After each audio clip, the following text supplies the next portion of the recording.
jìnnà sí wọn bí sánmọ̀ sílẹ̀ o ara ló ń ta wọn ṣe mọ́ o náà bá sunkún sójú bẹ̀rẹ̀ má ti fi ìgbín sọ kó fẹ́ yẹ ẹyẹ kò lọ ìgbín sọnù sígbó wọ́n dúró títí ọwọ́ wọn ò tó ìṣó máa ṣe ta ní kókó ṣòkòtò tí olókùn ó dá kìtìyàn ó dórí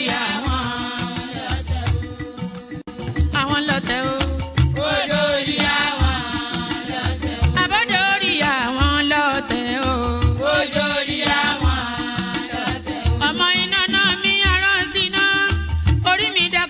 Ṣí mi lọ́nà o mo tẹ́rí bá fàdà gbà o àgbà ẹ̀ foríjì ni ojoojúmọ́ ni mo pọ́n wọn lé mo ń ṣèyá sí àwọn àgbà o mi ò fojú tí rìn wọn láyé ọmọdé ẹ má fàgbà ṣe yẹ̀yẹ́ torí oníkọ́ tó yẹ ọlá ni ọmọdé ń bọ̀ wá dàgbà o màmá ń bọ̀ wá dàgbà o. Máa ń bọ̀ wá dàgbà o. Ọmọdé ń bọ̀ wá dàgbà. Ọmọdé ń bọ̀ wá dàgbà o. Ọmọdé ń bọ̀ wá dàgbà. Bọ́lájú kòkòrò bá gbẹ́ran nígbó tó bá fúnra ẹ̀ pín ló dára jù o. Kọ̀wé mi á jẹ́ dàgbà o. Èyí mo rí màrò ẹ̀ka gbogbo náà ní ilé ayé. Sùúrù ní ṣẹ́gun ohun gbogbo. Ẹ má ṣèké mo ní ẹ má dalẹ̀. Forí orí kìlọ̀ ló jẹ́ ẹni forí wórí yìí yóò ṣàbàmọ́ àwa ò ní ṣàbàmọ́ láyé o nílé ayé o àwa ò ní ṣàbàmọ́ láyé àwa ò ní ṣàbàmọ́ láyé àwa ò ní ṣàbàmọ́ láyé dẹ́bìtọ̀ rẹ̀ àtàrà ilé o àwa ò ní ṣàbàmọ́ láyé àwa ò ní ṣàbàmọ́ láyé àwa ò ní ṣàbàmọ́.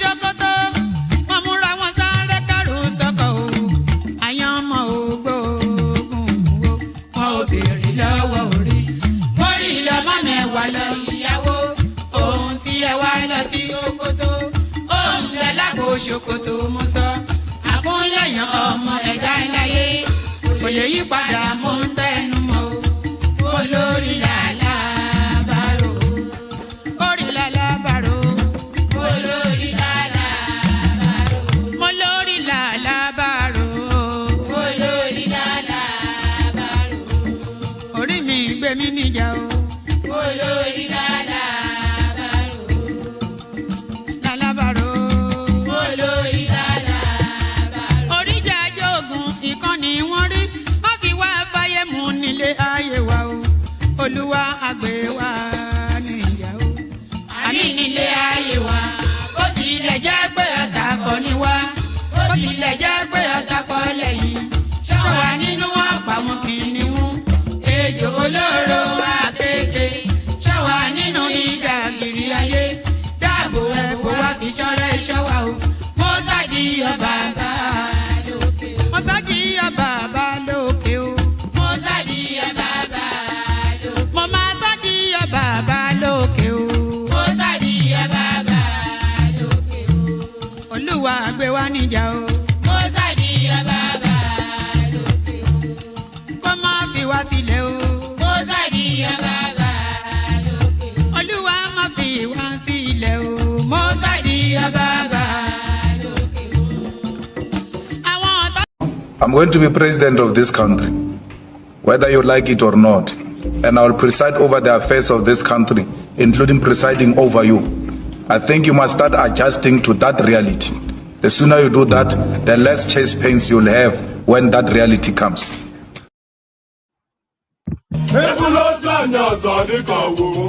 Okay now.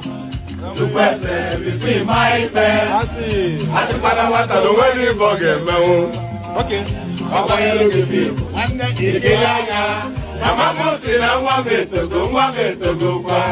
Akana nwa mu jelumba owe budike akanilu ne butilo wanne mo ata wanke ya dika baya jomba Jagaban oyemande wisha top Jagaban oyemande wisha top Jagaban oyemande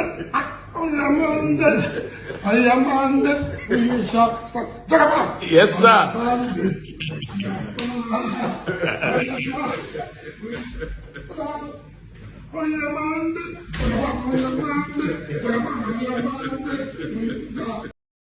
These recent elections.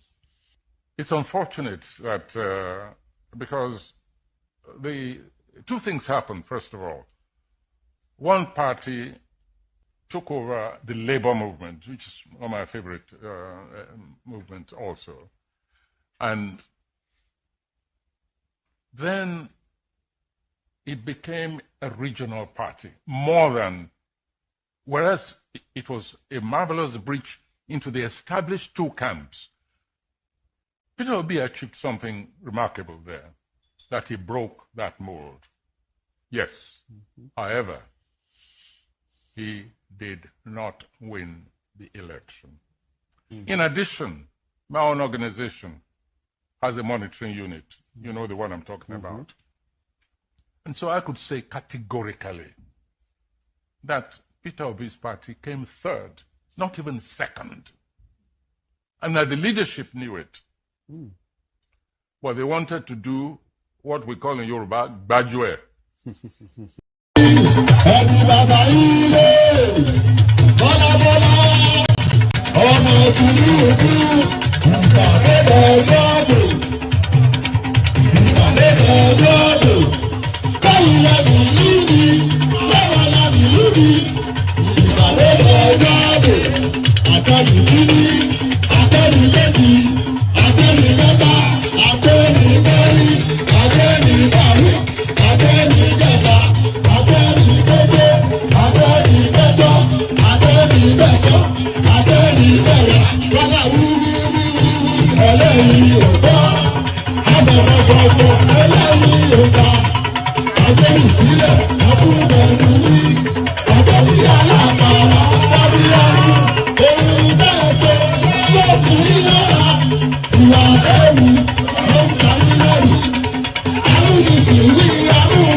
And there it is right there. Amunishiwi, Amunishi. So, Oloma Jekashi. So, this is it. Especially doing what we do. She saw is subjective when you're a live streamer like we are, Your own she saw, somebody else's she saw is your own saw Ododo, so Tito. But whatever it is and however it is, good day to you, good to be in your company, and how are you? So we started off with a greeting. And then we signpost towards what is showing on your screen right there. We're mounting a campaign for the release of this gentleman right on your screen right there. His name is Jealous Pigs, and he's been incarcerated at the instructions of a guy called Father Ebuka or Reverend Ebuka, one of those preacher men, one of those Jesus Christ PLC sort of characters that just uses the system to exploit the people. So he's been incarcerated at the behest of this guy. He was granted bail, perfected his bail conditions, but the guy then doubled down with additional money to continue to have this guy incarcerated. So we're promoting this hashtag. Whichever and wherever you go to on social media, always make sure to flash it up. Hashtag Free Jealous Pigs. This man must be released. He's been in custody since April last year. And it's not enjoying the best of health. So really, this guy must be released. It is unconscionable. Forget Dele Farotimi, who only just went into prison for lunch and was back immediately after.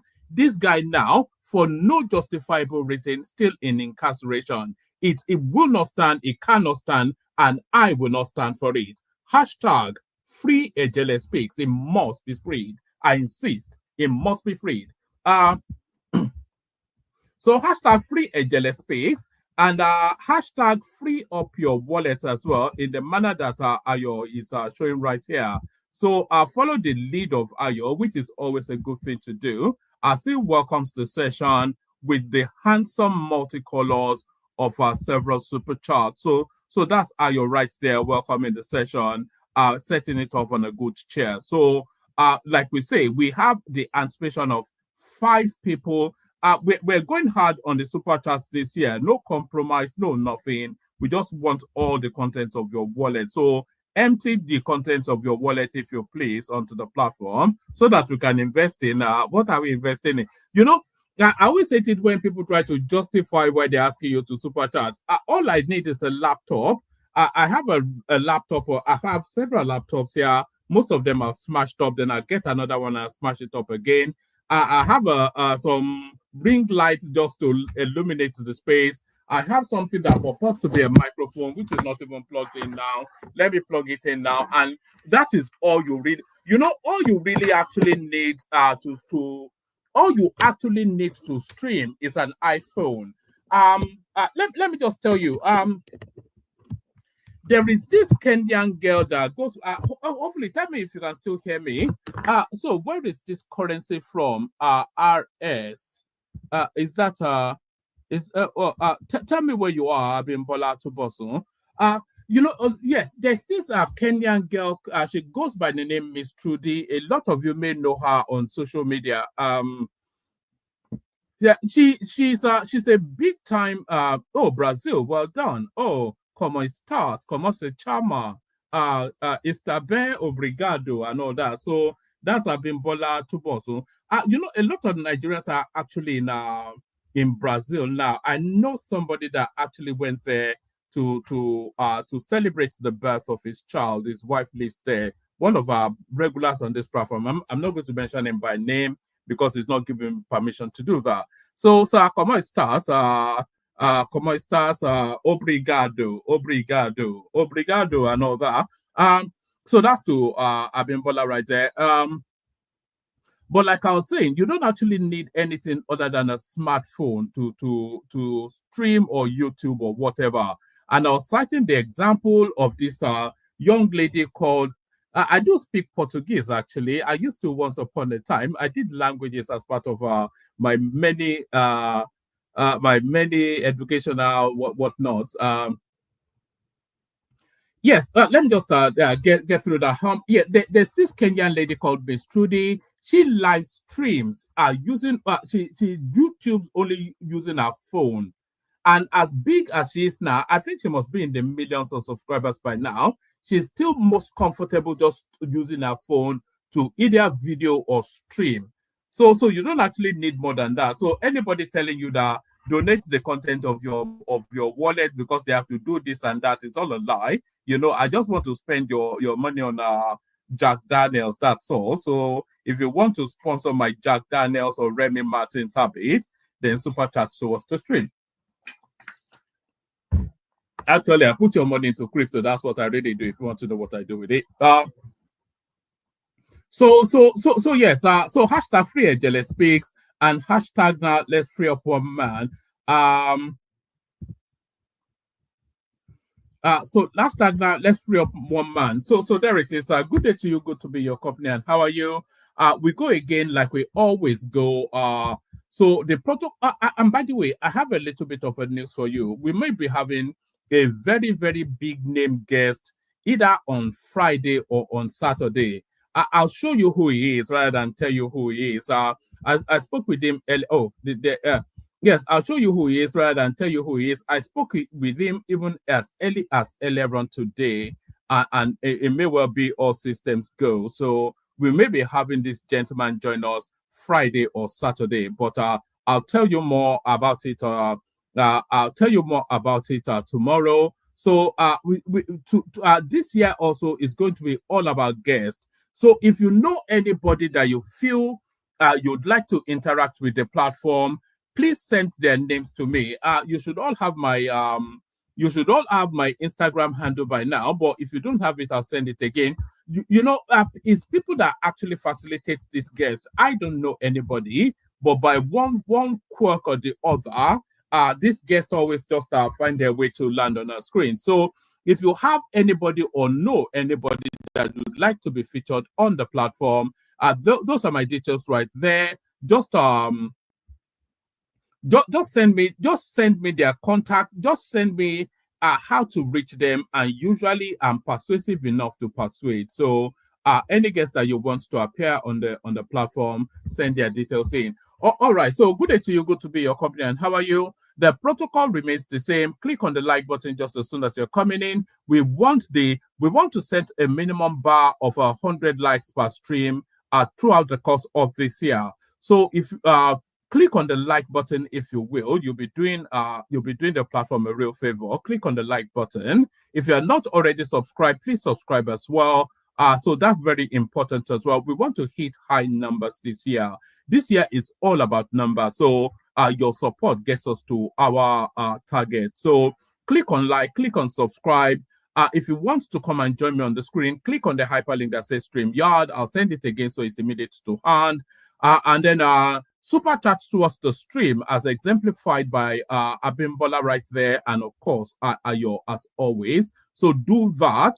And then share the links. All of those things actually. Like, share, subscribe. Share the links as widely as you can. Super chats towards the stream. Everybody is always asking you to do this. This no different. If you spend that much time here, then there's no reason for you not to be in that, but not to be doing that even before the request has been put in. So let's just launch straight into it. We're going into that Felix Morka versus Peter Obi space, which seems to be agitating the media space over the last 2 days or so. So we had a guest yesterday, so we couldn't address it, but today we are addressing it. So the story starts with Peter Obi's, I don't know quite why he did it, but is a New Year broadcast to the nation. In what capacity, you ask, but nevertheless, it falls still under the parameters of freedom of speech. So he did this New Year's broadcast to the nation, which was essentially the usual gobbledygook and brouhaha, just balderdash and piffle. Well, that's all you ever get from Peter Obi, isn't it? Balderdash and piffle. So he did his usual balderdash and piffle, but it's starting to irritate somewhat, and the empire claps back. The empire that claps back, of course, the government institution, and all hell was let loose after that. So the empire claps back. We'll pick it up now as we react to the empire clapping back. So we're starting this session with a reaction sort of video. Let's watch this together. It's about 10-15 minutes, and then we pivot back into norm. But we pick it up from here. Watch this.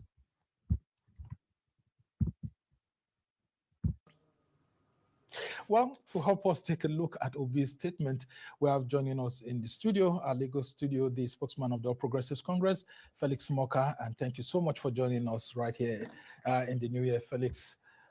So Happy New Year to you. Let's start from there. Sambo. Thank you so much. Happy New Year. Yeah. Happy New Year to you. All right. So, well, the presidency itself hasn't reacted to Obi's statement, but the governing party, which you are the spokesperson of, has hit back at Obi. Well, you're calling the Labour Party leader as a prophet of doom. What exactly did he say that is not right in his statement? A whole lot of what Mr. Obi discussed in his press conference was just wrong. Was wrong, totally misled, and almost intentionally misleading, trying to get Nigerians to believe what is not.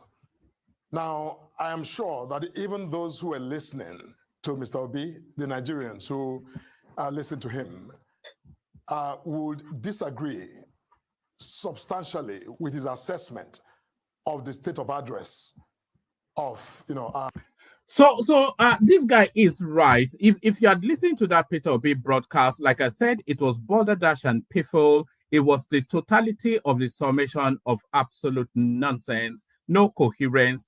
It was asking that Tinubu should be driving around all the 36 states to look at poor people. That's what Peter Obi. That's the essence of his broadcast. That the president should get into a Volkswagen Beetle and drive around all the 36 states and be looking at poor people. That's how governance works, according to Peter Obi. The president should go around driving around looking at poor people. So that was the totality of it. And this is now starting to rankle somewhat. The vacuousness of Peter Obi's contributions are starting to irritate the central space. the country. Now, whatever sector you may wish to look at, the country is rebounding in significant measure. There's no question about that. Yes, things were rough, at the beginning, but the roughness didn't start with this administration.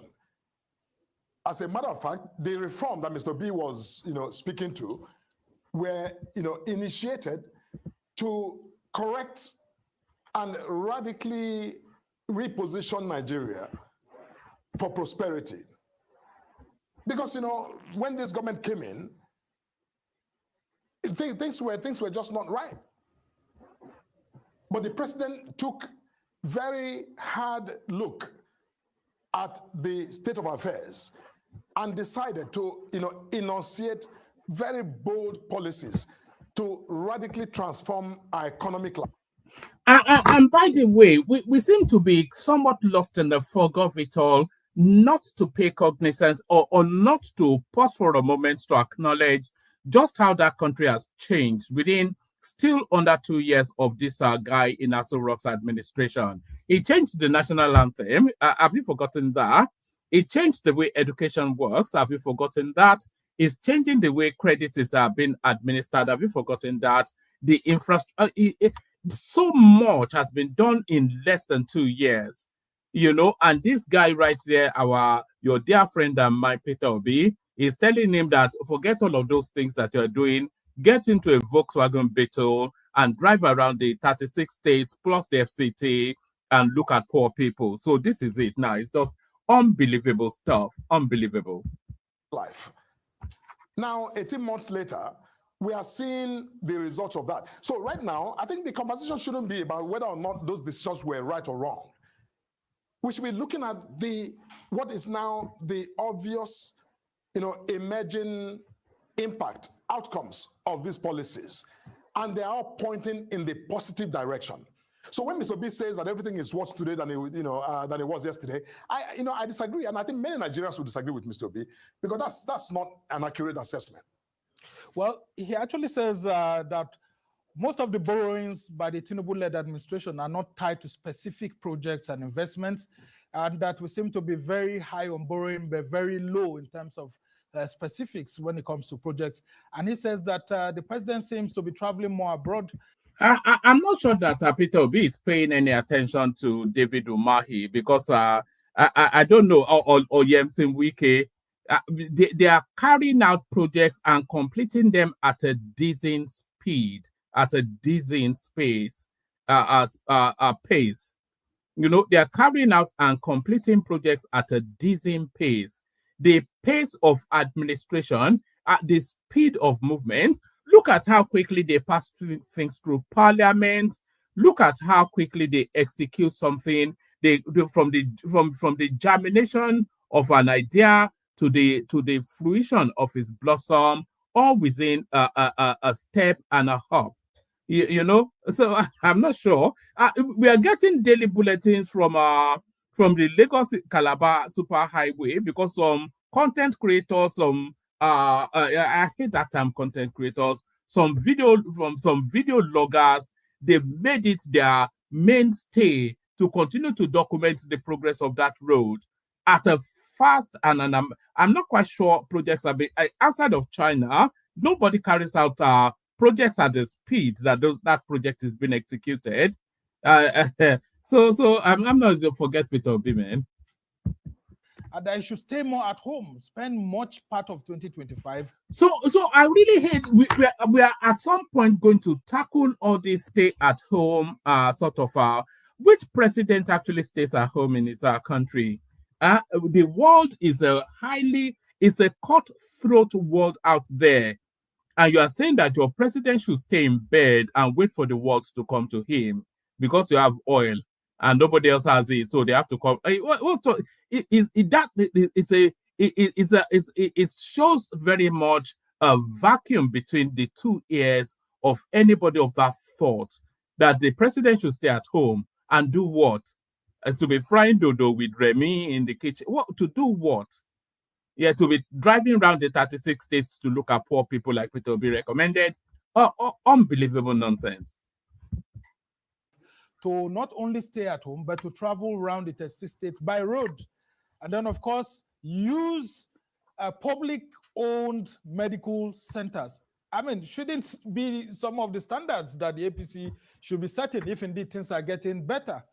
The new year is around the corner, and of course, that's the time of year everyone makes resolutions. How about making... Based on what you said. Samuel, the president was elected to govern. And governing includes actually interacting with other countries of the world, especially this president who has made it a core objective to mobilize investments into Nigeria. You don't simply do that by sitting in Aso Rock and hoping that the world will come to you. This is, we live in an age where competition for resources, for global resources, is very fierce. Every country of the world, Ghana, Cote d'Ivoire, South Africa, are looking for the same investment that Nigeria is looking for. So you don't expect the president, who has launched an ambitious project of economic transformation, to sit put in Aso Rock so that Mr. B can be happy, just hoping that he comes out so you can take a look at him, while others are busy shuttling around trying to give reason to investors and other countries to make Nigeria an investment destination. Now, this president, more than any president in the history of our country, has labored and has actually garnered commitments, some of which are beginning now to trickle in, for massive investment that will help transform all of the sectors of our national life. So Mr. B can sit and simply just localize his thinking and the very comments, the very thought that the president not traveling and staying at home to travel around the 36 states is what constitutes governance, tells you exactly why that guy is not fit for purpose. This chap here, Morka, Felix Morka, is described it succinctly. We're in a cutthroat world out there. Everybody is competing for investment, for attention, for development, and all of these things. And all of these things are focused around certain central spaces. So in those central spaces, they don't have the time to come and knock on your door. If you don't knock on their door, there's a queue going around 10 blocks that is queuing to knock on that door. So if you do, when Tinubu goes to the stock exchange in New York, then he comes back with something. At least it flashes up Nigeria to the attention of the money space to say, look, we're ready for business. We have opportunities. Come join us. We'll give the facilitation. And this is the messaging that has to go round in order for those investments to come in.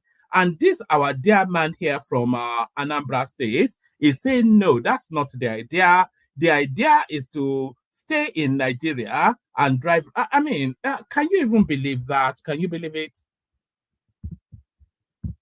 Because he's not the president, he can prescribe like a backseat driver how best to drive a vehicle, but he's not the president. And this president has the mandate to govern. And Mr. B is not going to dictate to him how he governs. And I think the Nigerians already, even your own This Day newspaper, named Mr. President as the man of the year. If he was simply sitting in one place and doing nothing, I doubt that you would find him worthy of such a prestigious award. You see, look, all I'm saying is that we can quibble with details and quibble with these little things. But Sambo, we must look at the big picture and see where this president is headed. Now, look at what is going on. Look around you. Is it the refineries? Is it agriculture? Farmers have never had it so good, getting a fair value for their labor. In my district of Delta, farmers, those who know me, they come to me to say, look, you must thank Mr. President for us because, look, my yam farm is producing for me yield and income that far exceeds what I have gotten in years combined before now. So while the people who listen to Mr. Obi are screaming, the real Nigerians who are in the productive sectors, who are actually producing and selling their products or services, are blissing out right now. So I think that we must take that in context and not fall into this extreme pessimism that Mr. B is become a champion of. And you've actually hit back with a volley of attacks. I mean, calling Obi a prophet of doom. Some of you have said that he's always embarking in voodoo economics that are not in line with current realities. I mean, don't you think? I mean, that's a slingshot that's gone beyond normal politicking. No. He is the one throwing that. Mr. Obi is shooting from the hip. He's not looking. He's not taking an aim. He just, shoots widely like, what we used to see in movies back in the day, in the Wild Wild West. He is not being rational. He's absolutely irrational in his thinking and in his public commentary for a man who was governor for 8 years, who left nothing to remember in Anambra State by way of a legacy or transformation. But all of a sudden, he served as governor 8 years. He didn't have the wisdom or the smarts to change Anambra State, to make Anambra the beacon, that example of, governance in the country. But then, he runs for president, in 2023. And then now he didn't win. He's sulking rather than actually get a perspective and, figure out what he did to lose so he can do better in the future. He would think that he can bring down the government by simply, being maliciously deceptive. That is wrong. I'm not somebody to, to go on that offensive in that manner. But Mr. Obi has crossed the line so many times, and I think that at this point, he has coming to him whatever he gets. He needs to manage it. And Mr. Morka, I just want to read some things that Obi said. I mean, directly quoting him, because he said he felt very terrible. Okay. We're going to saw that.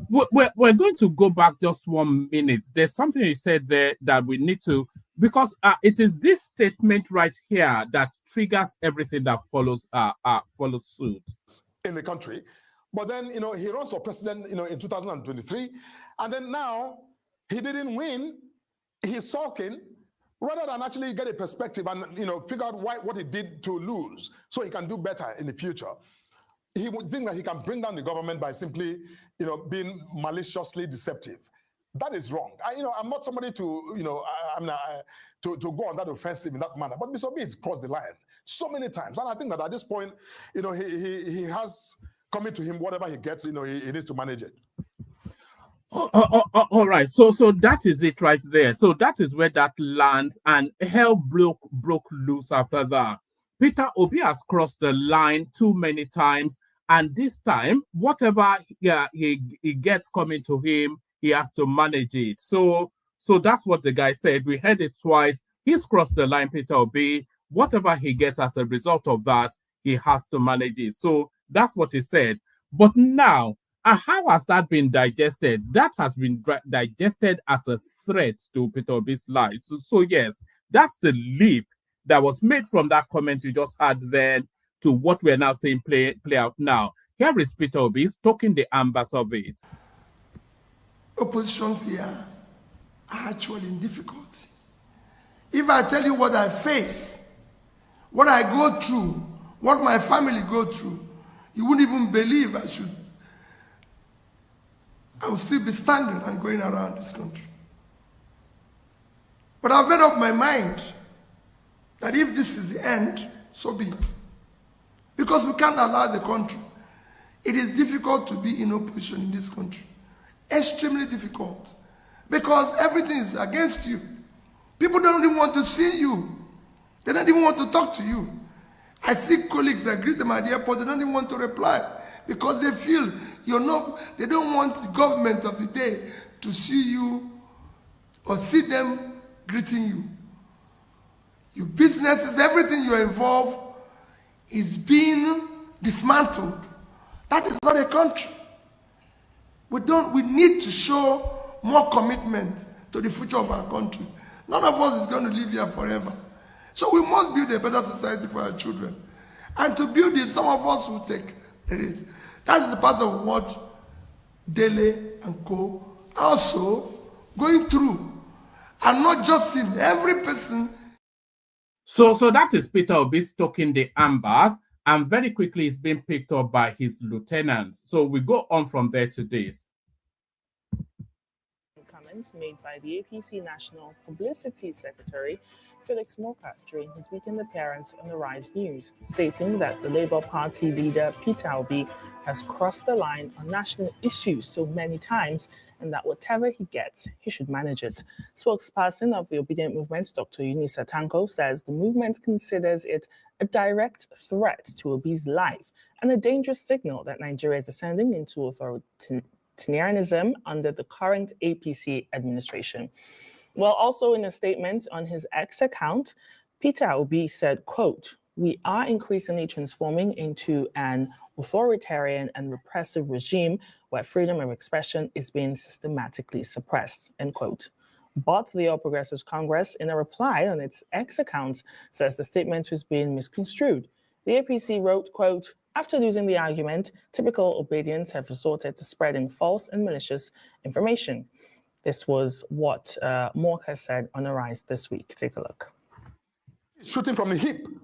He's not looking, he's not taking an aim. He just, shoots widely like, what we used to see in movies back in the day, in the Wild Wild West.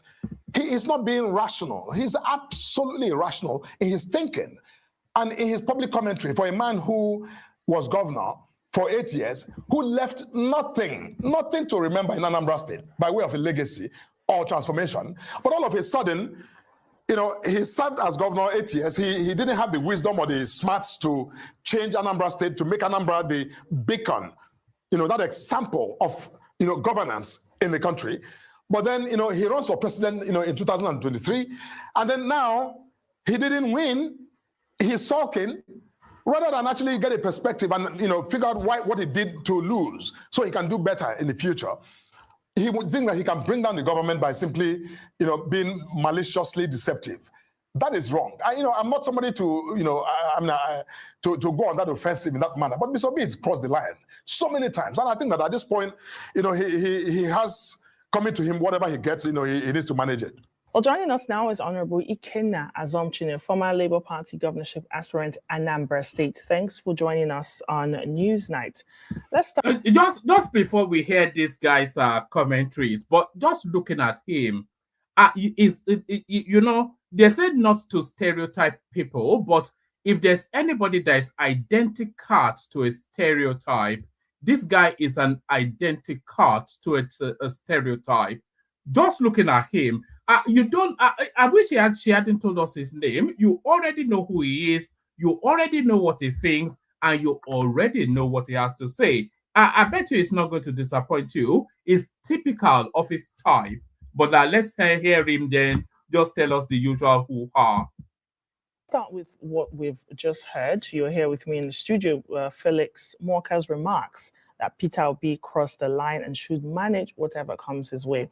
I just wanted to get your thoughts on how you interpret such language and how... I bet you £1 million to a penny that this guy is just going to do an Okrika spiel. It's just going to Okrika something.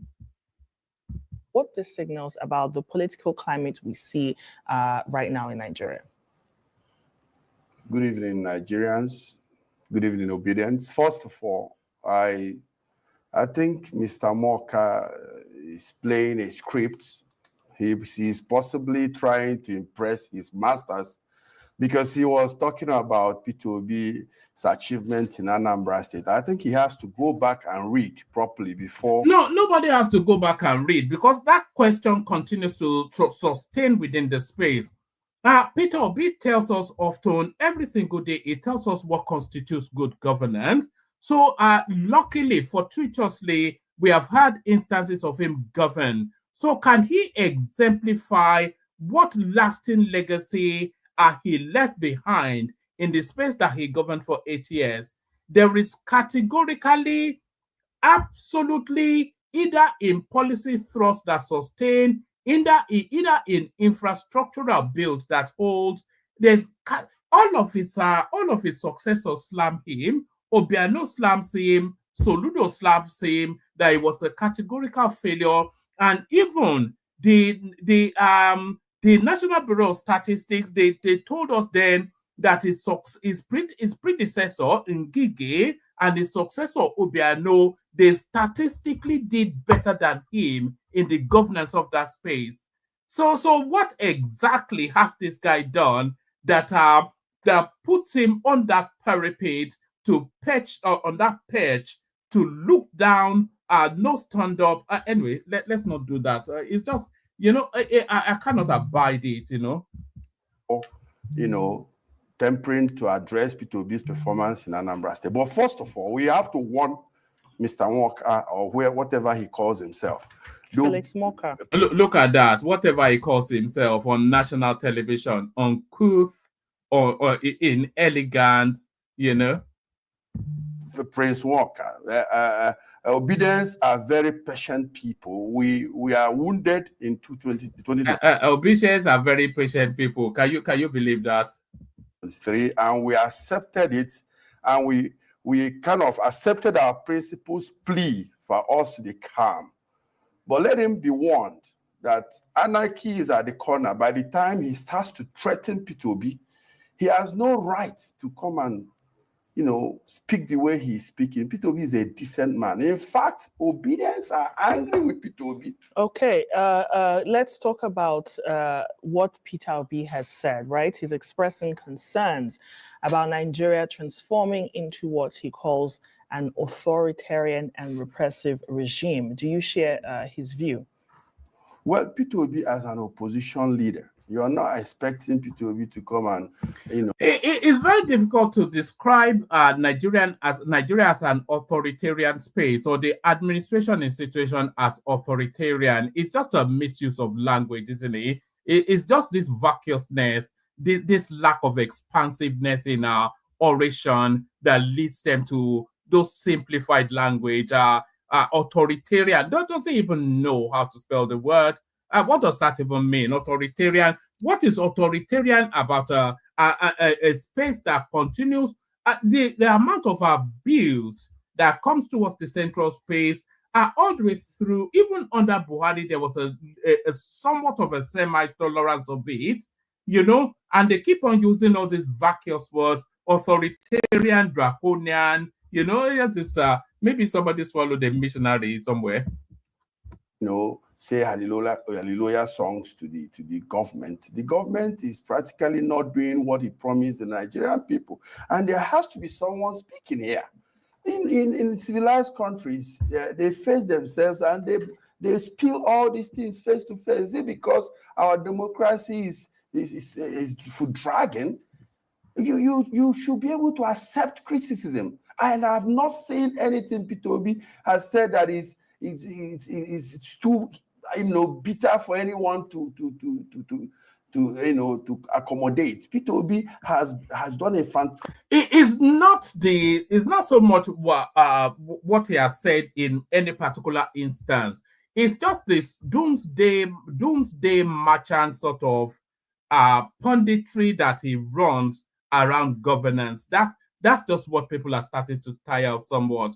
So some doomsday doomsday apostasy, merchant of doom, sort of and even the stampede that happened recently, when people would have rallied around the flag to comfort the national space, this guy leaps on the carcasses of the dead with a fork and knife, and he started to cannibalize them for his own political trajectory. So that is those sort of vacuousness, that rankles people about this chappie.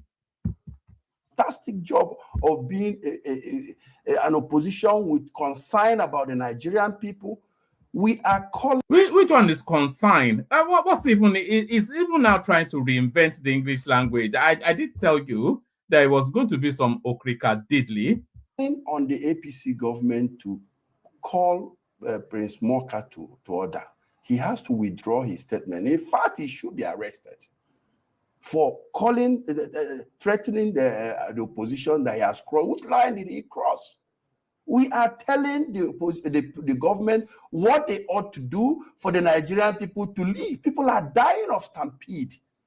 People are hungry. The transportation system is not working. Bad roads everywhere. The hospitals have no equipment. So what else do you expect Mr. Peter Obi to say?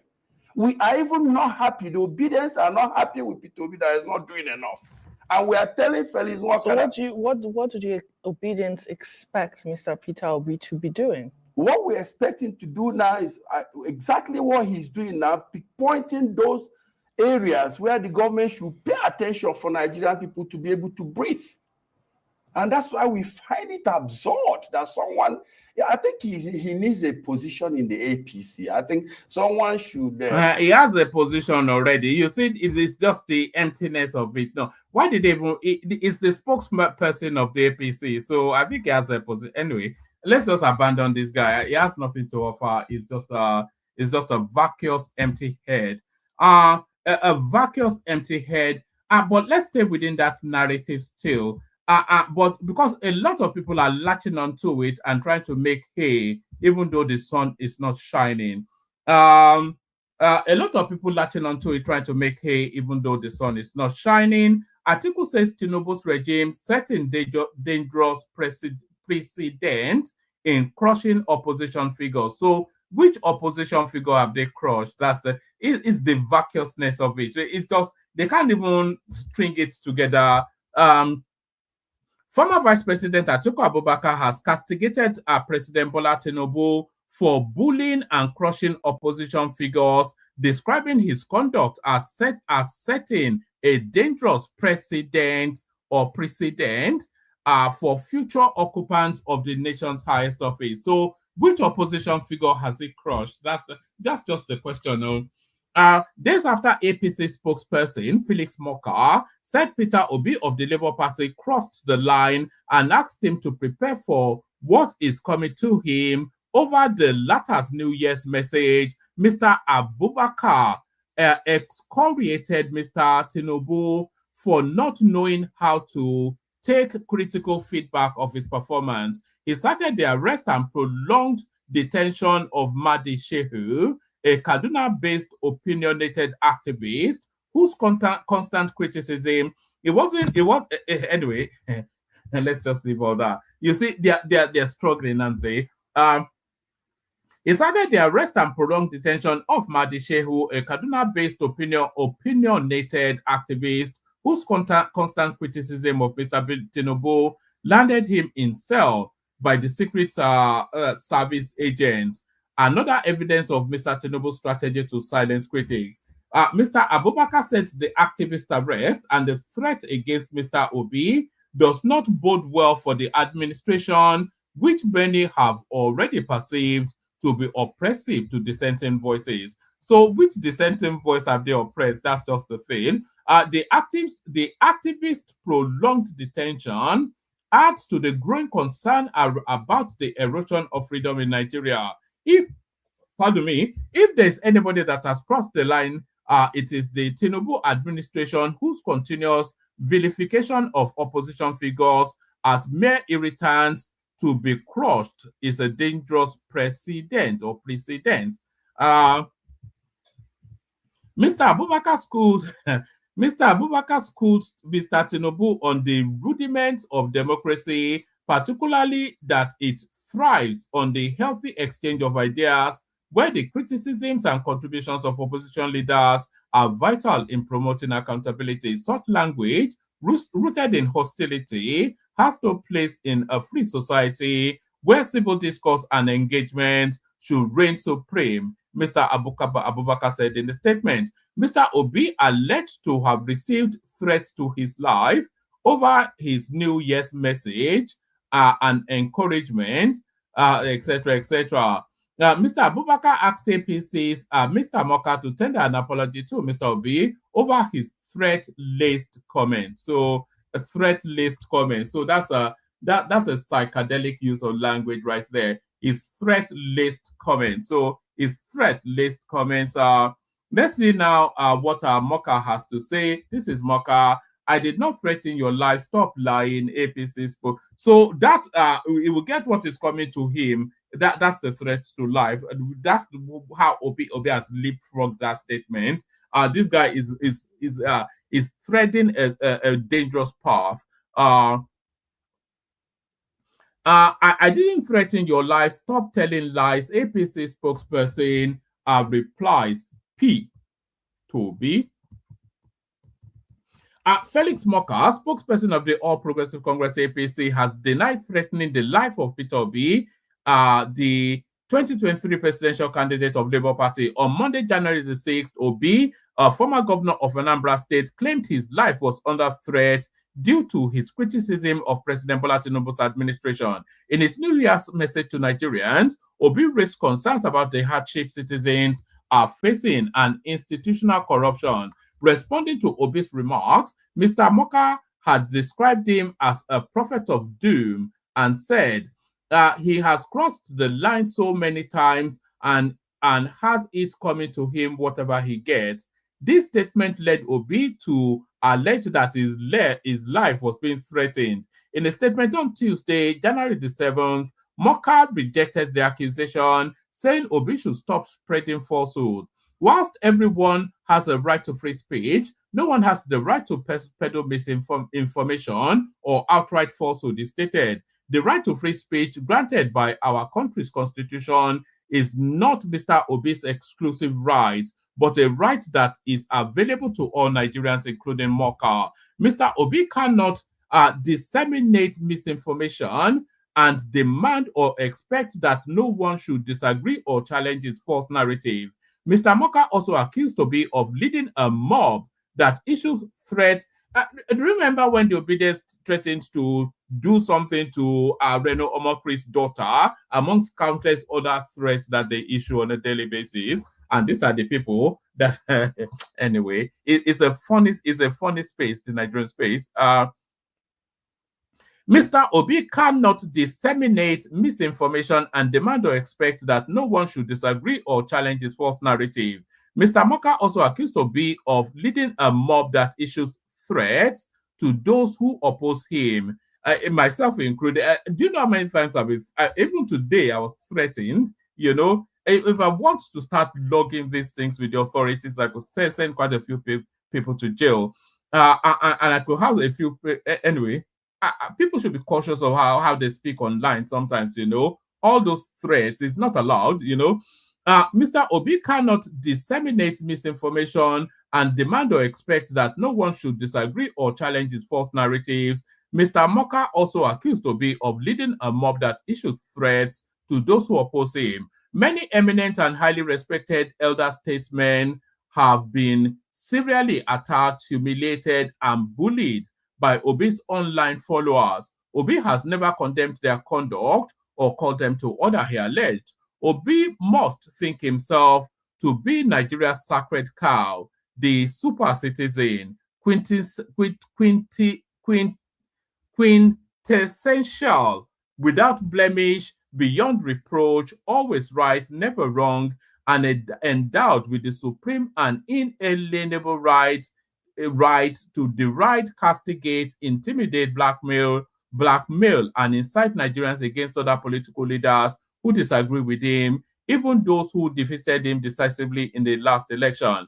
Mr. Obi is not entitled to any monolithic or exclusive constitutional or extraterrestrial liberty over and above any other citizen, Mr. Morka. So this Morka, I'm starting to like the cut of his jib. I think it's a no-nonsense guy. That is unacceptable. As a public figure, Mr. Obi bears a responsibility to provide accurate and truthful information. So this is it. Another backhand slap from Philip Morka right there. But people are turning against that narrative that you see, it's just the same track, isn't it? It's like a one-trick pony, and we only ever get the same tune out of him. So a one-trick pony that we only ever get the same tune out of, and it looks as though the space may be tiring of him. Watch this. Still on the Peter Obi 2025 press conference. Like I said, and I will repeat it here, Peter Obi is a compulsive liar, a blackmailer, and a manipulator. But before I say anything, watch this video. He's 40. It wasn't designed to support the opposition. Oppositions here are actually in difficulty. If I tell you what I face, what I go through, what my family go through, you wouldn't even believe I will still be standing and going around this country. But I've made up my mind that if this is the end, so be it. Because we can't allow the country. It is difficult to be in opposition in this country. Extremely difficult. Because everything is against you. People don't even want to see you. They don't even want to talk to you. I see colleagues, I greet them at the airport, they don't even want to reply. Because they feel they don't want the government of the day to see you or see them greeting you. Your businesses, everything you're involved is being dismantled. That is not a country. We need to show more commitment to the future of our country. None of us is going to live here forever. So there we have it. Now, for clarity's sake, I'm just going to read some summary of some of the things he said.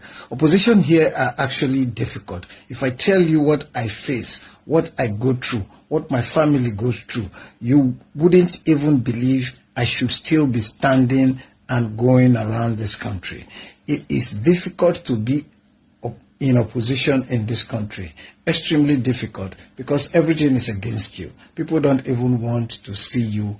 They don't even want to talk to you. He talked about his businesses and all that, blah, blah, blah. And so I want to ask, what is that thing that this government have done to Peter Obi? What is that thing the government have done to Peter Obi's businesses? And who are those people, Peter Obi, that don't want to talk to Peter Obi because he is in opposition? Who are those people that don't want to see Peter Obi because he is in opposition? And before that, I'm going to show you people some example, because I didn't want to go too extra. Now we use APC officials. If you look at the picture up there, that's Peter Obi and Governor Hope Uzodinma. He's an APC member. Then, on the 17th of September, look at this. Peter Obi visited the Borno State Governor, Professor Zulu, in his office in Maiduguri.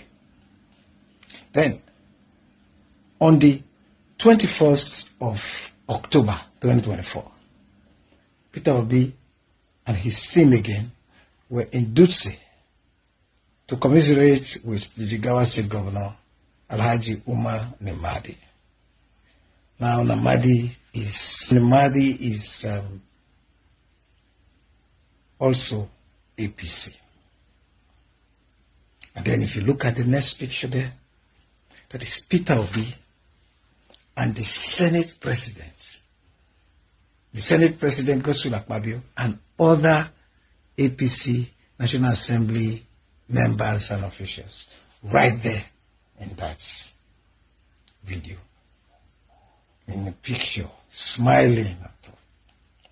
Then if you look at this one, that is Peter Obi in an event and holding hands and shaking hands, laughing and smiling with the Lagos State Governor, Babajide Sanwo-Olu, who is a protege of the president. And then the last one I'm going to show you is this picture here. Right there you can see Peter Obi. Next there is Atiku Abubakar. And the person is shaking his hand in that picture is Haji Kashim Shettima, the vice president of this country right now. Atiku is also opposition. Now, the second in command, you can see them there laughing, shaking hands. So my question is, who are those people that don't want to talk to Peter Obi? Who are those people that don't want to see Peter Obi just because he's in opposition or because they don't want people to see him see them that they are talking with Peter Obi, who is of the opposition. Because from the pictures I showed you, you have this number 2 citizen, which is the VP, and you have the number 3 citizen, which is the Senate President.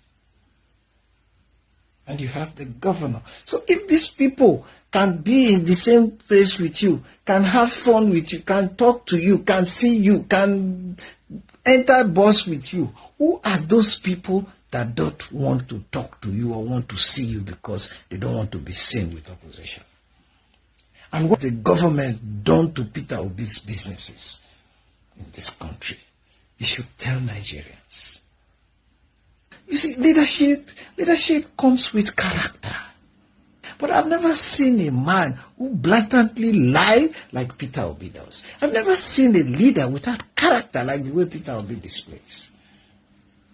How do you say all these things? You want to manipulate people? You want to manipulate your way? You want to blackmail your way into becoming president of the country? You are not the first opposition. The current president, Tinubu, has been in opposition all his life. All his life. You are just in opposition. You never ever reached 2 years. You have started blackmailing people. You have started manipulating people. What is it Peter Obi's family is going through? I am challenging you, his supporters, to show me. That's why I don't get surprised when I see a lot of things a lot of you, his supporters, do. The lies and all the things you do. I don't get surprised. Because I can always say, a fruit doesn't fall far from its tree. So there it is right there.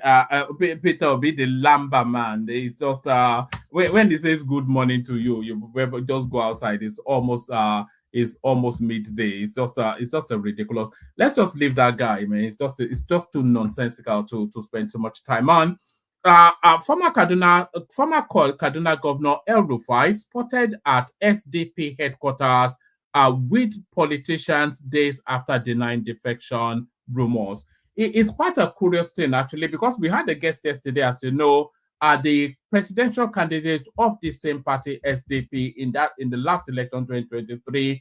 And one of the things I was putting to him then is that the political homeless are likely to find refuge within his party, and they may well look to take his ticket for 2027. And he was saying to me then, go and listen to yesterday's conversation again with Prince Adebayo. I put it to him frontally, and it's come out in the news today now. And he was saying to me then yesterday that, well, if they come, they'll duke it out with him. But it looks as though they are coming. Former Kaduna State Governor El-Rufai spotted at SDP headquarters with politicians days after denying defection rumors. So it's just coming at Tinubu from all quarters. Nasir El-Rufai, the former governor of Kaduna State, has sparked speculation about his political future with visit to the Social Democratic Party SDP national headquarters on Tuesday. This move came just 2 days after he denied rumors of defecting from the ruling All Progressive Congress APC to opposition party PDP. El-Rufai had taken to social media platform X on Sunday to debunk the defection claims, threatening legal action against those responsible for spreading false information.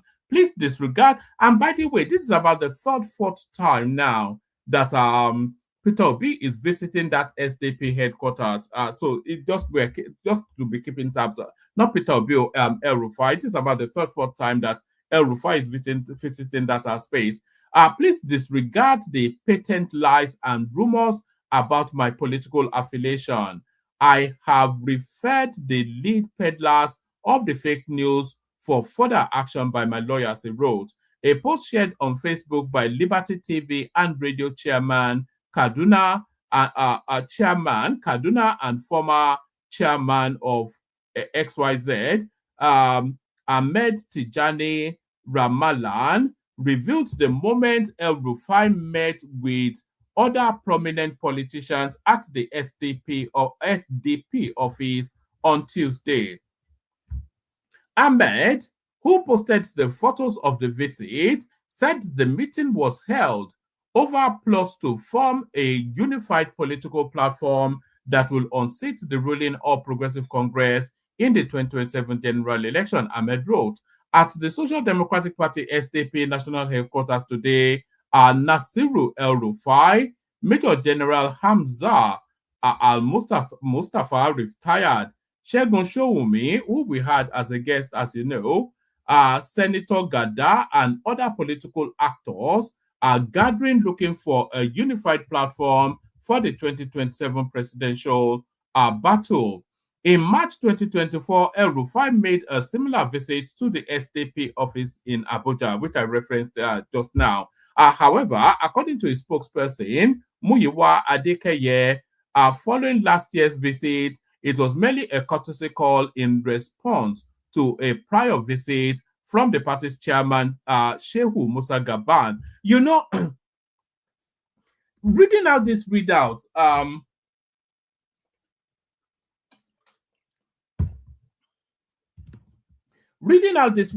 it just highlights just how prominent personalities we've had on this platform. We've had him right here, Segun Showumi, who actually, we've had him on twice. I think he came on just under the week for his second visit. And the chairman of the SDP right here, Alhaji Shehu Gaban, we've had him on the platform. Go and check our playlist, you'll see him there. Alhaji Shehu Gaban has been on this platform as well. So we've had quite a lot of heavy hitters. We will be having an even heavier hitter on Friday or Saturday. We have somebody lined up for you. I think I hinted at it, but just stay tuned. We have a big fish coming to join us Friday or Saturday.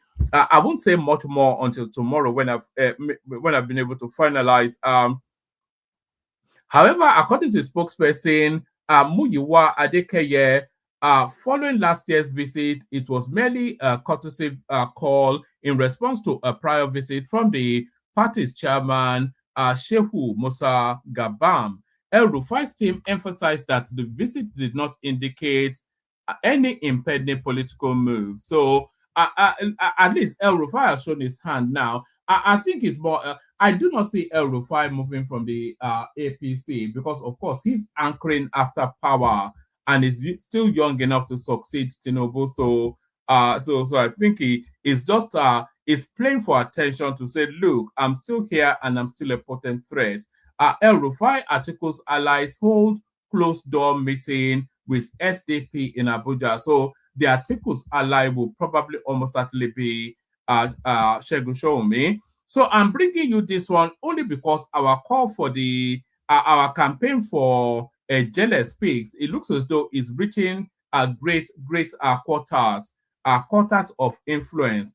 Falana faults prolonged detention of Nigerian blogger Ijele for alleged defamation of evangelist Ebuka Obi, says court lacks jurisdiction. So it looks as though whatever noise we are making here has reached the ears of our Falana. So there's that.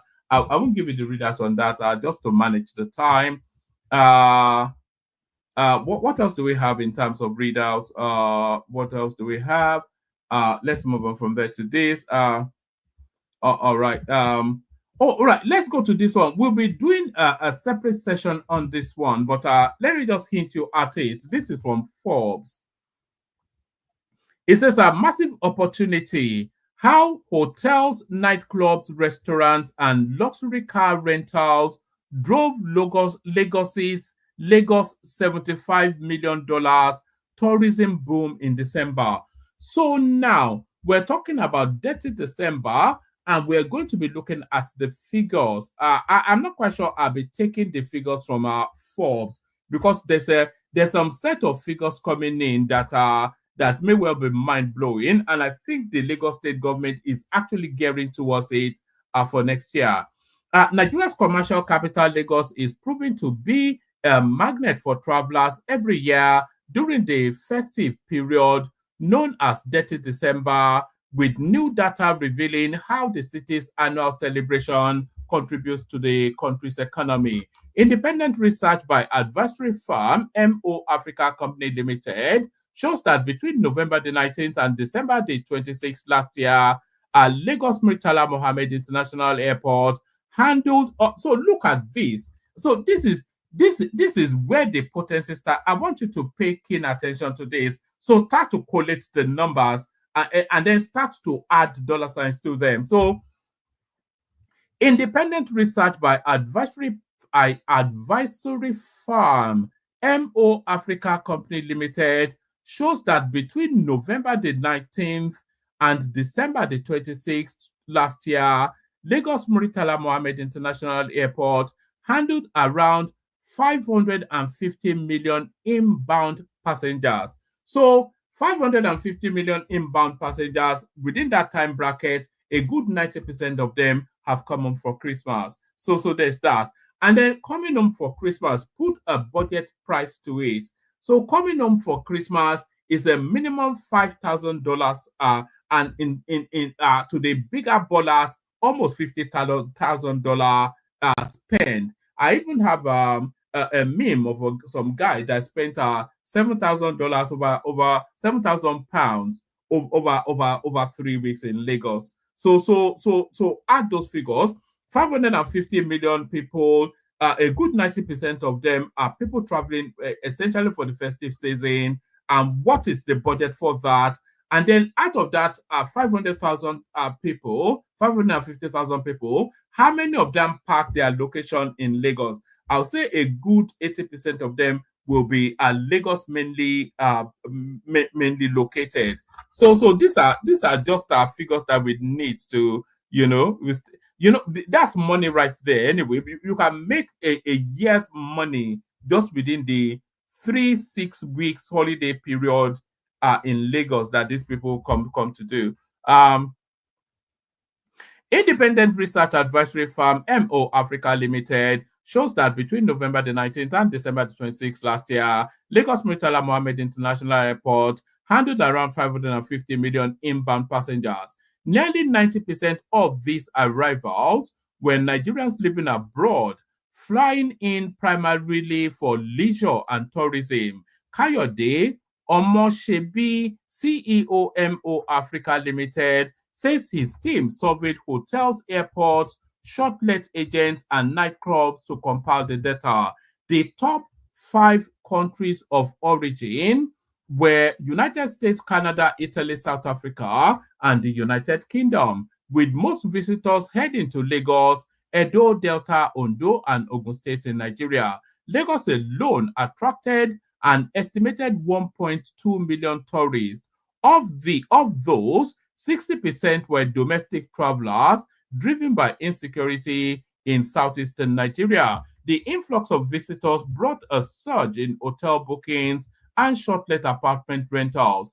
December hotel revenue in Lagos hit 54 billion naira, $36 million from 15,000 bookings. So I'm not taking these figures. I think they're a lot higher than that. So those are just some of the figures coming in from 30 December. So we'll be doing a more detailed look at that space. So those are the readouts. Let me play you the clips, and then I'll send the link out. If anybody wants to join, and then if nobody joins, then we just end it at me shouting for 2 hours.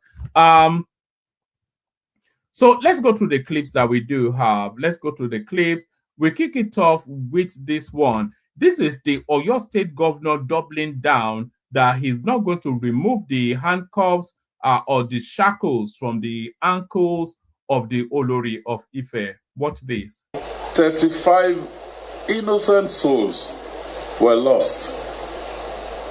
Ọlọ́run ní jí kárírú ẹ̀ mọ́ ní Ọ̀yọ́ State o.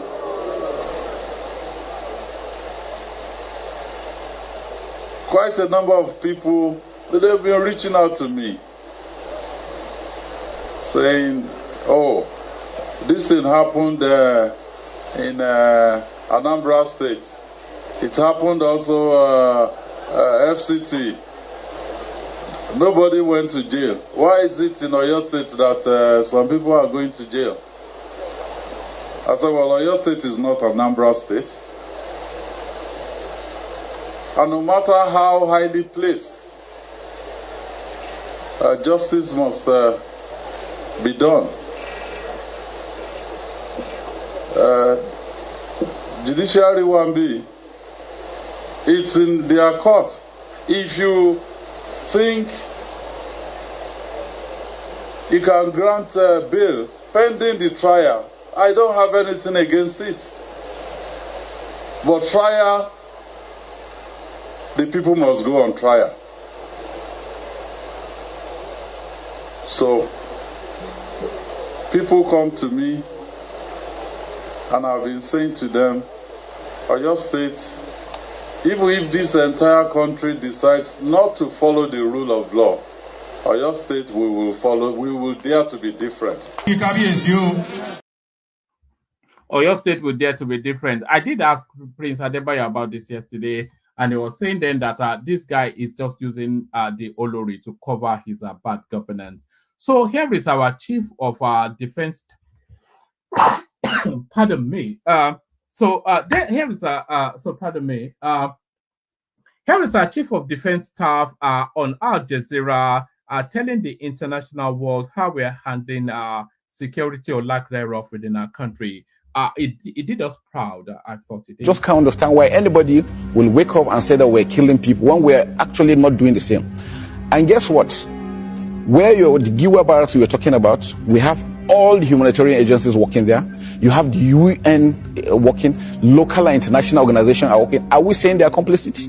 There is nothing we're doing in the back. So if they don't say it, which means Amnesty International is equal, and Amnesty is equally there. So which means they're equally accusing all these other organizations of being complicit.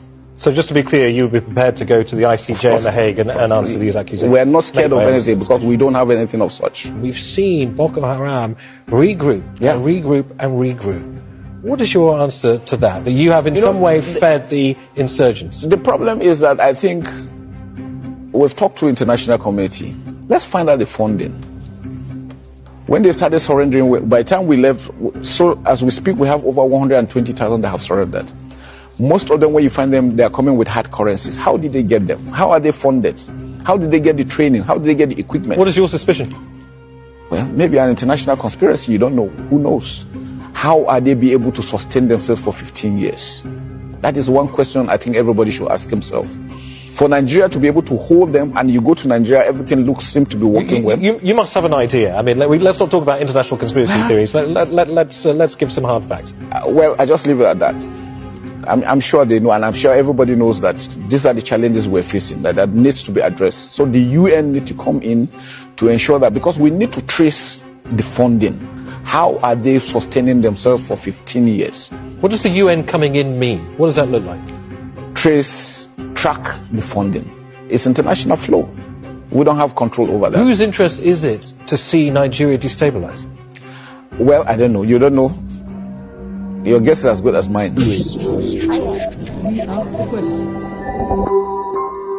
And who are your security partners in the region? Am I right in thinking Nigeria does not have any foreign bases on its soil? Not at all. We do not encourage any foreign base. We have the capacity to secure our country, to secure the sub-region, and to assist Africa. We have that capacity. All we need is to continue to do joint training, which we do, get equipment that we need to help us project these wars. If you're playing this almighty game of catch-up to deal with a type of warfare that you have never dealt with before, asymmetric warfare on this scale, you most certainly need partners. Given the wave of coups that we've seen across the Sahel region, military juntas being established, the influence of Russian forces, particularly Wagner mercenaries in these countries growing by the minute, who are your allies to shoulder support in the region? Well, for now, Nigeria is standing on its own, and you know Nigeria is a non-aligned country, which means we have freedom to operate with any other region, any other bloc together. And what we are doing is that we're still conducting this for training. For training purposes, we have our officers and soldiers trained in all over the countries. All our friendly partners, we are together with them, we're working. All we're saying is that we don't need anybody, any boots on ground. We'll continue with our joint training, we'll continue with our joint courses.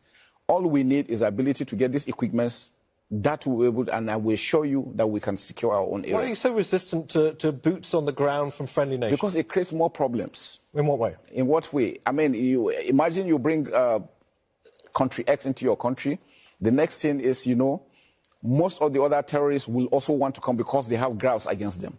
We don't want Nigeria or Africa or West Africa to be turned into a proxy war. Because that's what will be the next thing. Once you allow one comes in, the other one goes the other way. And before you know it, there's conflict. We want West Africa to be peaceful. What about international forces outside West Africa, outside Africa? Nobody. We're good to go. We're good to go. All we're doing is, as we speak, we still have our troops maintaining peace within Africa on United Nations mission. So that was Christopher Musa there, the Chief of Defense Staff, who is telling us then about the complexities of the Nigerian insecurity situation. And one thing he said there that particularly struck me is that who has been sustaining that Boko Haram narrative for the last 15 years?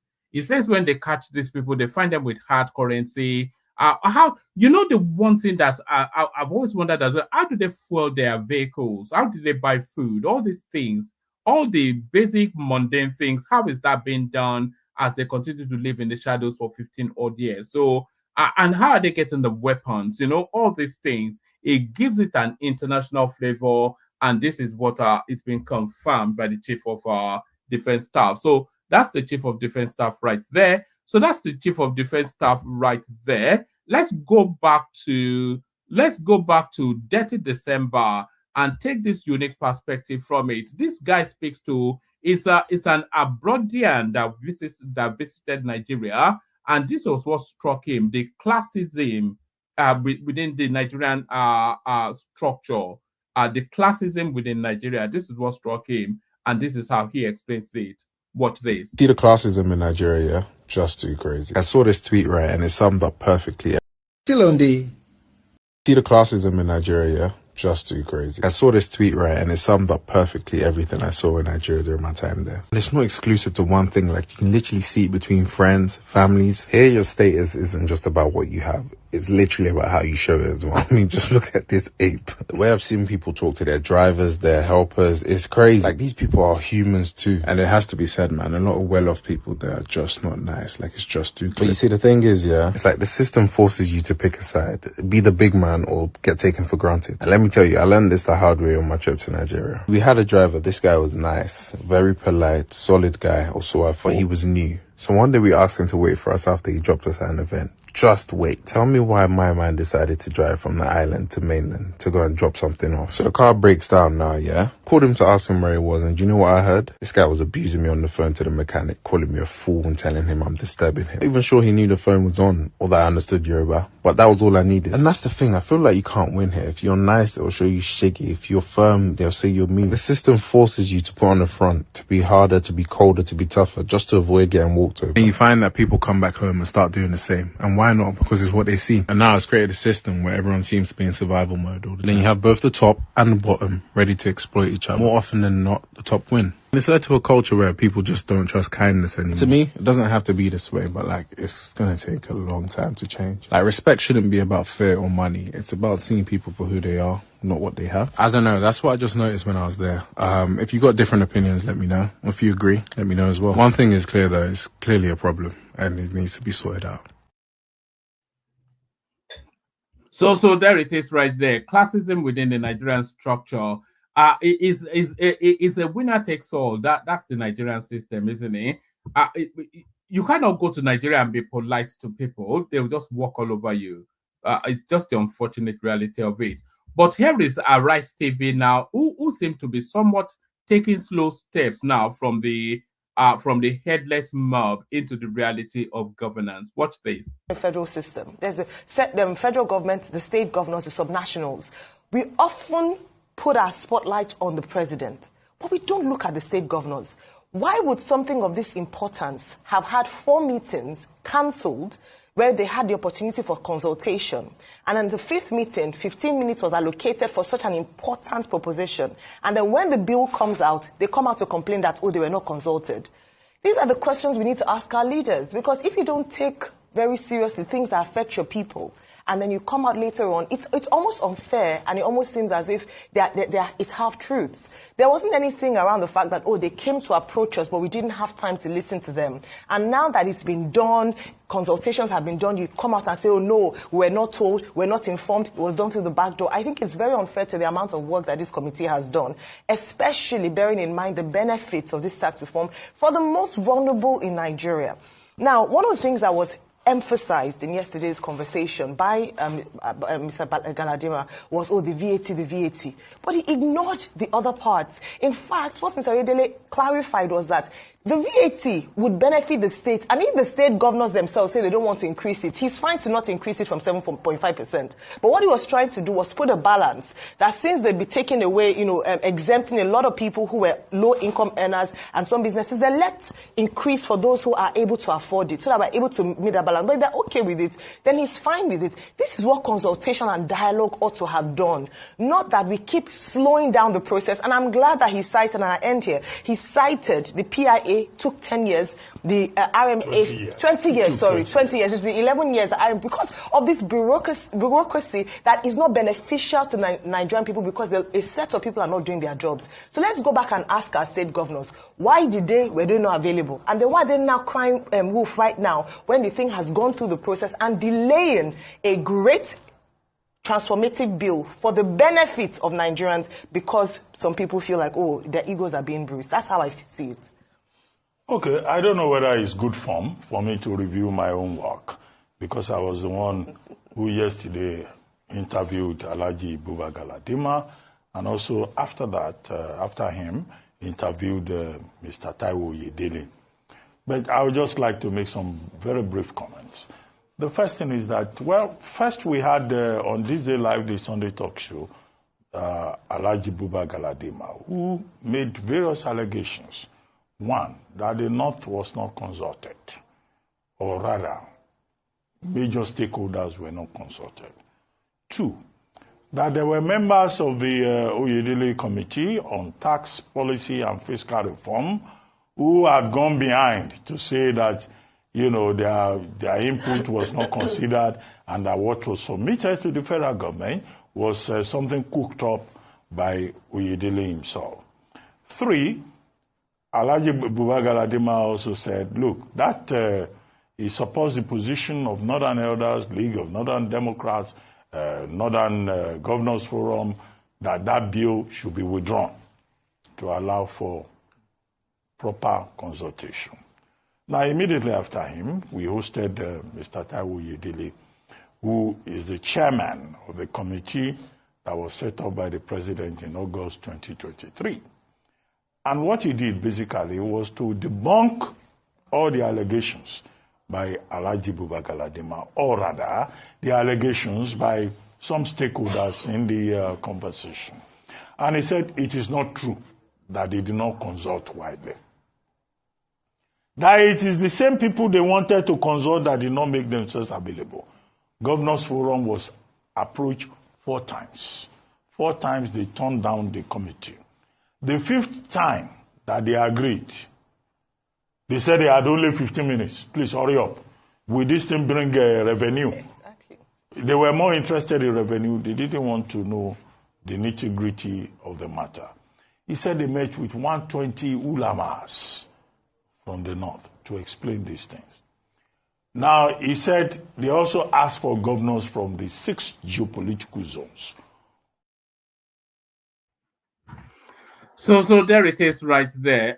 Fact always trumps fiction. So this is what we're seeing now. Are we seeing the Arise TV turn in the direction of Nigeria, of the betterment of the country? And we're actually seeing Arise TV wanting a better country. There's almost no nation on the continent that should have been at par with Nigeria in development and quality of life for its citizens. If you think about just the wealth we should have from oil alone, take a look at what other countries have done with their own oil wealth. Think of what the Niger Delta alone could look like if we managed our resources better. So stop praying to God to bless Nigeria. He's already blessed us beyond what we could ever imagine. And again, when you are calling on God to save Nigeria, what exactly do you want him to do? God is not going to run your elections for you. He's not going to run your justice system for you. He will not create a better constitution for Nigeria. All of those things were left for you to handle as Nigerians, the best that you could. But instead, we've allowed the worst to rule over us. We've placed tribe and religion over prosperity as a nation. We've allowed the destruction of our institutions by our fellow citizens. God didn't abandon Nigeria. Nigerians instead have laid our bed this way, and so we must lay on it. Your National Assembly members are singing on your mandate, we shall stand. One state governor cannot read his own budget figures. One state governor paid his children's school fees till graduation and is currently being welcomed home like a hero. Where do you want God to step in here? If your governor can't read his own budget figures, what do you want God to do in a situation like that? Again, we have laid our bed. Let us lie on it. Good morning, Nigerians.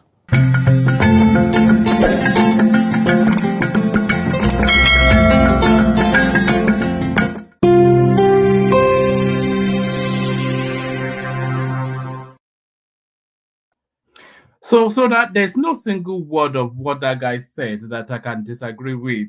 The problem with Nigeria has a multitude of problems, but the central problem with Nigeria is lack of good leadership. That's the central problem.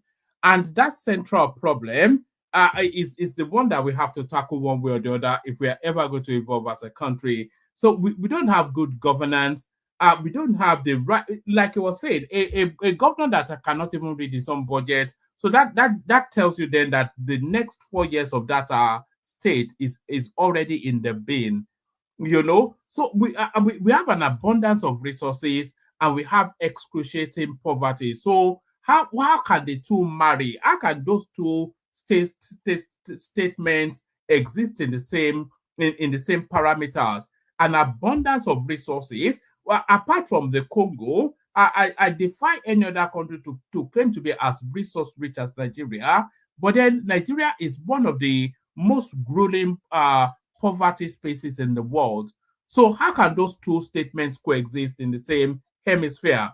It can only coexist because if you have a directionless leadership, and I defy you from independence till the very moment that we're in now, I defy you to describe one instance of good governance that we've ever had in that country. When have we ever, even for a micro moment of a day, had good? We've never we have everything, and yet we have nothing, and it's all down to leadership. But why do we have bad leaders though? That's the thing, because the leaders come from the people. We don't have the talent in the leadership pool. That's the thing. You know, who is there? Who is there within the political landscape that serves as a panacea to the situation that we have now? That's the question. Who is there? Who is there? The closest thing that we have to a possibility is probably Prince Adewale Adebayo. That's just the only thing that I can see. Outside of that, who is there? Sowore, you will say, but Sowore latches too far to the left, almost socially entering Marxism or Marxism or whatever it's called. So that is something that's been abandoned even from the spaces that originated it. Russia is as capitalist as they can be now. So that system has failed in Cuba, failed everywhere else. So I'm not quite sure if it's too idealistic for governance, Sowore, but Prince Adewale is some sort of vest in some sort of reality. But outside of that, who else is there? I cannot think of one single person, you know, that can govern that country in all of its complexities. So there it is right there. An abundance of resources, yet nothing. I'm going to send the link again. If you want the conversation, you come in. If you don't, we end it. There's the link right there. There's no one in the studio at the moment. I'll play the Kegite music and then we take it from there. I'll keep the super chats coming though. We're not seeing the super chats. Only water, only water, where they see ma. Water, only water, where they see ma.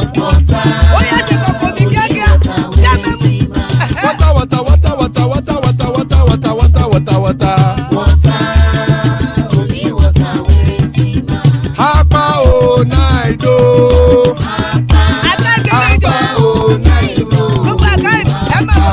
Hapa you don't come o.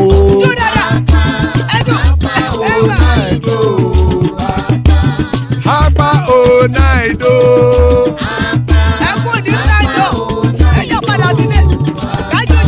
Oro keke elemu ye o.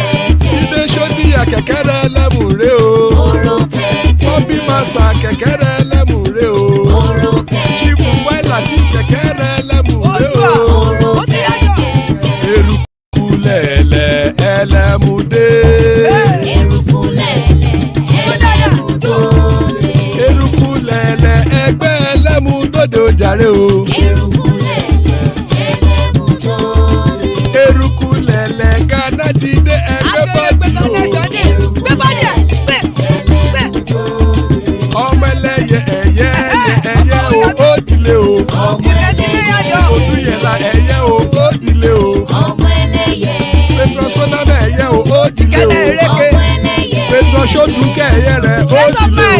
ọmọ ẹlẹ́yẹ ẹlẹ́kọ̀ọ́ ọ̀run mú ìní o. ìgbàlà tí àkùkọ ọ̀run mẹ́kọ̀.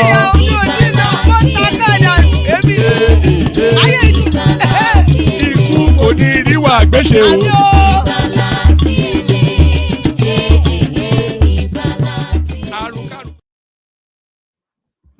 And it says right there, Ikuku Niru Agweshemi death have nothing to do with us. Joining us, Antonio, good to see you. There's Tony Africa right there. Good to see you. Tony, please mute. Folibi is in the house. I wonder why it's not asleep already. General Thomas with us as well. So that's the list so far. Still plenty of space. Anybody that wants to join, please hop on.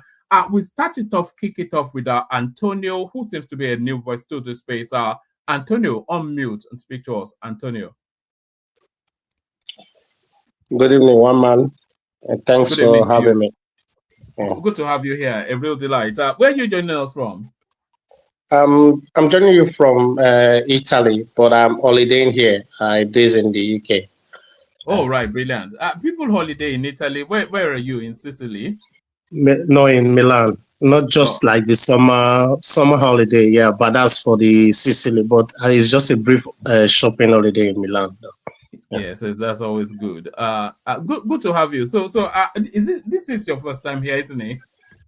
Yeah, but I don't know. I've been following the show for a very long time, but I think this is my first time joining in the room. Yeah. All right, brilliant. So speak to us. We've listed a myriad of topics. Felix Morka versus Peter Obi, which seems to be agitating the space. El Rufai playing guess my next intentions and all of those. Ejele still in custody. So all that. So speak to us either to those topics or whatever interests you. Yeah. For me, I so much admire the person of the President Bola Ahmed Tinubu.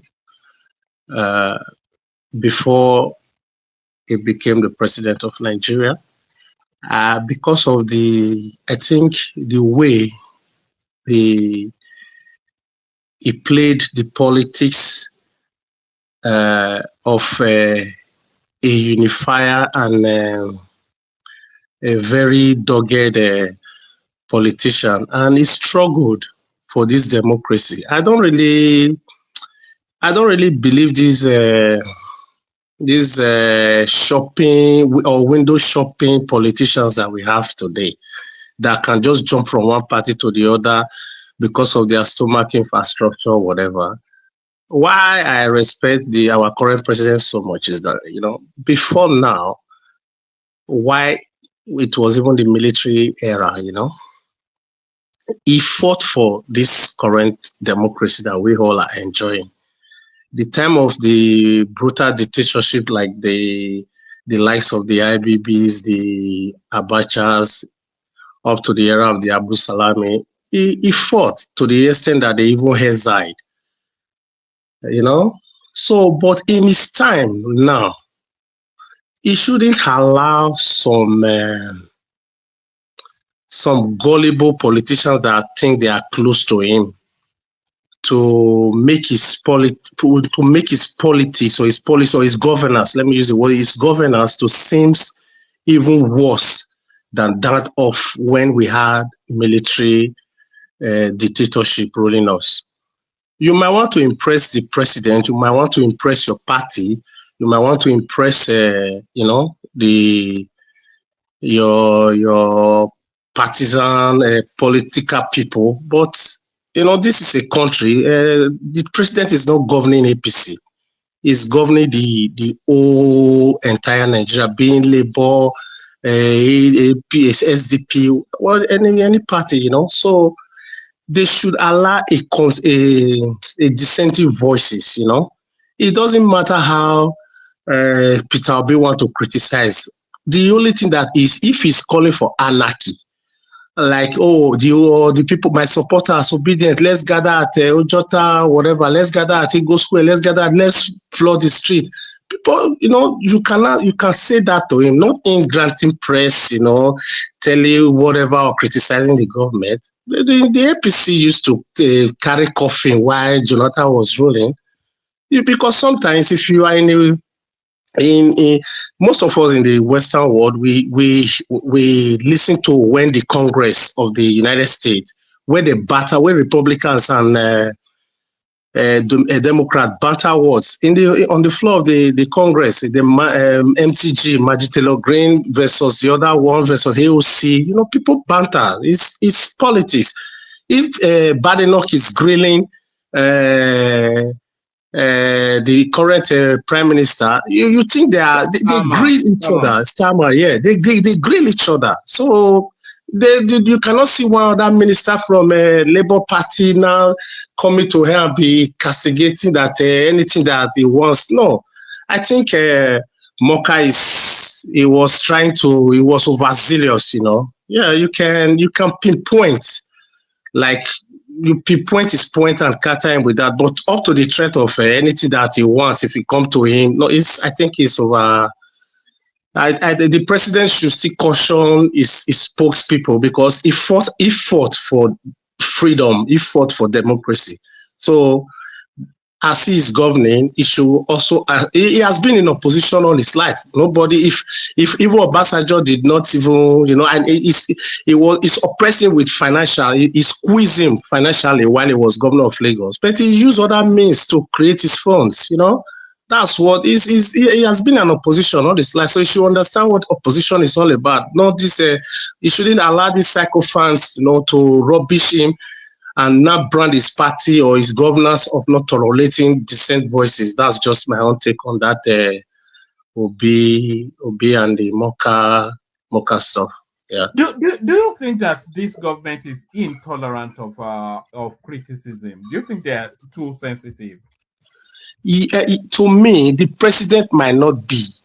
And there are too many people. If you look at the other parties, there are just few people remaining, like PDP, SDP, Labour. There are few people remaining. So people are very much in the APC, their party. So everybody is looking to place itself in one or two beneficial positions. So the president might not be impressed with the way they defend him. I think it's the party people. Even Minister of Information, which is in his cabinet, cannot say that. So those are the key members of the president's cabinet, the ESCOs. The Minister of Information cannot say that to Obi. But you see all these other people that are trying to impress the president for a spot, one or two spots. I know Morka has an office with the APC as their spokesperson for the party, whatever. But it might not be really being an appointee of he's an appointee of the party, but not really the government. So the people that are speaking, I don't think not officially Boala is official spokesperson now. Boala cannot use that word because they meet with the president all the time. President will not even want all those people to speak that way. So I think there are these other lapdogs that are trying to impress the president that are intolerance. Though Ononuga used to do that, but recently I think Ononuga is still scaling down a bit, because if you now brand this presidency to be like a president of intolerance, it now defeats his purpose of fighting for this democracy since even before 1999, All right, brilliant. I think there's somewhat some merit in whatever it is that you just said. What else are you looking at in the politics? In terms of the performance of the government, what's your assessment so far? Yeah, my performance of the government, even the government itself, because sometimes we criticize the opposition so much. The government itself should be thankful to Nigerians. Should be thankful, should be even the cabinet, these spokespeople ought to be thankful to Nigerians. Like before, like a year, like let me just say like 2 years ago, how would you expect that a fuel price, whatever policy, a fuel price from 200 naira per liter will be now like 1,000 or 1,000 plus in some other locations in Nigeria, and people will not take to the streets. Can you even can you sit and imagine that a fuel will rise like more than 500%, and it will not cause anarchy within space of a year plus? There's no Nigeria that's on the street. There's no Nigeria protesting. There's no Nigeria. They are just trying to cope with every of these policies that you are bringing. Yes, you are bringing the policies to take us from the dungeon, because we were digging a hole that we just but your policy, you promise, and we hope that okay, it will take us to a more better place maybe some years to come. But you should be thankful for the people that are understanding with your policies, because while you were campaigning, you did not campaign that my first or second year fuel will be, you campaigned that this problem that we have, it will be better.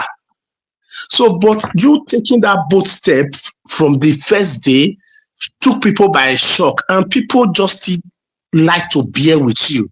So I think the policies, the governance is okay. The step that is taken is a step in the right direction, but it's squeezing the people more. But they should be thankful as well. It's not as if Biden did not rule properly, but just the inflation that there will be. The Americans will tell you that gallon gas price 3 liters per gallon, $3 or $4 per gallon. Once they keep saying that, they don't want to even care about the policies that okay, this was good, the other was good, they will just vote him out. They won't care. They won't want to be patient with you. Look at Labour that won overwhelmingly from Conservative, because they said, okay, the immigration policy that you did, it was not people, the influx of people were not too much. Nothing that Conservative would have to say that this policy that we are bringing, it will make inflation or whatever. Even before Conservative were booted out of office, the inflation rate was beginning to come down. But the citizens don't want to listen again. They still voted them out. So I think APC should be thankful to Nigeria. Even the obedience, the other party, they should be at least, because the policies that they are matching out is good in the long run. But for the present, for the fact that people are not revolting, they should at least be thankful as well that people are understanding with the president's policy. I don't know if you understand my take as well. I understand it broadly. Yes. What do you think Tinubu's chances have of re-election? Let's forget that now. What's the Tinubu's chance? Tinubu, I think I wouldn't say we should be thankful to Jonathan for this thing, no, because if he had used the instruments to hang on to power, then the Buhari wouldn't have come that they now ruin Nigeria, took Nigeria back all the way back to. So I don't even think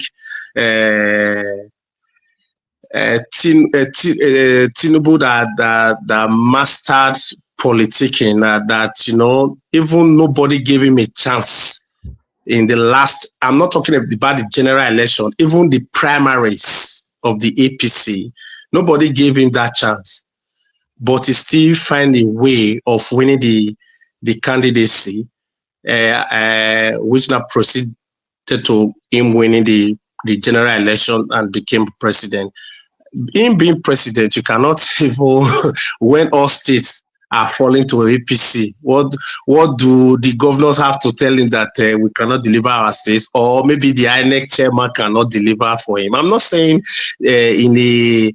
in an improper manner like rigging, no, but the whole institution has in his hands. So the institutions are not strong in Nigeria. Even while Trump lost the election, was trying to do it, that was 2020, the institutions stand against that. No, we can't certify this, we can't certify that, we can't do that. But Nigeria institution is not like that. So it's very difficult for incumbency to always lose an election in that, in that setting. But Tinubu, I think before the election, I think things will start, a bit, getting better. if not even getting better, I think a year to the election, it will pump money into different sectors that will boost one or two sectors that will make people to believe more in his policy. So he will definitely win. I don't think any challenge is there. Who will not challenge him? I don't see any prominent. If Wike have not gotten to this state that he is, gotten a bed with APC that he is now, we would have said, okay, maybe Wike still in the PDP. PDP would have said, okay, Atiku, you hold on, let's give it to Wike and let Wike challenge another certain guy. So Wike would have given him a run for his money. But I don't see any other person in the certain part that will contest with Tinubu. It's not even will be. So, and the certain people will not allow the certain president to rule just that one time that Jonathan stupidly did. So I don't think even everybody from Southwest, Southeast, people will vote for Tinubu to win the second. And even the performer, he doesn't perform. So he will definitely win the 2027. It's already clear. Let people be preparing for like 2031, not this 2027. What are you making of the moves being made by what's his name? El-Rufai? What do you think is playing out? Yeah. It's fortuity, but I don't think Tinubu would have treated him that way, because truth be told, if you remembered very well, I think the first person that even canvassed for that certain presidency was El-Rufai.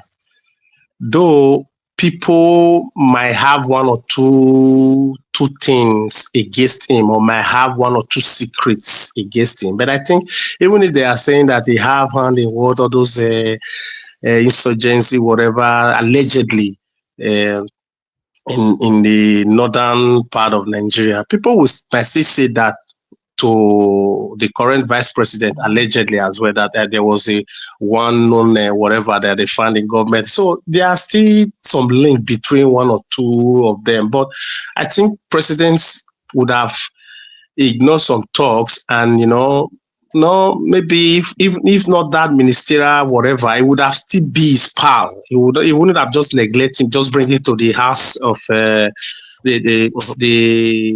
House of Assembly for screening, and from there it's just that's humiliation. Because if you look not this smear campaign, if you look what Rufai said about Obi that period of election, he described him so well. He was the one that even dismantled Obi. So it's not as if he hasn't fought for Tinubu all this while. So Tinubu wouldn't have just treated him like that, even if they said, okay, based on security risk, or they'll let it be minister for this and for that or for that. He should have still keep him close, not really that close, but some offices that wouldn't really be linking into the intelligence, but even the power sector that they were leaking with him doesn't really. I know it's still some security stuff though, but they should have given him. What is the Minister of Power doing now that El-Rufai would have done more? So I think it's because of the way the president treated, or the presidency treated him that time. He's reacting. And all this is futurity. No, it will not yield anything to me. No, they should be preparing themselves for like 2031, not really 2027 though. All right, brilliant. Is there anything else you'd like to share before we go on to Follow Me? Okay, yeah, I just like a minute more. I've been following this your platform for a long time. Sometimes when you like the monologues, like the videos you showed before now, I don't like the way you always take you explain. It's like you should let your audience or your moderators, do the. I like this your platform, because there are so many divergent views. Emeka will come and say something, it might not go well with Ogbeni might say so. Kulata must talk the other thing. Baba will just, when Ajali Koko used to come, Ajali Koko will take another view as well. Let all the your presenters or your guests do the panelists. Thank you. Your panelists do the not you taking stand. Even Tinubu TV station, which is TVC, they don't take stand the way you do. You are even more than a Nanuga. The way you banter anybody that have anything to say with APC or the presidency, you are like their spokesman.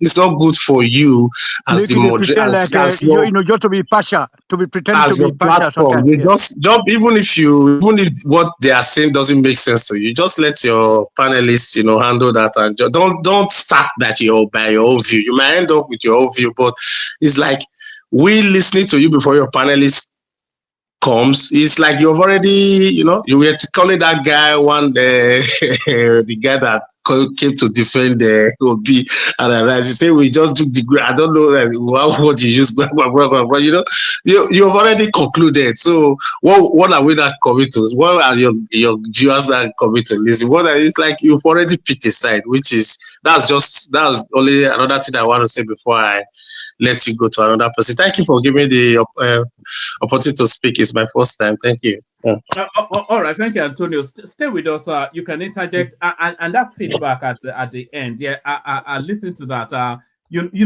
cannot promise not to have an opinion, but maybe I should not be as forceful as that. I think you may be right because you're not the first person to say it. So that's Antonio right there, a long-standing follower of the platform, now a panelist. So we go on from you to Folly, if he's not falling asleep. Folly, Chairman. So there's first son, the first son of look at Folio. All right. We don't seem to have Folly fully. So let's go then to Tony, who just unmuted there. So Tony, floor is yours. Yes, thank you very much. My brother that just came in. Good evening, woman. Good evening to you. And that guy, a Cabo. I hope that you'll be coming, every time because that's your name, self, Antonio. I think now Tony also like myself, Tony for short for me. But thank you very much for your. But I want to let you know that Woman's Web Tomorrow is one of the best, platforms, out of Nigeria. You know what I'm saying? At least in the, in abroad. I mean, Woman Web Tomorrow is so objective. Only that sometimes people don't have to be taking him that serious, because he usually say that he just cracks some jokes. Most of the time, he cracks jokes, okay? So, but as far as his platform is concerned, I think it's still the number one most objective, platform where people with diverse, opinions can express themselves, without being banned or without being, hindered. Like you can just like you just spoken now. That's so a couple welcome, very, so welcome. I don't know if you are from Edo State, also I can also say, Obohian, if you are from Yoruba. No wonder, say we are so objective, I don't know they carry last. So we are very honest people. You know what I'm saying? We are very honest people. We don't care. That's why everything that start from Edo is always answers many things. We always just stand for the truth. And no matter who is being hurt, we step on toes. You know what I'm saying. But as far as this place is concerned, it's a very beautiful place. You just have to be. I mean, kind of like be patient. You get to know him. See better. Yes, that's for that. So then, I mean, see, I would just say that I just told your line. Regarding the Tinubu's administration, you know what I'm saying? Is so. I mean, I think it's as far as I'm concerned, it's the worst in the world. Look at the way they just treated people. I mean, the rule of law is just like they just try inside a pit toilet. And then so which means that it was actually not. He didn't fight for democracy. I mean, judging by his antecedents. You know what I'm saying? You can't tell me that you are coming to rule a country because the country is bad. Then now you now say, okay, I'm coming to change the system. I want to change the status quo so that people can be able to benefit, people can eat agbado and get many things. Then all of a sudden you come into power, you now say that, oh, please, so you know that the country was already dead before I came in. Who asked you to come? Who begged you? They beg you, make you come. You are coming to do the job. So start doing the job. Don't tell me that oh, be patient. Tomorrow, next week, you will get this. Let me get something today. I don't want to get everything at once. let us see that those adjustments you are making, like just like the way you said it, you say 500%. That is more than 500%. You know what I'm saying? You are buying petroleum product for probably 200, and then now it's 1,000. It was almost 1.5 the other time, about 2 months ago. What kind of stuff is that? And then they will tell that, okay, don't worry, be patient, be patient. You start arresting everybody. You know what I'm saying? I'm not a supporter of Obi because it's part of the old system. You know what I'm saying? Now, I'm for Tinubu. I like the work he's doing right now that in some aspect, like try to take power back, or try to take power from those people that claim to own the country. That's a very big plus for him. But he should stop just arresting every Dick and Harry or sending all these attack dogs out, to be terrorizing the people. So they are making his government look bad, See, they are making his government to look very bad, So this is what we are saying. So you can't say that you are coming, if I'm coming to be the governor, look at the governor that he posts also, on Edo State now. It's also Tinubu that is getting the blame for that. Somebody that didn't come out to tell the people what they are going to do. You know what I'm saying? This person that didn't even go to primary school because he grew up in the north. You know what I'm saying? So, tell me who is your friend, then I will, then I will tell you who you are. You know what I'm saying? Growing up in, in any part of the south of Nigeria, especially in the western region, like Ibadan, Benin, Warri, then you know that you are capable. But look at that guy. He can't, so he couldn't even, read his budget. Nothing he can do. Look at what he's doing now, sending people out with Koboko to be flogging people on the street. Everywhere is full of Agbero. Everything will be attributed to Tinubu. Go to the platform now. They are blaming Tinubu for Modokbebolo's atrocities. With that short, this Obiako, this short devil, Adamu Aliyu, aka Oshomole. You know what I'm saying? So that is all these people that are making him to look bad. Otherwise, he was doing, he started to attack the fundamentals of our problems. You know what I'm saying? All those kind of tax reform, whatever, whether it's going to be his private company that will be running them or whatever, but it doesn't make a difference. But at least so the area that I would like to Tinubu to take action on now is how to take those oil wells back from the individuals. I don't want to make mention of any names. Take the oil wells and then let them be, under the state control. Then also that one now led me to yesterday's special guest, Prince Adewale. Thank you very much, Wama, for letting me, at least, have a word with the guy yesterday. Even though that I come, I came in at the dying minute, but thank you very much, I'm very grateful for that one, sir. So, Ogawaman, any special something for the politics? No, we were talking about Peter Obi's is outing the New Year Days broadcast, and then this spill-offs. People then because Felix Morka came out to say that Obi is going excessive, and anything that comes his way, he has to deal with it. And then Obi then spun out to mean that there were threats to his life, and the whole space is agog. So what are you following that space? Yes, I'll be following it. Like my brother just said just now. That's why we say that. You already know my stand on Obi's situation, like what he's doing. I look, I don't like it because you don't have to say that you want to be a president. Then you'll be spending your money, unnecessarily. In the northern part, it's like you are appeasing them. What you do is go on, appeasing people that are so far away from you, that already share the same culture, and people that that very soon, sooner or later, we're going to disembark from. What we're going to disembark for the northern very soon. You know what I say? So Obi is building boreholes, providing water, potable water for people of the north. Crossing, not to even take care of the people. While people in Anambra State are testing. You know what I'm saying? People in Imo State, the neighboring state, then Delta State, Edo State, they have no water to drink. Why can't you take it to Kogi State then? Why are you crossing the River Niger and the River Benue to go and give them water because because you are in a state of desperado? You want to be president? President for what? This country is a gun. This country is a gunner. This country, they call Niger area, expired since 2014. So there's no point. You should rather go and start working, behind the scene to help, to help achieve Biafra Republic, which we guarantee, a final peace for his people and our people also. indirectly, because once they go, we are going. You know what I'm saying? We are going.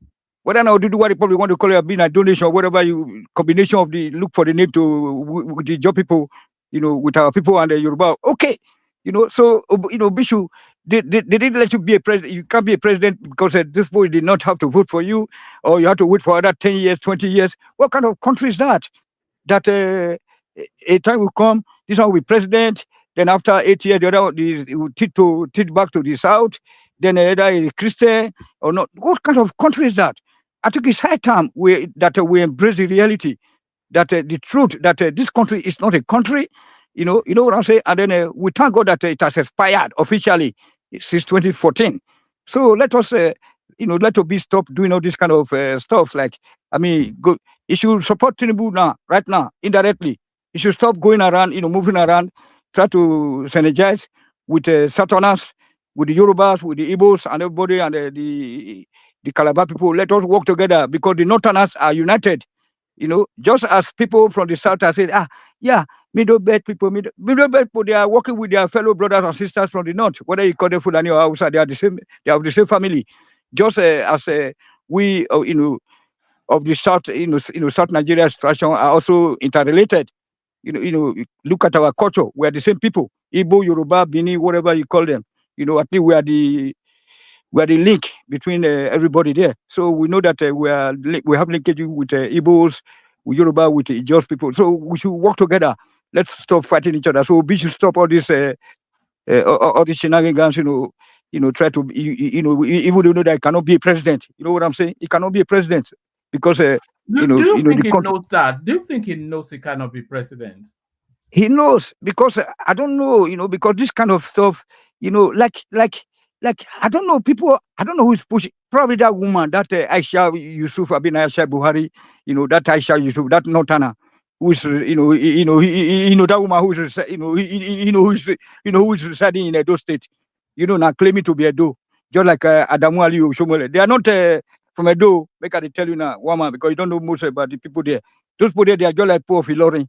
They came from the north and then occupy our area there. You know what I'm saying? Because our Oba fought them. Just like as our Oba helped Ibadan to fight them, the Oba of Benin, they sent the army to Ibadan back then to fight all this with for those people. The same thing. So people from Ibadan, they help us also. We fought all these people. So those are just the reminiscences of this Utmada for those offsprings. And then, and it's so sad that today they are the one who are even occupied those slots that are being allocated to Edo by the Tinubu administration. You see the names there, Abubakar, Kadiri, all those useless names. They are the one who is controlling the federal structure in Edo State. Oshomole's son is already a commissioner for finance, for that matter. You see, so we are just at a loss. Anything Northern Nigeria, Northern Edo, the same. I think he's commissioner for Earth. I think he's commissioner for Earth, not really finance. I think commissioner for Earth. Yesterday I think that they want to adjust it. You know that Shomole is too greedy. Now probably said, oh, no, nothing to, because last time they said it was going to be the commissioner for Earth. They're already preparing him now to be the governor of Edo State in 2028. I think you have heard that. So and then meanwhile we are just try to be politically correct all the time. That we don't want. Each time I said that these people are not from Edo, and then you see people that doesn't be our name. They can't be Edo. If you hear that, you must be an Edo name or Yoruba name to be an Edo person. Ogenoa. Ogenoa. Ogenoa. All right. No, but I not be like they talk. We're not lying. I'm not lying. They don't eat our food. I think President Tinubu should be. You said that so many times, though. Yeah. I'm just talking to my brother here, sir. Sorry, woman, because this other one piece here. Mama, sorry, I just have, but I need to leave. Just 1 minute. I think Tinubu should be grateful to Mr. Obi, because I'm not a fan of him though. But I think he's the one that even made Tinubu to be president, because if you look at the 6 million vote he garnered through by playing to the gallery of Christianity or a tribal whatever, I think he took that away from Atiku. He denied Atiku being, because if he had not contested, Atiku would have won easily. And if him not winning that very presidency, even it make the or him sharing the vote between Atiku and Tinubu, it really gave Tinubu the edge, because if you combine both of their votes, is close to like 14 million or no, let me say 13 or 12 million vote between them. So it drops and then just finally, I get you. I get you. I know why, but it because I'm can about never to be drop. president of Nigeria. Don't do that now. Just don't. Yeah, it can never be president of Nigeria. I don't know. It does. It can't even imagine the trajectory of after 2031 going back to the north. When can he come back to? If he's coming back to the south, it will not be him. So I think he's lost his loss. He should, find a way of, contributing. But I like the opposition that he's been doing, because what PDP is nowhere to be found. So would have been keeping the presidency on his toe. We cannot run a one-party state. So let him oppose all he can and bring the government to their toes. Thank you, Wama. Yes. Yeah. Hold on. Before you go, you know that what you are talking about voting. As far as I'm concerned, due to the fact that there are no institutions on ground, I don't believe that was a vote. It just was just allocated. Like what they said that to be one Lagos, and then so why they just allotted those numbers, those figures, so that for the people to say, okay, as far as I'm concerned, you see the way Tinubu battled his way through. Also, you made mention of that earlier on. You see that it was just money politics that is in Africa. Otherwise, like what you said earlier on, like about how these people they interact. I'm speaking from Germany. So Germany here, all the parties they do meet. Sometimes, they will grill, they have some barbecue together. They have supporters, stuff like that. And even in the parliament here in Germany, you see the opposition, and then they will be laughing together. Not so the Africans are not ready. So that was not an election. It's just like a mafia organization, my brother. Trust me. So let us separate that country. I don't want anything like a future election where they will be talking of a time for the south, time for the north. It will never bring any good thing for us. You know what I'm saying? Thank you very much. All right, brilliant. Thank you, Tony. So let's see if Foley is ready for us now. Foley, we called you earlier. Foley B. This guy, he comes in, boy. He never. Maybe he comes here to sleep. I don't know. Let's see if Ola is there. Ola. Hello, man. Good to have you, Ola. So yes. We're just in the throes of it. We were talking about the Obi Morka, something that spiraled out of control. El Rufai romancing with SDP and all of those. But whatever interests you, just speak to us for a moment, Ola. Okay. Hello, everyone. But where are our panelists come go now? What are they doing? The Christmas of show that come up. Well, they have a life now, so people turn off when they turn off. Okay. Yeah. The guy that tried to analyze Obi, I think he did a very good job than what I think people like us might have done.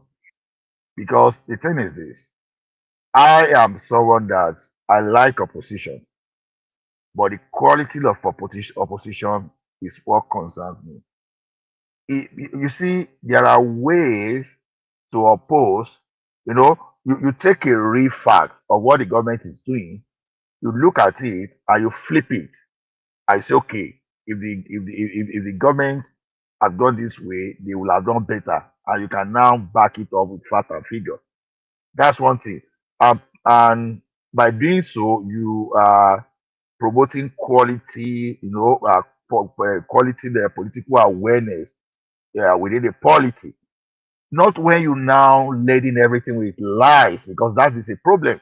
By the time you feed people with lies, when the election cycle comes, people are likely to pick the wrong opposition, thinking they are picking serious person that has something to offer. That's the problem of the country today. Everybody may praise Obi. You can say Obi is doing that. Obi is one of the worst opposition that I can tell you that I've never experienced since I've known anything about politics in Nigeria. Because when you want to put policy, you are not. It's either you are not putting policy that is realistic, when you want to quote figure, it's either you take the figure, you take it out of context, you are not even looking at how it can apply to your society.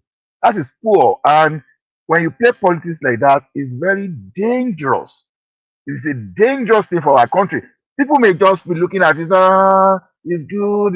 No, it's better for you not to even oppose at all than to mislead people. We've seen the repercussion of misleading people in the past. Do I need to tell you what people did to Jonathan? It was a very terrible, falsified, and misleading opposition. You know, that is when you have people even campaign against the country when you were supposed to be fighting against insurgency or let's say Boko Haram, that you went to the extent of taking lies to the foreign country that were supposed to support supply some munition to fight the battle against terrorism within our land. So that is not opposition, because you know opposition that you are basically moving against your country. You know, by the time you create some kind of dull knowledge that people are not really aware, they don't know the right from the left when it comes to politics. I don't see that. So kudos to that guy that was able to analyze everything. You say people hate you, they don't want to speak with you, they don't want to, and you are, and suddenly, and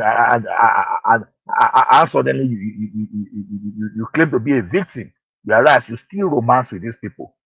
You know, people basically because either he's aware that he knows that many Nigerians or many of his supporters rather will not even take time to find out, or they will rather use that one to further to expand the type of sentiment they have. So, and my dear brother, welcome on board. At least it's good that you enjoy this platform, but that you said Tinubu should be grateful to Obi. Maybe you said you should be grateful for Obi. Maybe that's what you wanted to say. There's nothing to be grateful to in Obi because number one, yeah, probably Atiku might have won, but do you think he was actually doing that to favor Tinubu? No, he was not doing that. Everybody was doing everything for his own selfish interest. But So, he is right though. What Antonio said is right. If you remove Obi from the equation, then Tinubu will not be president. It's as but simple. I think we all know that. I probably would have agreed with that sentiment, but at the same time, nobody knows. But that grateful We, to we, is we, what do- I we, have we to. well, you should be grateful to him now because it was actually Peter Obi that made him president. No, It- I it- grateful for Obi. I will use that in if there's anything like a phrase for that. Grateful that Obi came as a rebel, not because he's trying to. You know, you are grateful to someone that is really trying to help you. But Obi was not trying to help Tinubu in any way. So I don't want no, that. I think the overarching point that Antonio was making was that without Peter Obi, Tinubu would not be president. No, I agree with him. I agree with him, but I'm now changing the narrative that it shouldn't be that. It's just like when we are talking of El Rufai, that Tinubu should not have messed El Rufai up. He fought. Well, at what point? I'm happy that I had enigmatic man say the same thing here the other time. El Rufai from day one when Buhari was coming in, he was at the neck of Jagaban. He was not fighting for him to be there. It was like to El Rufai, even if it was possible, there should be nothing like moving the presidency around. I think El Rufai, just like a normal smart politician, maybe he quickly realized that okay, no matter how I fight this guy is not likely to lose, and it changes here.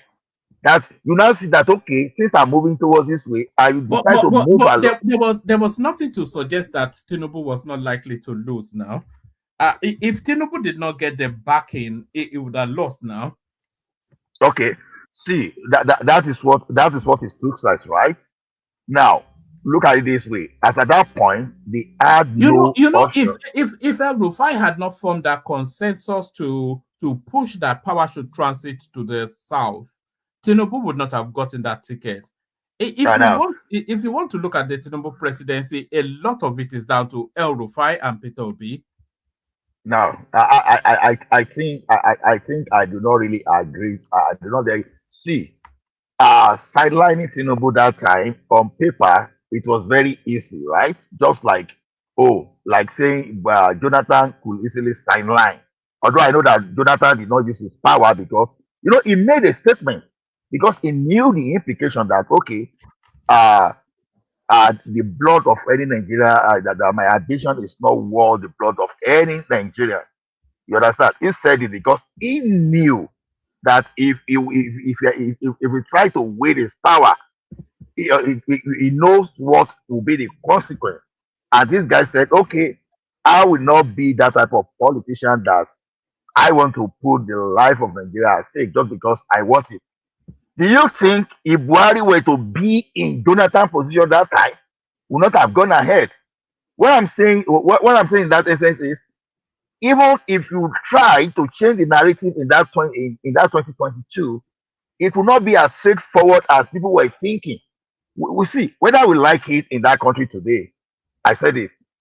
We may not look at it that way because we've credited everything to Fulani. Yorubas are among the major power brokers in that country. The only thing is, Yorubas are cautious. They are not so. They don't do their own dangerously.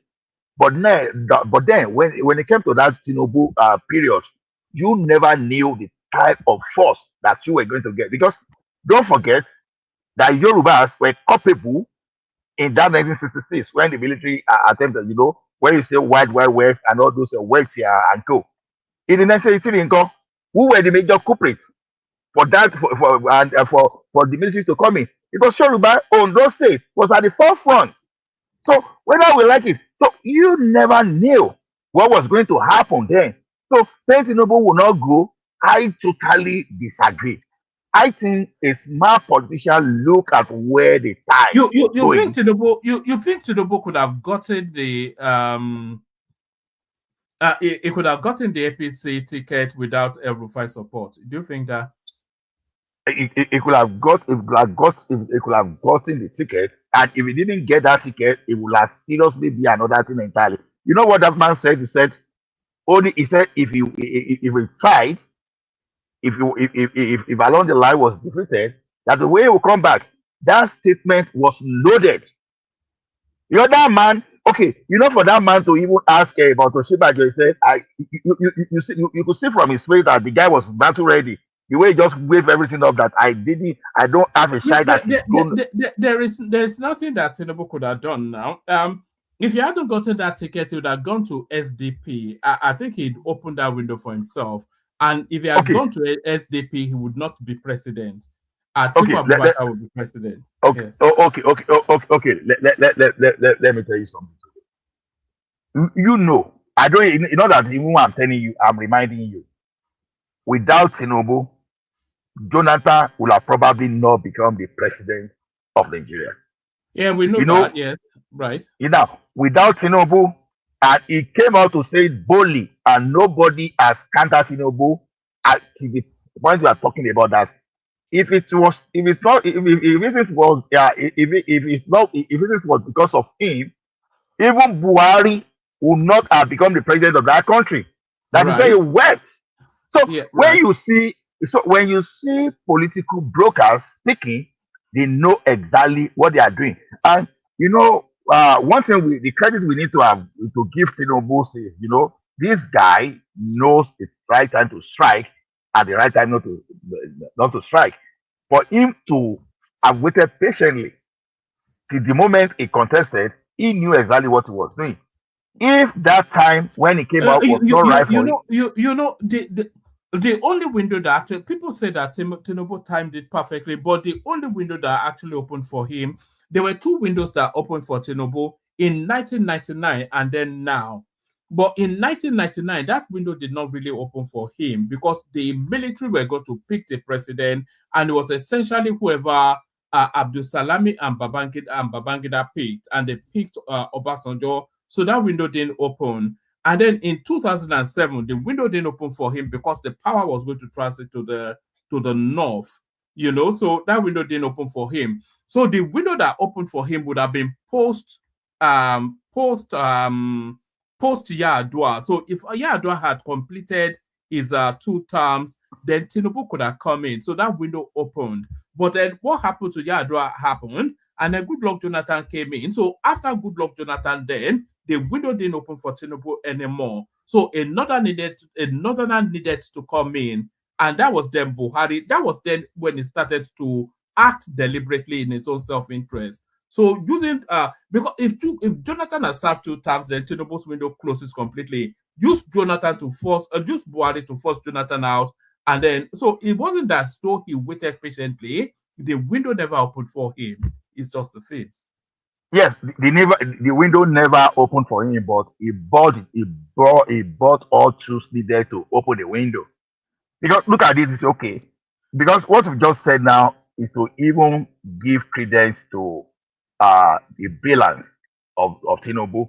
And apart from Showore, hardly will you even see anybody you've even brought online here that one way or the other, even though they were in no position, will still give credit to Tinubu.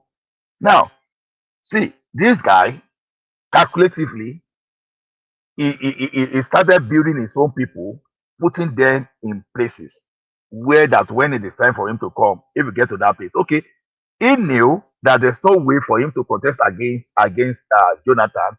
He pushed Buhari. Now, what Tinubu and Atiku has been going for everything, whether the situation favors him or not. That is exactly what I'm saying. Just like when we want to talk of Abiola too, Abiola waited until it was time for him to contest. And what happened? He won. So for him to have waited that way, as at the time he was going to contest, it wasn't because of El-Rufai. El-Rufai was just smart enough to know that okay, I can't continue because he was dragged for almost 4 years. In the first time of Buhari, this guy was dragging Tinubu. You know, he was trying to do everything, even by through his speech, to make sure that okay, if it was possible to reverse anything like rotation, maybe you rotate that you rotate between the north and the west. So it just like how will I say? It just like that the tail end of everything after Oshibajo came out, and later I said, okay, I'm no longer going. But you show your hand initially. Whatever you were doing as at that time, you just look at it that okay, if I continue this way, I was not going to win. That is exactly what El-Rufai did. You know, when they now said Tinubu messed El-Rufai up, even with my inexperience, once you move against me in politics, honestly, you were not coming to my you are not coming back to my camp again.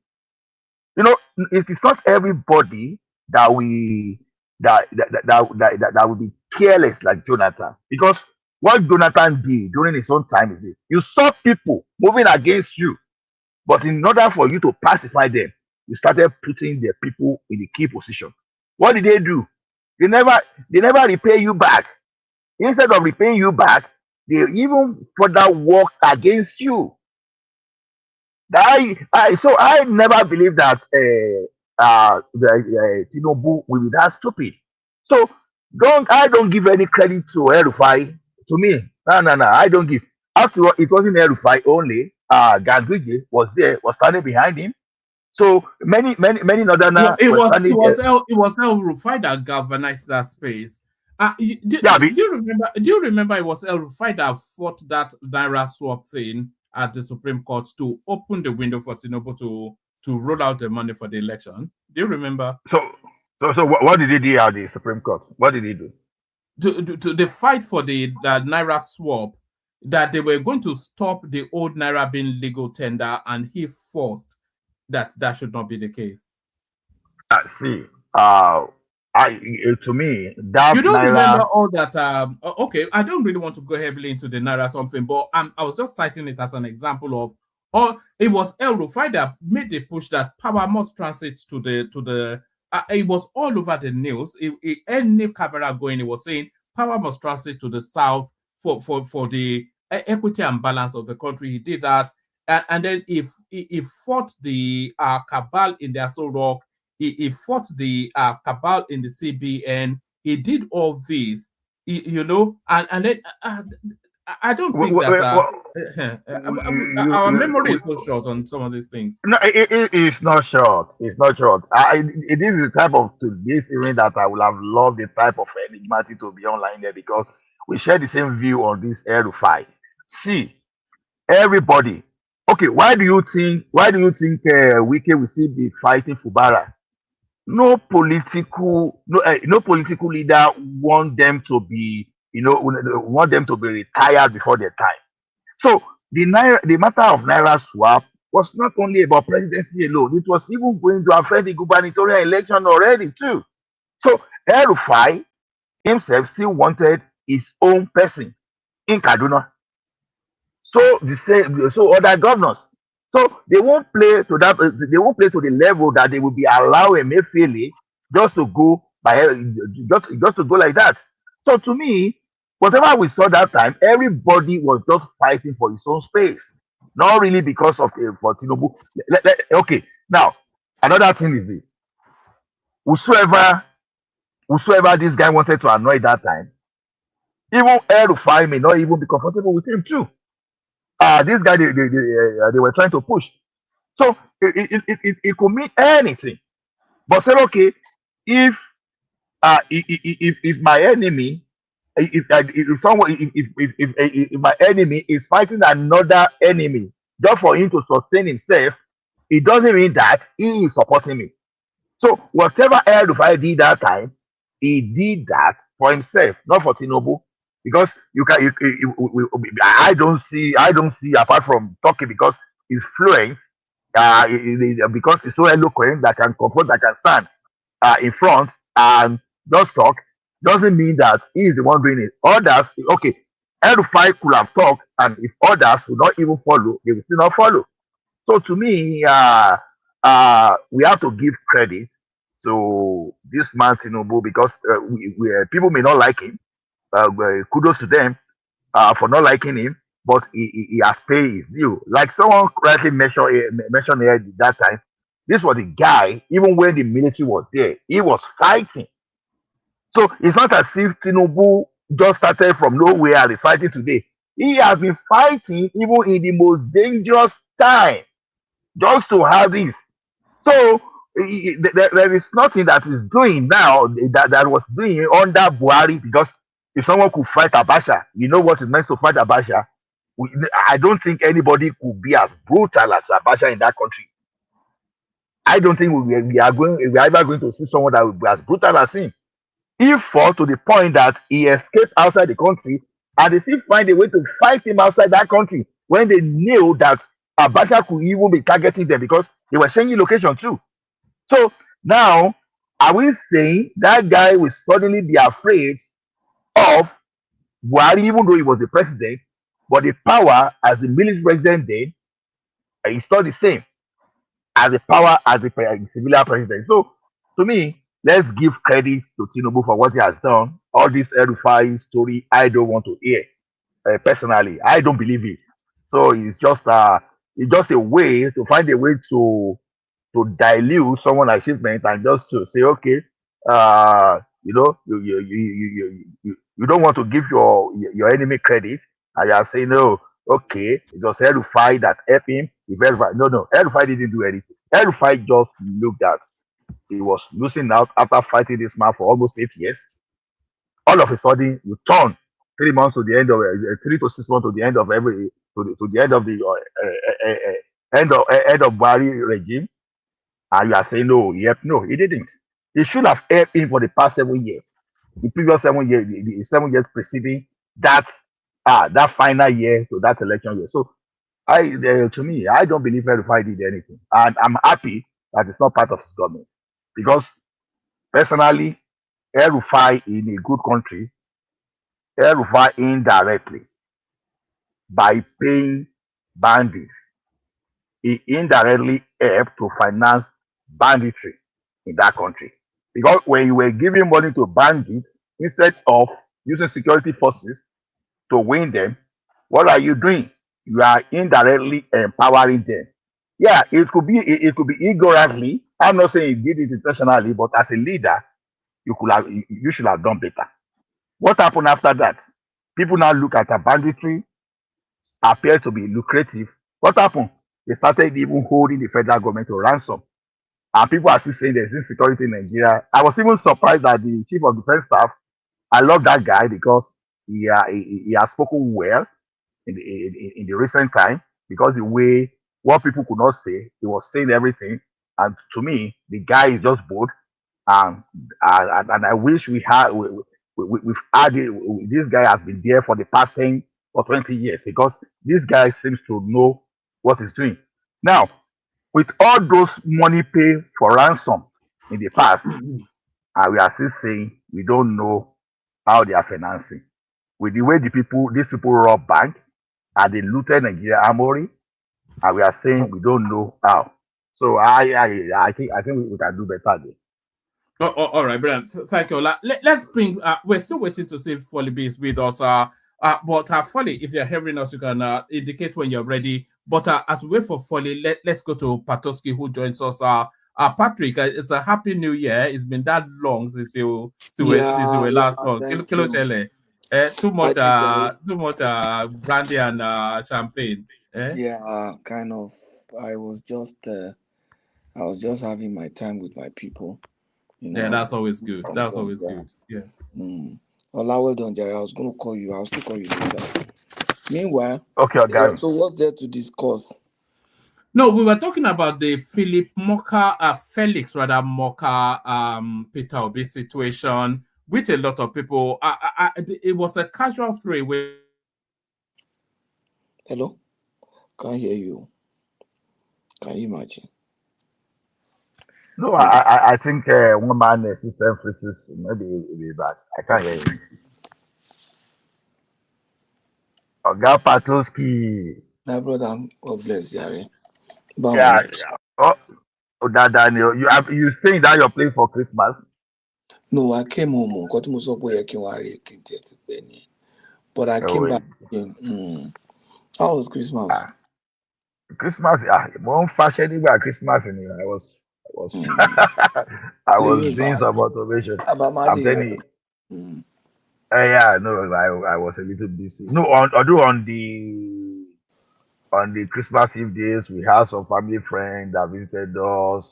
But other than that, I was just flying around within the Abata, just from one place to the other. So, yeah, Christmas was busy for me, very busy.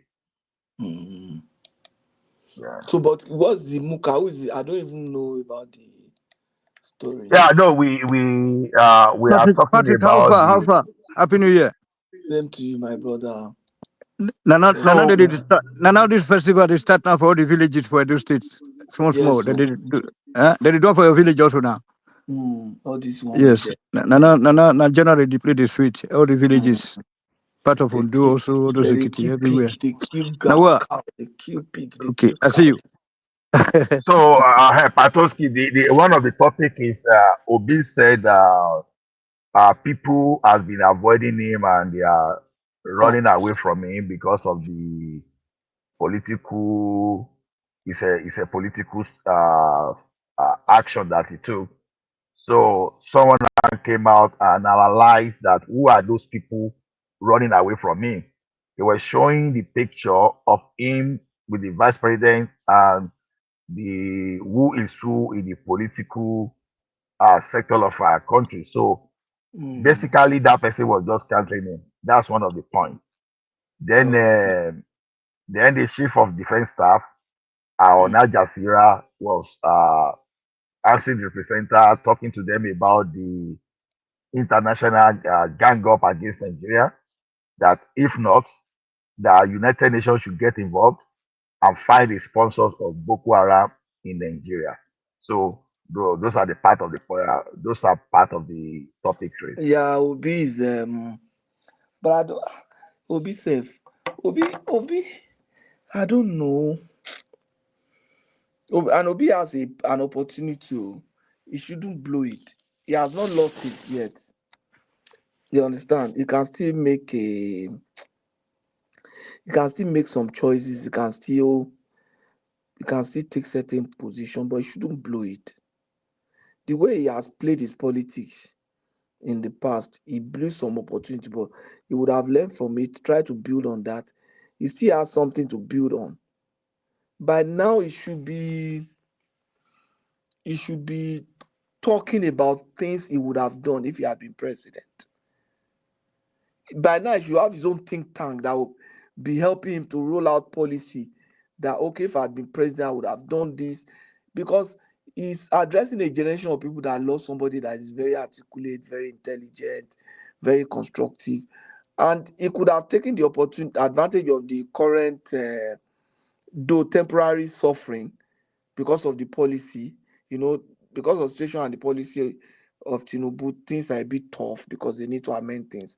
But that doesn't stop him from catching in on that opportunity and then try to take advantage of it to just do something meaningful, speak constructively, intelligently towards it. This is not the time to start thinking of political alliance. It's too early. He should build that structure so that I can have a currency to even negotiate with at that point when you want to build. It's too early. It's too early in the game to start thinking, oh, let's align with it. Let them be seeing you that you are going, that you are right in front, that you are very strong. If Kwakwazo sees that Obi is maintaining his hold on the east, he has even captured about 2/3 of the southwest, he will agree to be vice president. Waiting he get. Is it not only Kano? He will agree. He will agree. You understand what I'm saying? All the Yeah, yeah, article that they are hailing, is he not the former vice president? The article they are hailing, oh, Kiniko. He's not a former vice president. yeah, yeah. Does he have the same profile as a former vice president? He's just a governor now. Was just a governor that succeeded first term, failed second term, tried to come back again to succeed. So you should not overestimate his capacity now. What is the thing? It's a Exactly. mono-state party. So, but Obi does not pretend to have a strong currency within his own base. He should be able to talk to people in his own base. Oh, this and that. He should be able to be able to speak to this security situation in the east. Be able to, even though he does not have relationship with them, he should be able to address them in the open space. Not necessarily go against them, but tell them wherever they are. He doesn't know them, but this is the time to maintain peace. This is the time. People will see him as, look, you're assuming strong leadership. Not that you are afraid to speak. You are this. Today you speak. Today you blow hot. Another day you blow cold. No. Sorry, guys, my system dropped. Yes. Let me show you this. Do you know who this guy is? It's regular on doctor's show. Yeah. I think I've seen this guy before. Oh, that's Chidi Kalu. Okay, I think I've seen him before. He'll be joining us Friday or Saturday. I'll give you the confirmation tomorrow, but he'll be joining us Fridays. I spoke with him earlier on today, so we have that to look forward to. Yes. Sorry. Sorry. Carry on. So what I'm saying is that by now. Sorry, one man. If you are bringing audience of Carlo, please please invite Ogbeni as well. Yeah, I'll tell Ogbeni. Odin Carlos. If you are inviting him, please invite Ogbeni as well, please. Yeah. To come and do lawyer versus lawyer. You want to see that? Yes. You know that guy. You know Chidi Odinkalo is a professor. Yes, that is why. Because our brother here. I think it's several steps. Although Ogbeni is a PhD as well, but Odinkalo is several steps ahead. The guy.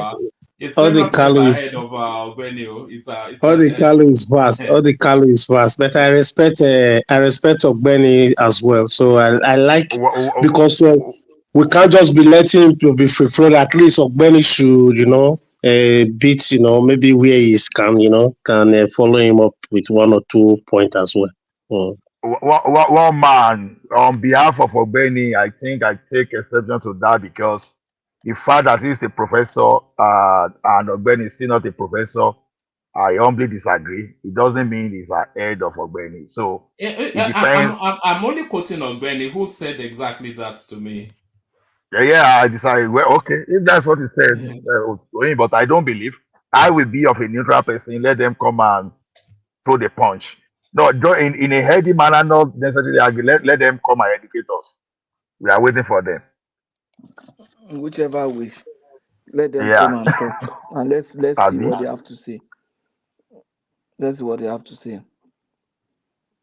All right, back to you, Patrick. I mean, what are you looking at in the landscape? We were talking about, if it was to be Operation Get Tinubu out of office, what would be the strategy of that operation? Because they are trying to formulate how to get him out of office, but none of those formulas cohere.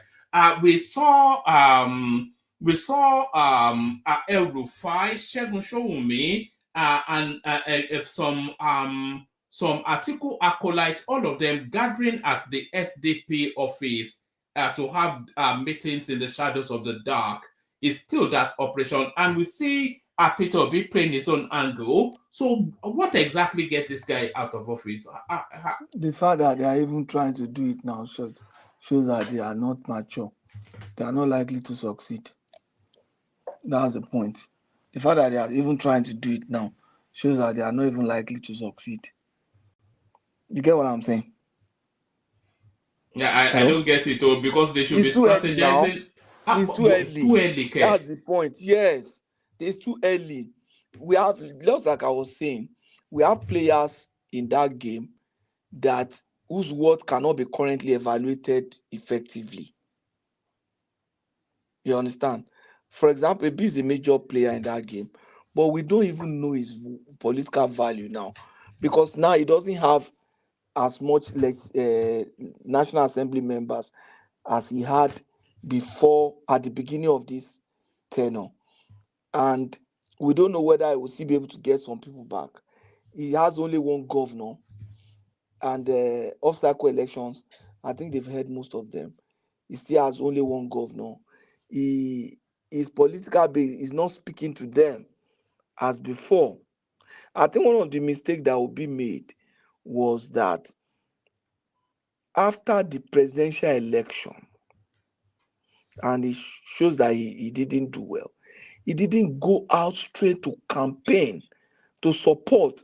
If, for example, if Labour Party had more governors in Southeast, maybe in a place like Enugu, let's even say Imo is off cycle and Anambra is off cycle. In a place like Enugu, it currently has Abia, which other Ebonyi. If he had gone to campaign, just go there, the people will love him. Let him keep going the way they couldn't push him out in the presidential election in Southeast. Do you think it would have been easy for them to rig out Obi in presidential election in Southeast? No. People were just out there. If he had done that, by now we'll have like 3 or 4 governors in his pocket. How many governors does Kwakwanso have? Only one. And he's busy trying to show that he's strong. If he has like 3, 4 governors in his pocket, and he's negotiating with some other governors, if he succeeds in doing that, he would have been able to grab Anambra from Soludo with the help of the other governors. Then they'll be waiting for him. Now, but Anambra is still grabbable, because no, it's not grabbable by Labour Party. He's not doing that now. How many times has he gone there to campaign? Because the indigents don't seem to be especially impressed. It doesn't mean that he will be the one that will get it now. How many times is he going there to address people, to meet people? You are not. It's just throwing away opportunity. You are a likable person among your people. Your people like you, even for no reason. They just love you because they feel that at least we have somebody that we can present. Now, look at the risk, look at the effort, look at People gave them all kind of names. Called them Biafra, called them obedient, called them these people, tribal bigot. They did all that because of this guy. They didn't call them tribal bigot now when Oji Kalu was trying to contest for president now. They didn't call them because nobody cared. But they care so much about you. They took on those names. You are not able to even organize the party together. You are not able to stand strong and say, this is enough. Let's even say you did that because you were running for election. Now the election is over. You have lost. Why can't you look at your party leader in the place and speak to him? Can't you just stand your ground instead of playing all these slicky things? And that's what what's this guy's name? Kenneth Okonkwo was trying to tell him. As a leader, you don't go, you'll be going back and slicky, and you have to, there are times you have to be bold and just be frontal and be firm. Look at Tinubu now. If he was not frontal, you think he would have gotten that ticket. So Obi was not frontal. Obi couldn't read things. Obi couldn't, even when them what's this guy's name now? When they were telling him that time before the election about Bure, he didn't take his time to look at, okay, what's happening. He didn't try to say, let's call them together. Let's even, at that point, let's try to settle. He didn't do all those things. Now, let's even assume that the election is gone. He still has something to build on. Can you imagine if he has succeeded in getting Lagos? If he has succeeded in getting Enugu? If he has succeeded in getting, now that he had Abia, if he has succeeded in getting a place like Cross River, do you know that he will be having like 4 or 5 governors? How many governors did Tinubu have to negotiate in his merger? Now, if he is going into the merger, he's going as a weak fellow. He will say, I'm strong, but it cannot be evaluated. You don't have enough National Assembly members. So you don't have a local government chairman. You don't have a state assembly. You don't have, those are the people that can do grassroots for you. Those are people that can pull resources together and say, okay, let's have party agents in other places. This one that Fubara is struggling and making noise. Has he gone to negotiate with Fubara to see what he can do? And say, okay, Fubara, don't worry, stay in PDP. Has he done any of that? Is Wike not trying to install government in other states? Fubara has all that resources now. So all those things, I don't know. Even I said the guy knows sabi politics. But the point is that he has raised the hope of a lot of people. Now he's just dashing it by not taking those ground. But he still has time.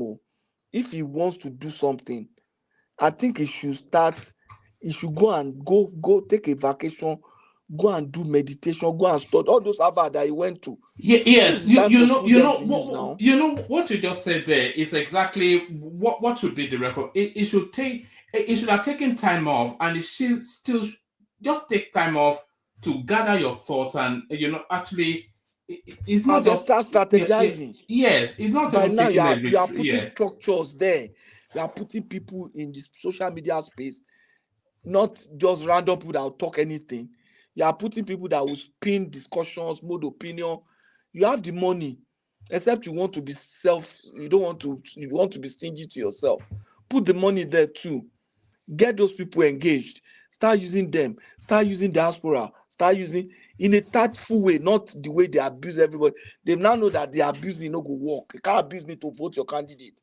But you can be very intelligent. You can be out there. You can be on the face of people every day. Be on the face of people and take the opportunity of what is going on. Nigeria is tough now. Things are tough. I know it's because of the policy, and the policies are meant to correct things and improve situation, but normally we are supposed to bear the pain, but nobody stops from catching in on that and using it to your own advantage. But it's not doing that. I don't know. All right, let me take you to a completely different space, Patoski. I'm not sure how much of the Dirty December thing that you followed, but it looks as though that Dirty December is turning into a bit of a thing. I was just reading some data here, Could you believe that 550,000 people traveled to Nigeria from November the 19th to December the 26th?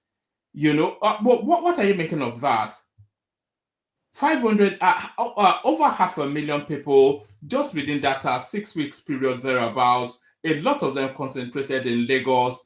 All the hotels are short, less fully booked. What are you making of that? Are you looking at the numbers of that at 30 December? No, I didn't. To me, I don't even. I did. You didn't follow it. It's a phenomenon that's about to. No, I don't. I didn't bother my. It's a phenomenon that's about to take hold. 30 December. Oh, you've not followed any of. Oh God. No, I'm just hearing that. People make money from it. A lot of money was made there, but if you're not following that space, Carry the Omoshibi, this name rings a bell. Let me check. I've not. All right. So what have you been looking at in the politics?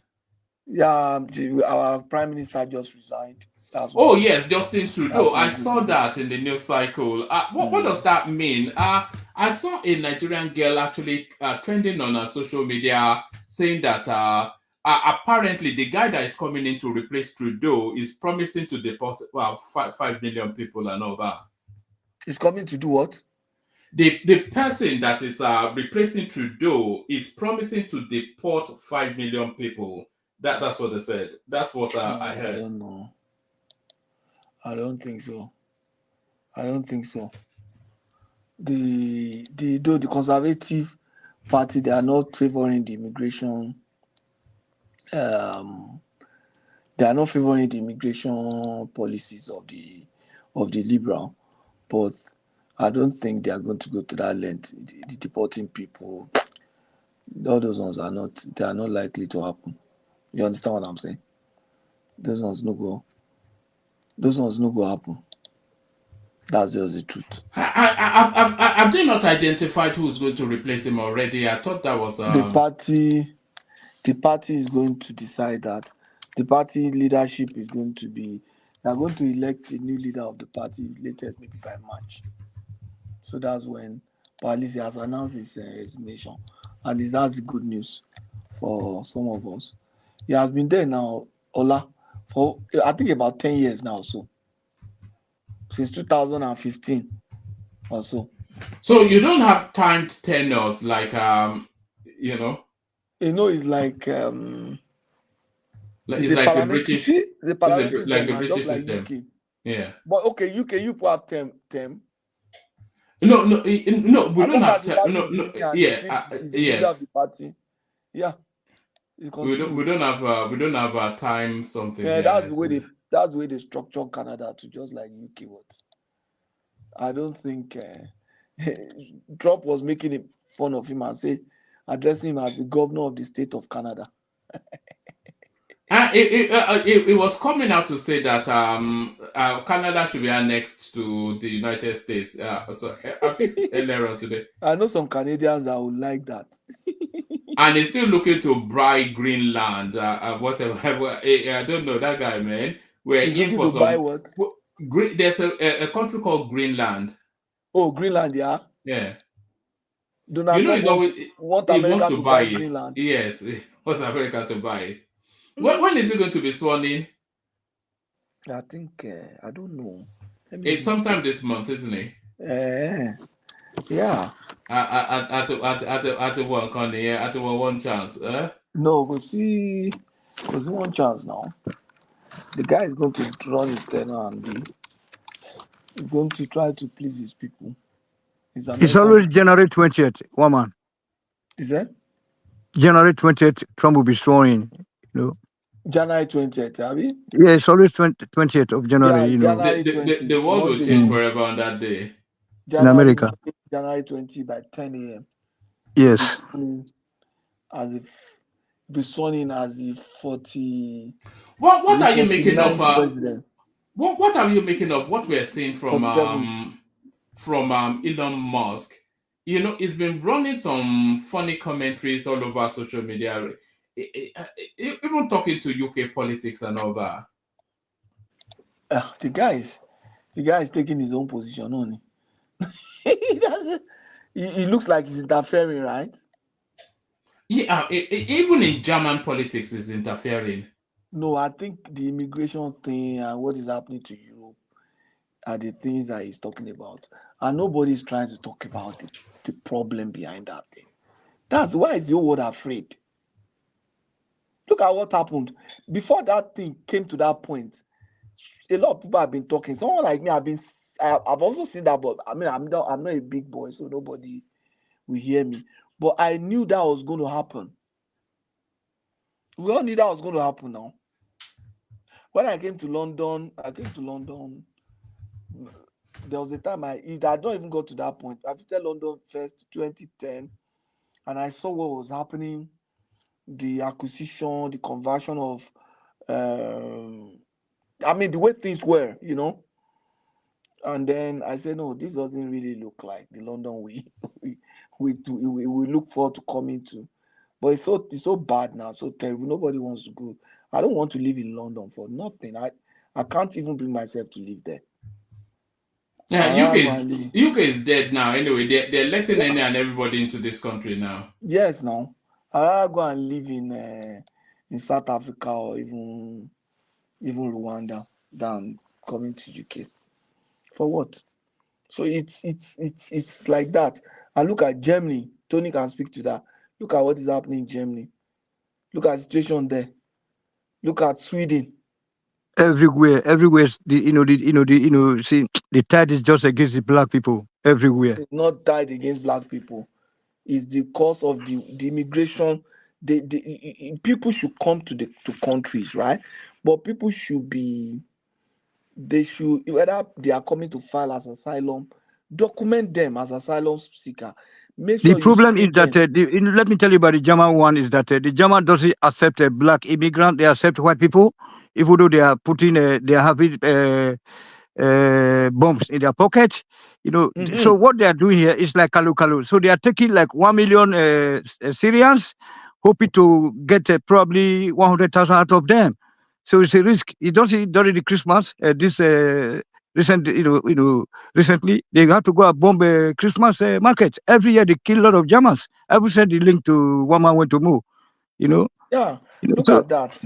They do that every time. And then how long would they allow that to happen? Yeah, the problem is this. Hold on. When the white people the attacks, then they don't talk about white people. They will start attacking blacks. Do you know how many blacks that are on the line right now to be deported? A lot of black people, millions. Yeah, so many black people they are not sleeping in their homes right now. Black people to be deported now. Yes, because when the white people commit offense, and then not that much black people that are living in Germany. Most of them came from Italy. Some of them are lucky because Italia, once you get into Italy, they give you 5 years direct. Do you know that there's some people who are living in Germany for 20 years, 30 years, they are still giving them 6 months? Then Poland also now is talking about deporting a lot of, they don't even allow the people to get to Poland unless they allow black people. Sorry, Tony. Yeah, Patrick, do you want to see the most viral video today? What's that? I'll play it to you, and then you will tell us then why you think it is viral. I want you to pay keen attention to this. Honorable members of Parliament, Her Excellency, the Vice President of the Republic of Ghana, Jane Nana Opoku-Agyemang, Her Ladyship, the Chief Justice, Your Excellency Bola Ahmed Tinubu, President of the Federal Republic of Ghana, and special guest of honor for this occasion, Your Excellencies, Presidents, Heads of Government and Development Agencies, Your Excellency Nana Addo Dankwa Akufo-Addo, and former President, Your Excellency Dr. Mahamudu Bawumia, distinguished invited guests. So why do you think that went viral? Tinubu now the president of Ghana. Look at that. Now we the Ghana. Who is that guy? That's the president being sworn in, their new president. Wow, he's telling the man that look at you can have my job, Connie. You can have my unbelievable stuff. Oh God. He was if just where is making even president, I mockery. He thought was he just was making mockery of President Tinubu now. He's not. How is he making? No. How does that? No, if you go to but if you go deep into the media space, you see people are analyzing it to be that because this man did it. It was not a slip of tongue at all. He should have corrected himself. You know. He's saying, look, it's not a slip of tongue. He's saying this guy is the president of Ghana. He's the president of Africa. He's the one but what I can everything. see, what I can see there is that the problem I'm having problem with the black people. They will say His Excellency, Excellency. What is excellence in a black leader or black rulers? That wasn't even the conversation anyway. They are excellent. No, I know. I just try to expand it. They are excellent. Any war. Actually, we're not looking at for stealing money. They will call themselves honorable. Tony, all right, Tony. Let me just help that. You see, I know what you are saying. It is like that. They have not done excellently well. But when they address them, say, Your Excellency, the President of the Federal Republic of Nigeria, Alhaji Bola Ahmed Tinubu, you are addressing the President of the Federal Republic of Nigeria. You are addressing that office. You understand? Not just the person. They are addressing that office as well. It's all of us that has the power, the weight of that office. You understand?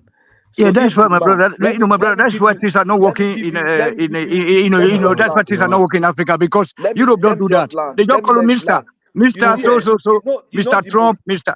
Yeah. You know the most stupid human being is somebody who has been given power and honor, but misuse it and make a waste of it. Thank you. God bless you.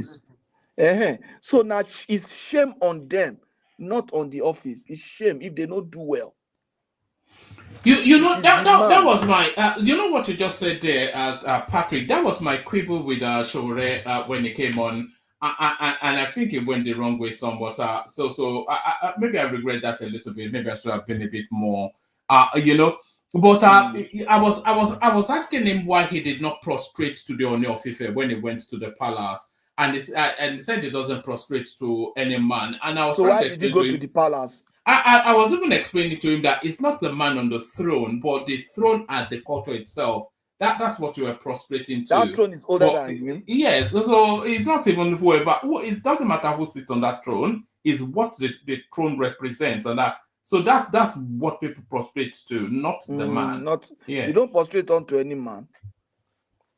You don't do that.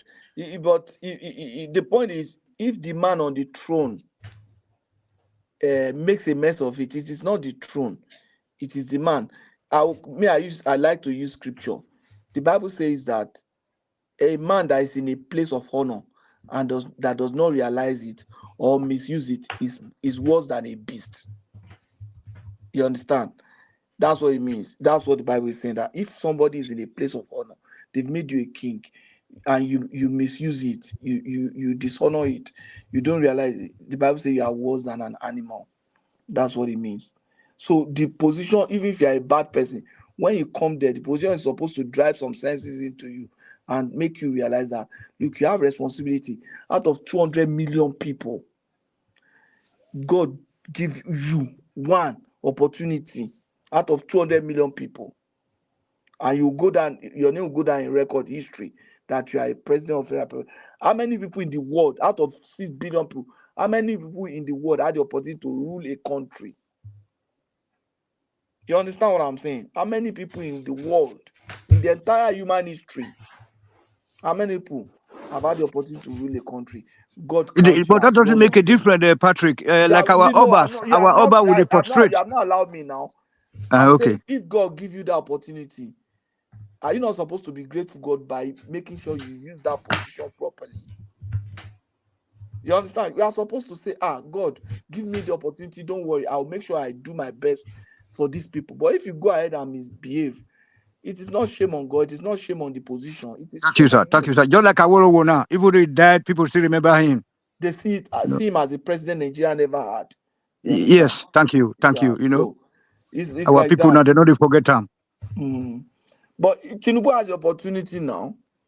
He can use it and write his name in Not be gold. Tinubu at the talk, say we're just talking generally speaking. Like you see All these these African senators, leaders, even local they have government chairman, opportunity. they will call them SLSC, the so-called TV stations, they are giving all this undue respect to this. I mean, how can they work then?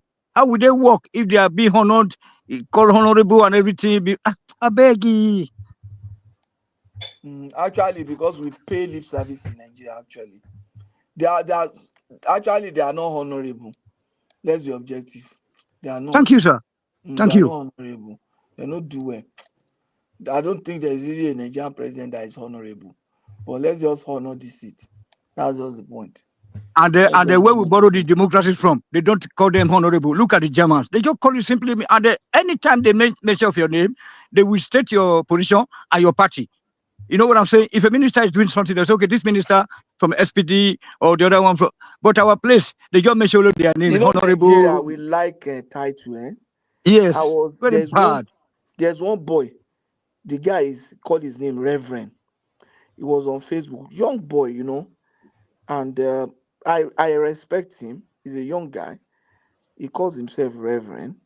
I'm also a Christian like him. And in Christianity, there is equality and everything. But at times we even say that this person is a very old Christian. You understand? Reverend. This young boy, they were now talking. I was now say, his name is Henry. I now say, Henry. He said, how will you disrespect my office? Yeah? I said, sorry, Reverend. And by the way, tonight you can come into the conversation. So I think it's opened up now just to, it's a free flowing conversation now. Reverend. Yeah, But thank you, one man. I know, I will just throw listening. in. I will throw in now. All right. I was reading the comment section. Somebody saying, "What do you expect? Obi is not doing this one. What do you want Obi to do? Look at you are just talking bullshit." Nobody is talking bullshit. This is how you people help to reduce the man to nothing by abusing people, by not making him to listen to it. He will not win anything. This way you people are doing. Let's talk to him. If he has tried one way, let's talk to him to try another way. Is it that you people want him to fail, pretending to want him to succeed? Let's look at it now. If Obi is going to take vice president, good. But what I'm saying is that let him try and go into that arrangement with some bargaining chips. He has something to bargain with. Then nobody will tell him, go and do this one, go and become vice president. If I have states and I have leverage, and you that just have 2-3 states say, come and be vice president, I'll tell you, chairman, see now. You understand? We'll talk. But if he's already losing his base and everything, how are you going to negotiate? You just a talk, say, hey, you people, you are talking bullshit. You can say I'm talking bullshit. It's okay. It doesn't even hurt me. I don't even know why I even read it. But the point is, you people will not make him succeed if you continue like this, abusing people that are trying to give him some ideas. Which day have I come to abuse Obi here? Since after the election, during the election, I was not abusing. I was just telling him he didn't stand a chance. But now I felt he has some leverage. Why can't he just leverage on these opportunities that Tinubu is creating for him? Because Tinubu is indirectly creating for Tinubu, and Buhari has created opportunity for him to try and leverage on. But he's not doing that. He's not doing that. It's disappointing people. Look at what happened. Labour Party, Aisha Yusuf with money, with all those things. What kind of thing is that? Look at the way he's campaigning. He's not campaigning well for his party members, for his gubernatorial candidates. If na me, they run for a dough where I know say I get base, I will go and spend 1 week in that Benin, in that Edo with Akpata. 1 full week or 2. It's a state we are talking. I'll spend 2 weeks in that place. Go from places to places to places with him.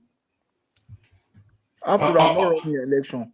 All right, Patrick. Let me bail out. Hand over to Tunaja. Tunaja, please bring it home. Please continue. The super tatas Ayo, and Abimbola. So those are Tunaja. Sorry, but let me impose on you. Please bring it home. Please encourage them to subscribe. We need to push those numbers up. Thank everyone. See you tomorrow. To Niger, over to you. All right, thank you. Like, share, and subscribe. Who is next? To Niger, good morning. How are you? Morning, no Simba. Pato, compliment. Happy New Year. Morning. How are you there? I did, Jerry. I know Obilan sorry. I've been listening to you now. I don't know why are you so passionate about Obi. I've observed that one in you the past few weeks. No, actually, I Do want you him see to have him? Do you see him as an option? No. Do you believe that he can make the change that we are looking for? It's better than Atiku now. Me, I'm always very To pragmatic. me, anybody that has the interest of that country should not even be considering any of these people that we are parading. Believe me. Let me tell you, you know Nigeria now. We cannot afford to have somebody like Obi as our president that will just be dancing to whatever people are saying. We need somebody that is a little bit radical, rigid, that can govern that country. It's not somebody that will just be, anything they say, I do. We just want to be nice to everybody. You can't be nice and be a leader. You're right. What I don't even know what you want to bring out. Are you the one that will not be telling him? So that means he doesn't have the leadership quality. Somebody that cannot even control a party, and you are giving him strategy on how to control a difficult country like Nigeria. Yeah, but you have to put one thing into consideration, my brother Remy. Obi is somebody that you can be able to talk to, that you can approach, or like the current status quo where people just dish out. What do you mean by approach? What do you mean by approach? Yeah. I mean, for example, now if there's no light in your place, you can call him and he will answer you. And Is that the role of a president? Yeah, but is that what you want your president to do? Okay, hold on. Or if he dishes out any policy that is not benefiting the people. The issue here is that if it's somebody that has not even been tested, do you understand? Could have been better. We know Obi. No, you understand? Well, you can say his character. Okay. Which character? Okay. We don't need that kind of. Let me tell you. One great country that has this kind of character as a president that succeeded. No, not most character of the country. We are talking about approachable, and they're giving the countries that we are looking at now that actually we are not doing well. Listening here. Listen to me. It's not about listening here. Forget about listening here. It's not. You can't be listening to what every other people says. You must have your own mind as a president. It's not somebody that whatever people says in the media, that's what you listen to. That is not the way. If you look at the countries that his ability to attend to people, to cushion people's. Okay. If you look at, forget about the European country and all these North American countries that have developed, the country that are coming up that came out maybe in the last 30 years, look at their leaders. Are they this kind of leader? Look at China. Look at Singapore. These are not the kind of people. Let me tell you, to govern a country is not about just listening to whatever everybody say. Big power. We need. It's not like that. Those countries you mentioned of are giving out basic necessities of life to their citizens. That's why they can go to dictate for them. You can't dictate, so you cannot dictate to me, and they're not are not providing me. Tony will not. It's just you are just on your own. You don't listen to people. Your country to that level, you need some certain qualities. You need discipline. You need to. Nigerians are not disciplined. It's not somebody like some people are crying there. Okay, we'll go there and then pat them at the back. This one, that you are not a father of just. You are not really just a father of your family. Nigeria is the richest country in Africa, my friend. We have got the natural resource and everything. But how can we? Are you not ashamed when people go abroad for Medicare? Your president doesn't go there. Your commissioners. Tony, what you are speaking to here is not about saying we have resources. How do you harness it? How do you make use of it? That's what you are talking. Should be talking about. How do you maximize what you are having? You have to build hospitals in Exactly. Nigeria, build hospitals in Nigeria so that Tinubu can go to that hospital. Oh God. I can go You there, are you here can go there. yesterday. Wait. Wait. You are here yesterday when we are talking. I made mention of something. I said, how many, even all these SDP, Adewale and anybody that is not coming to speak to us on how to increase the revenue of Nigeria, how it will maximize our resources and get money for all these things that you are talking about. Do you think you can just get it on a platter of gold? You say Nigeria is a rich country. How do you How maximize can when you what God be rich have when given to you can't even refine when them? Yeah. when you have resources that you cannot convert to money? Simba, So let me even tell you how do you something. make use of it? Simba, one of my friends sent me one video today. I've been trying to pick it, but there's no way. I don't know how to get it. He showed me a mining site in Zamfara video of illegal miners using children digging pits to mine gold in Nigeria. And at the end of the day, they'll give those boys maybe 50 naira, 100 naira, or 1,000. I don't know how much they give them to go and mine gold. And they are coming with aeroplane to pay them. Those are Nigerian resources. And our leaders are there. Dele Alake is there. That mine is not a hidden, it's not something you do inside room. It's not something you do inside room. Thank you. It's something that is very obvious. So I don't know. Patuski, let me tell you this. They have given him some dollars now, some millions. The question I used to ask is, you cannot develop by virtue of your natural resources. Just let us look at it. How many countries have we seen that are developed by virtue of their natural resources? But they need those natural resources to develop their spaces. Can jumpstart them. Yes. Those natural resources Let me tell you, it's an added advantage. Remy, when you have the natural resources, when the only we that have natural resources that are so backward. You can use it to launch your development, but we cannot. We are not getting it. There are some byproducts. Let me speak. There are some byproducts when you refine your oil in Nigeria, for example.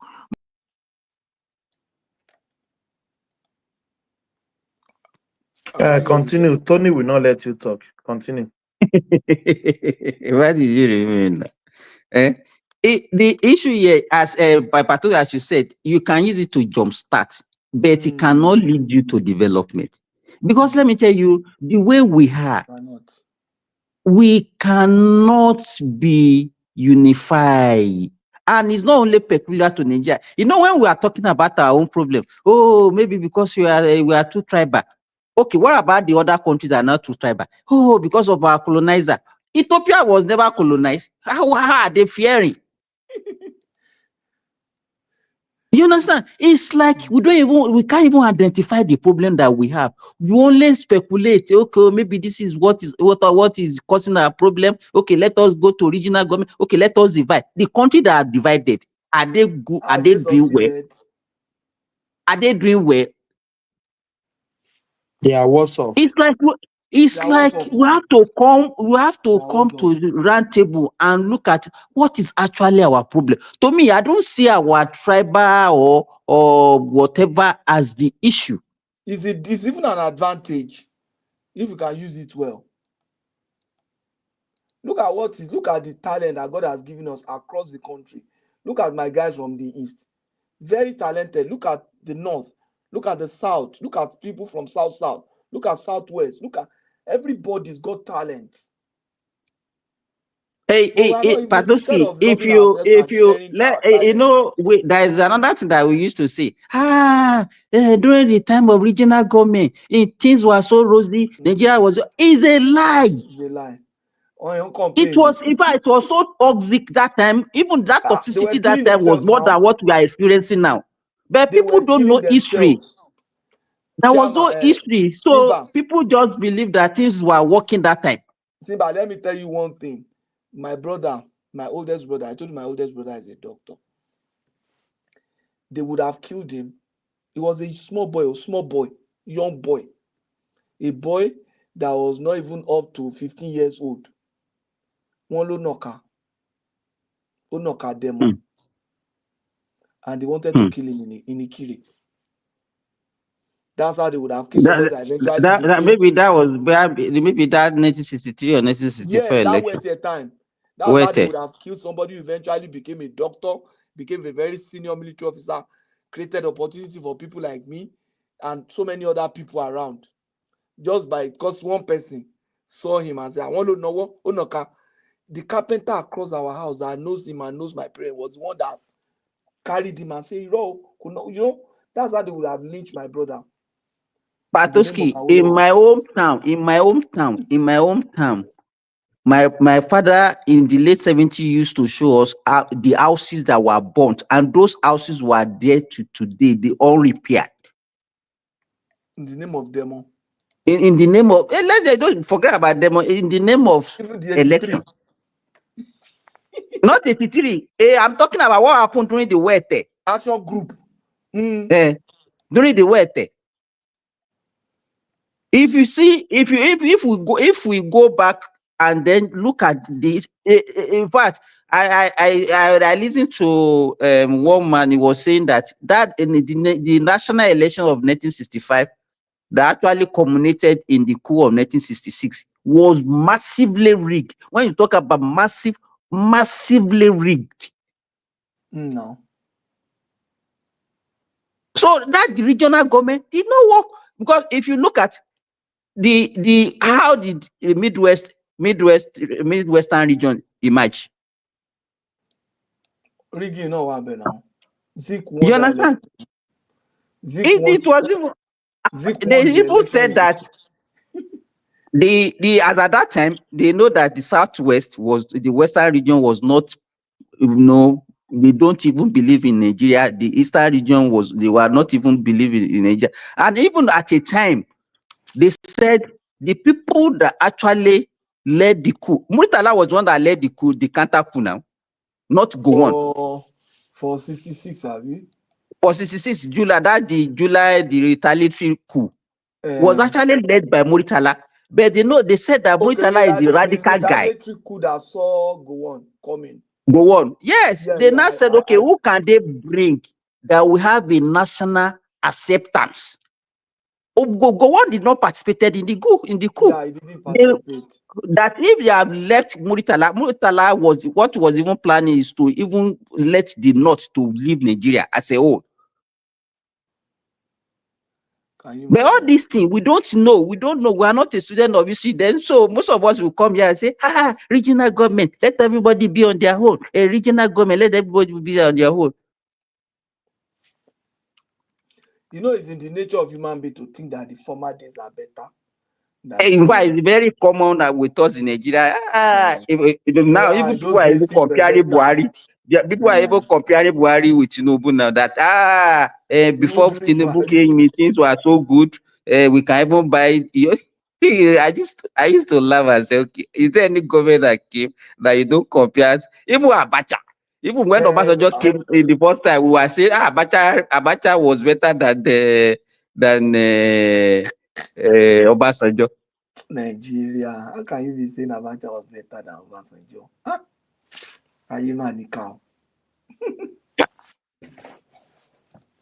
So I don't know. I think I don't think, or most of these things, our problem might not be one, but most of these things that we mentioned, tribalism, whatever, to me is not an issue. That is not. I think we should look at our nature as Black people. Why are we not doing well? That's a big question. No, that is it. It's why are we not doing well? Yeah. All these things that we are parading as our issue, to me, I didn't see it as a major issue.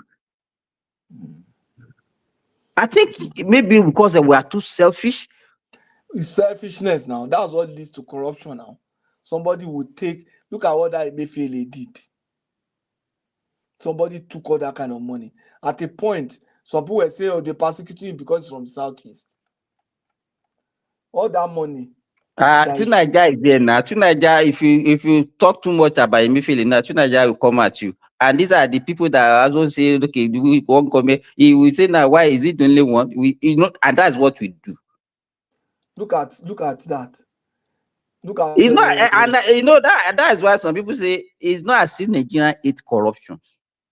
It's only when it's not favoring them that they will go does not against favor it. them. Yes.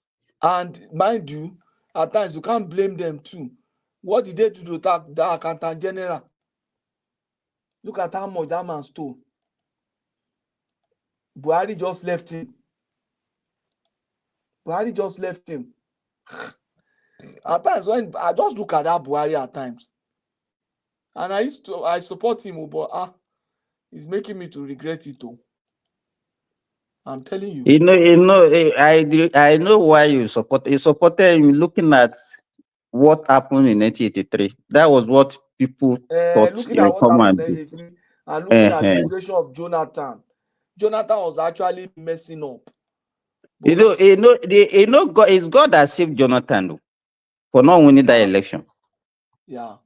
Believe me, all these things that people are saying, they're having benefit of hindsight now. Say, okay, during the time of Jonathan will have led us to the grave, the way he was Yes, going. now it would have been worse than Buhari now. It would have been worse But than most people will not when agree people to like that Fanika because they of were ministers. Jonathan, I don't know where was he thinking Fanika was going to give him any votes? Making Fanika the minister was a very naive leader, actually. No, that one. I think he has almost the same character with Buhari. It's like I don't care. Jonathan. You just leave. You will just leave them to do I think whatever they his want to wife would have do. even been a better president than him. To me, the guy is too dumb. Even he doesn't behave Too like hands-off, somebody who right? has PhD. That their PhD, I don't know. And those are the people that we are parading. I will say, okay, these are our leader. Some people are even thinking of bringing, Goodluck Jonathan back now. Yeah. You can see what we are recycling failure. Failure. You can see that mentality, and that's why we are not making progress. We are just thinking that we cannot do this because he has been president before, so he's the right person. Because somebody will come here now and be telling us, okay, during the time of Jonathan, a bag of rice is this. I say, see, is it a bag of rice that you're talking about? Or you look at what the guy was doing. With Desiani, since Nigeria president, there's not been any president that does not have one major corrupt person in his cabinet. Jonathan time it was Desiani. Obasanjo time, who was the one, sir? It's only Desiani. What about this aviation minister at that time that claimed that was repairing all the airport? I was eating all the money. What's that? Okay. Was it Ganifa? There was this lady Odua, also now. Stella. Odua. Stella Odua. Yes, now. And then during Obasanjo's time, it was Atiku. It was Atiku himself that was a corrupt person, not even the ministers. Then during Buhari time, it's more than one. No, everybody. No, that one was free for all now.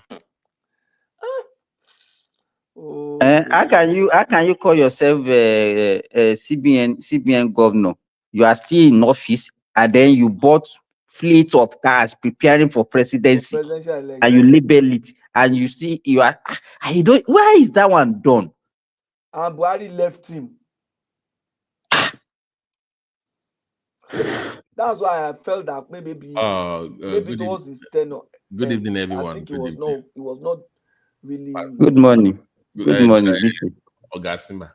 Pato, do you believe that was Buhari aware of what Emefiele was doing? You think I'm not sure. I think Buhari was no longer in his right senses in time here.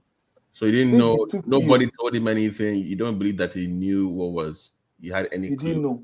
He didn't know. He knew, or he didn't have a clue. Was he told, or he just didn't understand what was going on? He didn't understand. He probably didn't understand. But they didn't give him the details, right? Just okay. He probably didn't understand. But the fact remains that allegedly Buhari was no longer there. It was his wife now, and the others, Mama Daura. Not really it was Mama Daura. Dead. It's a dead man. You can just tell the truth here. Allegedly. He's not a dead man. But since he took you, Abba started ruling. But since Abba died, I won't be surprised if that Abba was taken out. Because you Abakari. remember that it was when Abba died that Buhari government really became messed up. Yeah, but you, Patoski, don't forget Boss Mustafa. Yeah, no, but Mustafa was not as strong as Abba now. Abba No, was the one. after Abba, that's what I'm saying. Ibrahim Abba was Gabari. running After things. Abba was Ibrahim Gabari. No, Ibrahim Gabari was just chief of staff. He was Yes, not but he that. was in charge He was now not because that. when the He was president, not that yeah, influencer. He was not that But Mama and Daura, I the mean, rest were the one pulling the strings. You understand? They were the one but pulling the strings. whoever is pulling the stream or whatever they are doing, but why should somebody? Even he on his own doesn't know that what he's doing is wrong? No, I won't be surprised. I won't be surprised if he's not the only person that Or owns it that was a property. strategy that they wanted to No, use? that property must have belonged to maybe one powerful person. You will see the person. You will see what will happen. We'll hear now. The people No, that will buy. I'm not even talking. I'm not talking about the house that they are painting around. That maybe it was one. I'm talking about that time when he was campaigning for presidency. Some people must have told him to do that. All this, the Mama and Dara tell him to go ahead. Maybe he had really settled them badly. All those ways and means. You think he was just printing the money and keeping in his pocket? The person that is helping Mama and Dara, I'm not saying he's the one. No. Maybe he's helping them to print money. Pato, can you confirm? Because I saw a clip of Erufai. He said they were planning to mop up close to 3 trillion, but they only printed about 300 billion. They're trying to mop up close to 3 trillion. You mean that naira? Yeah, it's possible. So that was deliberate then now. Like if you know you have 3 trillion for people to bring back and you only print 300 billion. No, because he wanted the money back in the system. You don't print the exact money. You don't just want to. Like they will keep it, but so they will keep those old notes, but they would only give out the new ones. Few notes, and you want to take too much money out of circulation. Okay. That's the essence. If you are just switching the money for them, there's not really what it is.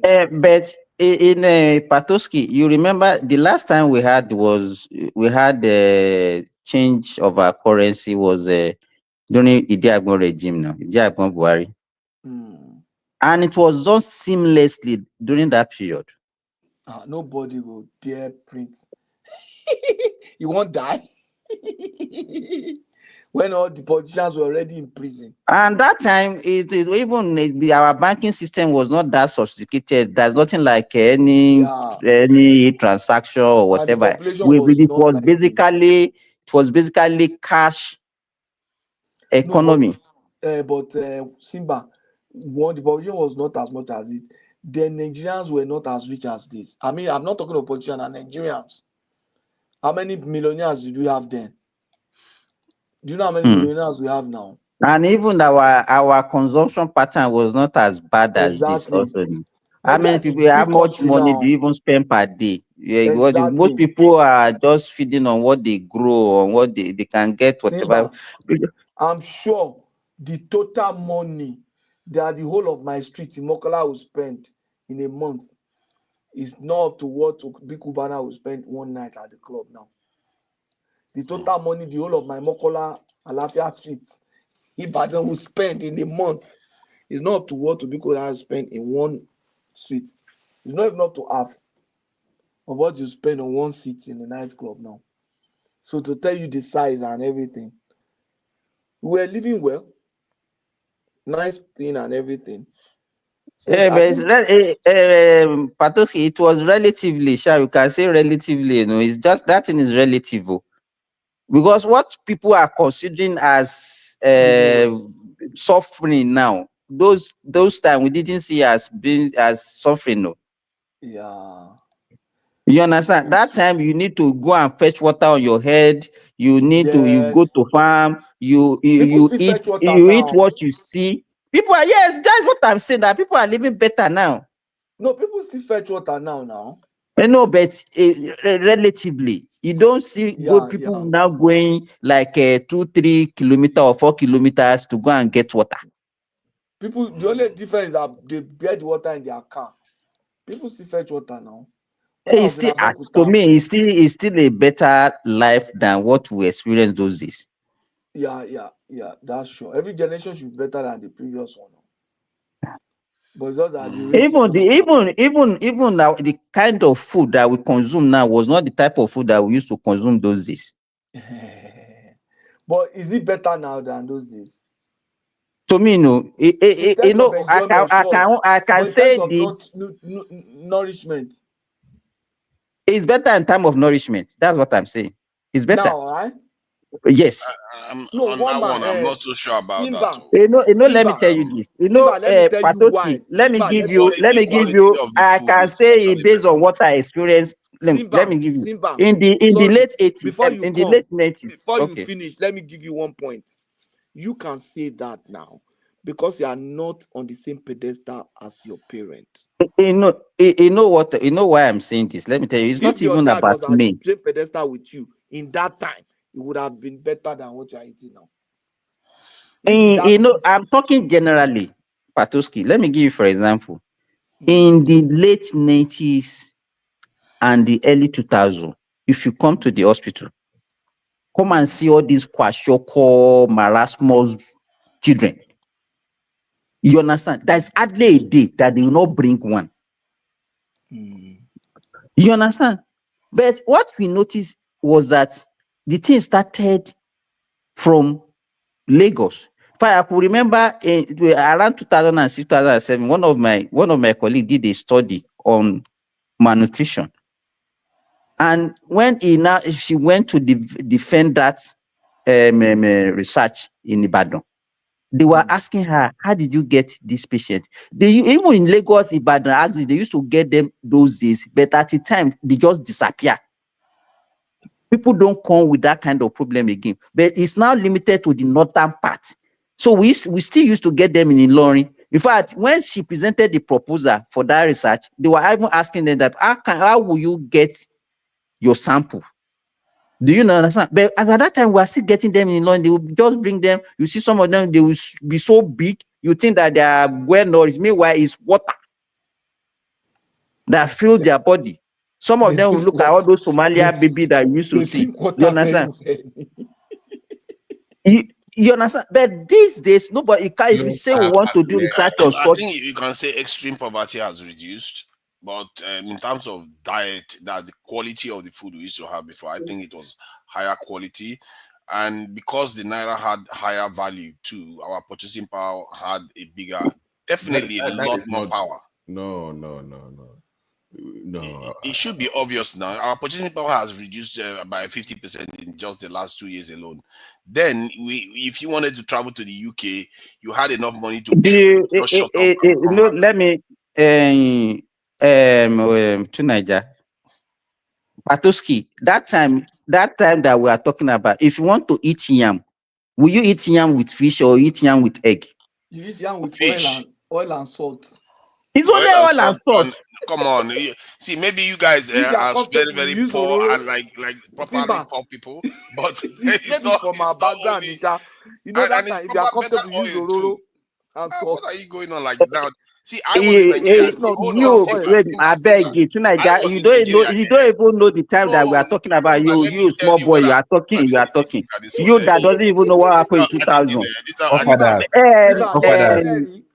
Patoski, this guy that is talking here, he doesn't know when Tinubu was the governor of Lagos. They are discussing the 50s, the early 50s. Okay, the early 50s. That's what Simba, you remember when we used to put salt and palm oil in garri to eat? You know that one? Yes, now. See, but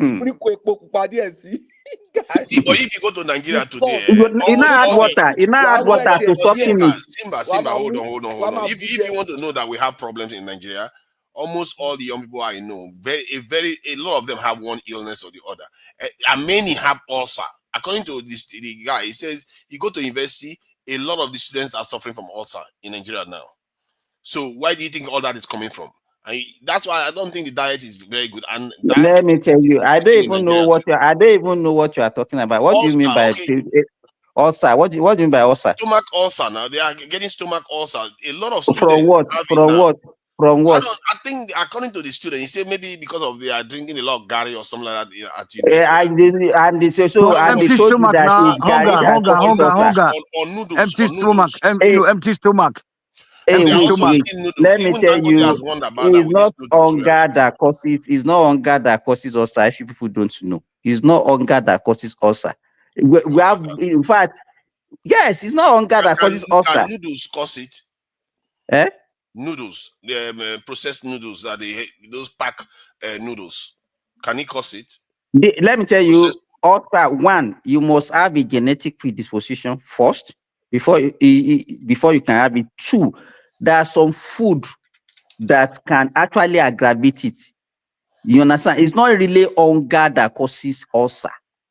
So people can peddle, these days, anybody can put out rubbish there or say anything and people will believe them. Now, let me ask you now. Let me tell you, people that if you are, okay, oh yeah, BT, go ahead.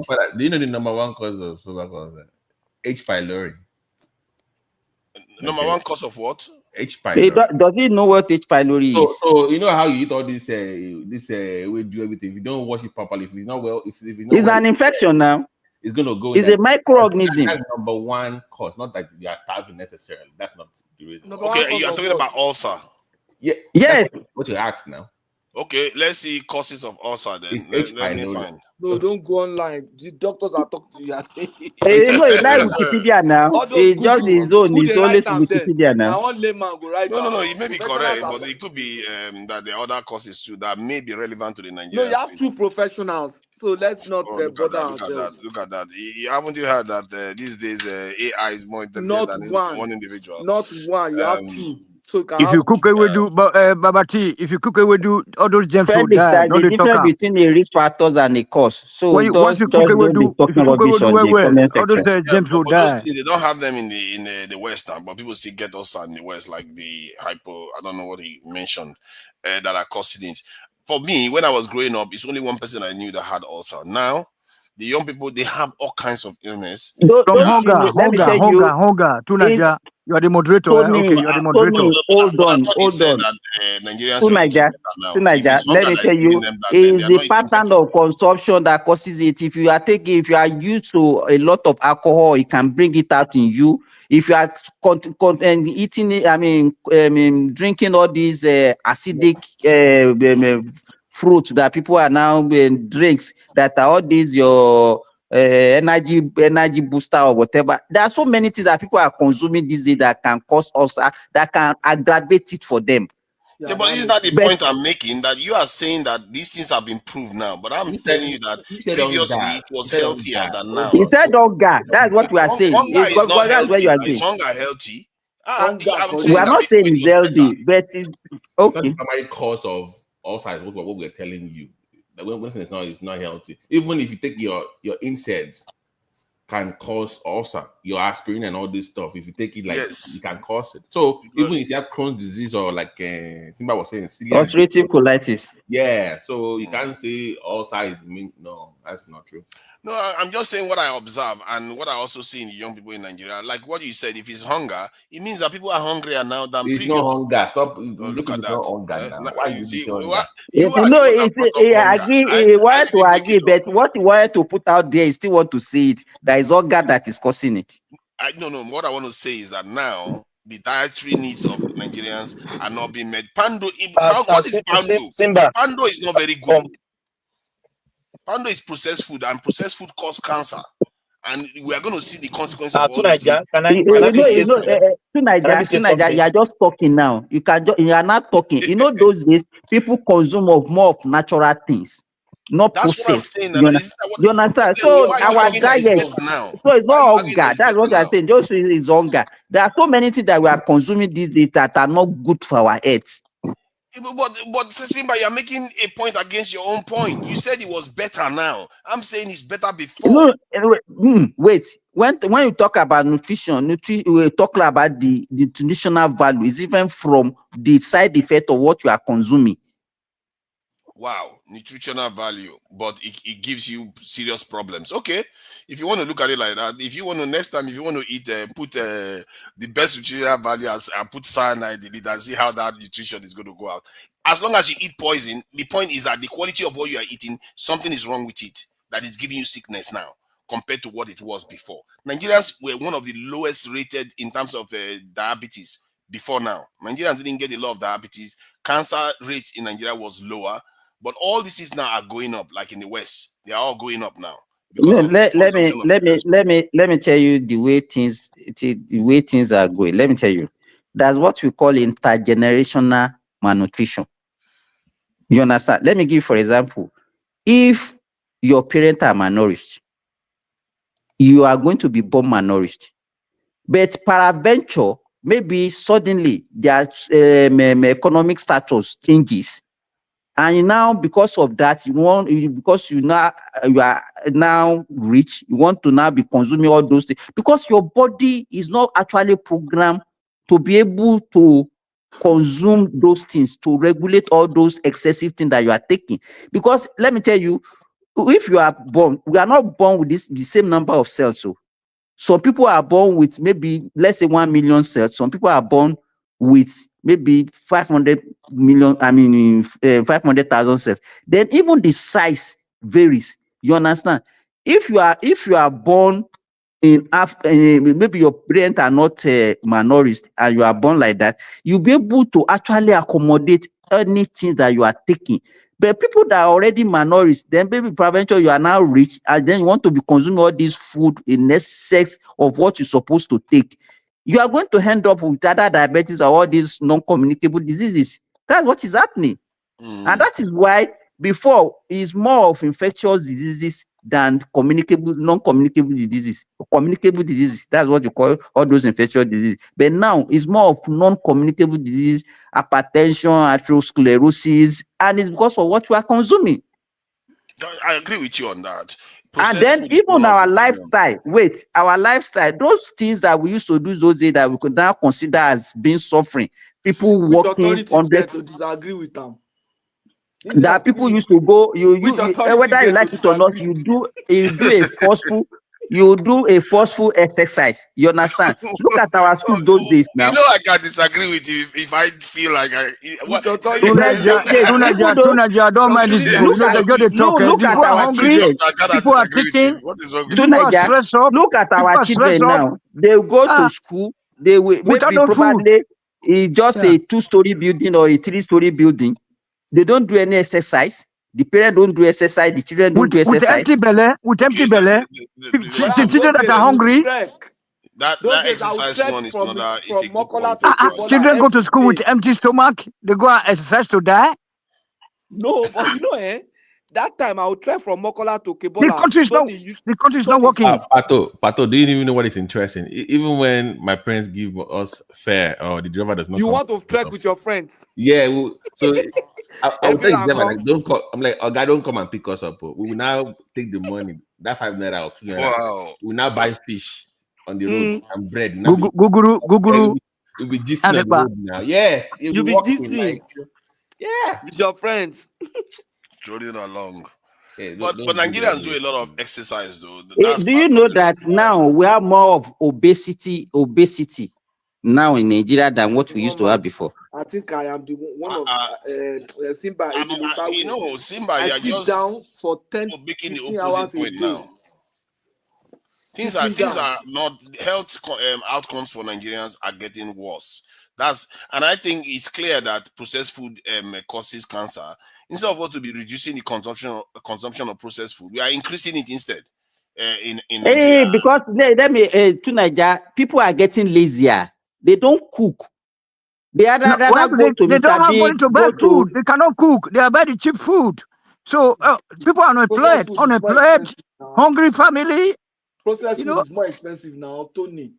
No, it's cheaper. They can just buy some biscuits. Processed food can be quite expensive in Nigeria, you know. Nobody can be cheap too, like biscuits. They just take some biscuits and they drink water. Processed food is dollar. Patoski, in Nigeria now, they would rather take Indomie than to take Gari. Imagine. Yes. That's that is bad. I saw a video of Ilorin. They had the KFC in Ilorin. I'm like, really? And people are I happy. know. In fact, you are saying they have plenty, not even one, plenty of them. Every 3 kilometers, you see a KFC now. And back then, even rice, we didn't even eat rice that much. It was maybe The first fast food joint, it was Mr. Big in Ilorin, and it started in they brought. I mean, Mr. Big came to Ilorin in 2001. Yeah. So this But now go there, you see people support. I mean, Chicken Republic, KFC. There are so many. But me going to Nigeria was funny because I was craving for amala and ewedu. They were like, "Oh, we have Domino's, we have I'm like, really? In Nigeria?" I'm like, annoying. It's they really annoying. abandoned the amala, the banana, KFC, and Indomie, and Do you know how ice hard cream it's now. hard? Do you know how hard it is to find pounded yam, the real one? Every time poundo, semovita. It's like, what is that? Where is the actual yam that you guys manage to find? Because who will pound it? That is the question. Do you know Who what will happened, pound it? Simba? Even we had to go to I couldn't go to the posh place. I had to go to the buka. You know the buka now. Mm-hmm. The Mama real, put. those side road there, buka. That's the only way you could get the real amala and and bushmeat. And I'm like, everybody's eating pizza, ice cream. I'm like, in my same town, no, not in the ice cream by now. Yes. And when their temperature rises, they go and take malaria and typhoid this thing at the same time. Babati. And that's why the health of their Babati. Nigerian youths now is so bad. Babati, Mama Cass was the first, apart from all those superstore and she was one of the and first wetland. Mm-hmm. Those are the indigenous wetland superstore. Macas was the first foreign one that came outside. But before then, we had that Itoko rice, that our father, that woman, the one that is close to the they put in the plate. They put in the leaf. In the leaf. Oh my god! Oh my goodness! Oh my goodness! Has a way of making the sauce. Oh my god! And there are two of them. There's one outside and there's another one inside. There's one of that good food that they make. I want to go there to eat it. I'll sit down. I'll just pack. That what you are describing is it fresh food? It's fresh. You see, there's another one that I find in Abacha. In this, they call it Abacha. They say I don't know whether you know what it is. Abacha. It's like cassava with all kinds of different things, and that's also fresh. But you don't see them. You hardly see them in restaurants. All you see is a poundo and just abacha. Somebody selling abacha in Canada here. That's cool. Yeah, my WhatsApp will say if you want abacha. Do you know that this side, that Adigbe side, Mama Sunday. Ah, my God. That Mala. I'm like felle. Each time that when I was, I served aside my career in UB, that to Nicolobo. So I'll be smart guy. So anytime as a copper, if inspectors come like this, my manager will look at somebody who can talk to them, rap them. He will say, so during lunchtime, he will say, Eba mi lo gbe won jeun. My manager, I'll be copper, he will refer to me as Eba mi lo gbe won jeun. So I'll take those guys there with the car, we'll go to Mama Sunday, we'll eat, I will make friends with them. So I'm telling you, that woman is big now. Mm-hmm. Big. You see what of brokoto for Sabu for Mokola there? Different. Brokoto, they are not to. They're not asleep. But Pato, you see all those Okelewo area now, they now have all this rubbish now. Can you imagine? All this bugger. I'm like, what is all this now?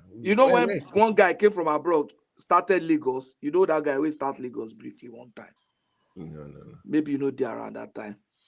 Started Lagos on Okelewo, they called the restaurant Lagos. See rice, see a lot of natural things you could eat there, But thankfully though, we still have quite a lot of fresh seasons where you have fresh food like guava, mango, odara, all those things coming through in Nigeria. Even back then, in my own area, nobody even uses salt. They use ewuro. Yes. What is that? You know ewuro? Ewuro is like even better than salt. Bitter leaf. Ewuro, that small thing now. That Ewuro tete. Look at that, Simba. There, Ewuro. something you don't know Is about that black? Simba. No. Ewuro is bitter leaf now. No. That Iruworo. Okay, yeah, that is Iruworo, locust yeah. bean now. Locust bean, yeah, go Yeah, Ewuro. Iruworo, yeah, Irupete. Those Iruworo. things. Man. Ah, now that one is sweet well now. More people, you're making me suffer tonight though. I'm trying to Let me tell you, You know, if you use that one to cook vegetable, in fact, you'll be licking your finger. As I did now I will go chop. You know, I went home for Christmas. So my wife just give me like almost 6 bowls of soup now. I have that iru in one vegetable. Eforiro with iru. I have okra soup with iru. I have sauce. I have like ofada. I have. So as we are talking now, when I get home, I'm going to eat. I must say though, every time I go back to Nigeria, I don't know, maybe it's me. I feel like the food is getting worse. Because like now, It's not only Nigeria, it's getting worse worldwide, not only Nigeria. Believe me. Wow. I will It's just not only suggest. Nigeria. But to Nigeria not get so much, not be two na get two, not be only two na get Yeah, two, because like when you buy it, like And when you order suya. food before, part of Nigeria? It's from the north now. Na two that they use na two without this No, you millet. know, if you I served it briefly in Yola now. If you eat, if they give you their food, then correct one, no, you go lick finger, you go lick finger, forget them. They are two the sweet way. I don't enter all those Benny Different Guari, kind of soup, you Benny know, and they have Kebi, good. There's a cook rice, so rice, Kauda Namuda, Kauda Namuda. I was You know, there the another night. thing that I noticed that is making life difficult because that population that is growing at that astronomical, this thing. Those days, there are so many free things. Things that people are buying now, using money to buy. Those days, people don't use money to buy them. Who will buy mango? there was a time mango, You Jesus know, Christ, right from the who will tree. buy mango? Most of these fruits, you get them Guava, free. guava, Guava, free all of those. charge. Yeah. Yeah, we you don't buy. understand? But Pierre for now, eating corn. you Pierre, remember that that was the black time you one. are saying it. When rain falls like this, even beside your house, you pick snails. Beside your house, you pick snails. Those are proteins that people use to get free of charge. That reminds me, Pato and Simba. Do you remember we used to do this thing as children? You know all those fluorescents. We will now put a bucket of water. All those what is it called? Those, yeah. Those things now. Okay, those are termites now. Termites. We used to fry them. We used to fry them. No, it's very sweet. Very sweet. At the chop a row, at the chop a row with the, see, with their feathers. God, bush people. Very sweet. Do you know? Let me tell you one thing. Talk about Saturday morning, bush people. you know that Bodija that time never too. Exactly that new Bodija never to develop that. That bush be everywhere. Is it the bushy? So they bushy that new Bodija side. So on Saturday morning, me and my brother we don't go. My brothers at that time they will go leave me because they are older. Me I was still very young. They will go and pick snail. They'll come with a whole bucket of snail. Then cocoyam where don't grow on its own. Then go harvest inside bush. No, cocoyam. People don't plant cocoyam those days. Now you see them inside bush. Cocoyam, then a fortete. Even plantain, banana. You see them inside bush. Cocoyam. If you go deep inside the bush, you'll see those banana and everything for free. For free. They'll not get home and take pepper from my mom and we'll now cook asaro. You know, as children, instead of keeping part of the snail, we'll clean everything and cook everything. Patoski, we have used chemicals. We have used chemical to destroy all those things now. What of crabs? Crabs. Simba, you know crabs? Well, yes, now Akon, the one that you go to beside the stream, that you get beside the stream. They do. I don't know what that, but Patrick now if he come there that time because from Okola to us far. But for you see that water area, you just go there, take your bucket, put your hand inside, and from top you enter. They teach me how to put my hand. Sometimes they just think if they grab your fingers like this, oh my God! You have to put your hand from the top. You have to put your hand from the top. Just pull your hand in under the hand inside the hole. You go wrap your hand. will come No, your hand must. You open your hand. You wrap your hand towards front, and then you push them front. My friend will say, guys. You don't touch them. I touch her now, and they catch her life. That area back then for us, even in the city, everybody has something. People are raising birds, some people are doing piggery, some people are raising rabbits. What about rabbits? Rabbits, yeah. Rabbits, Yes. So Rabbits and rats. People were selling eggs. It was cheap. It was affordable. It was accessible. There were mangoes. Is the secondary school student, primary school student that raise rabbit those days now?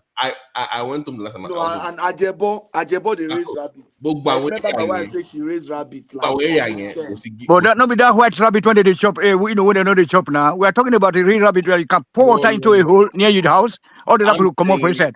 Tony. Yes. All those trees they are all gone now. No more in the city. No more trees.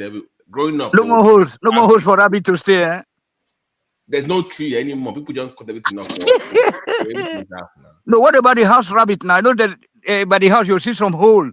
Then you pour water, put all the rabbit when they will come up. You know now. No, it's located that Tony is talking about. We are talking about. They call it pangpe.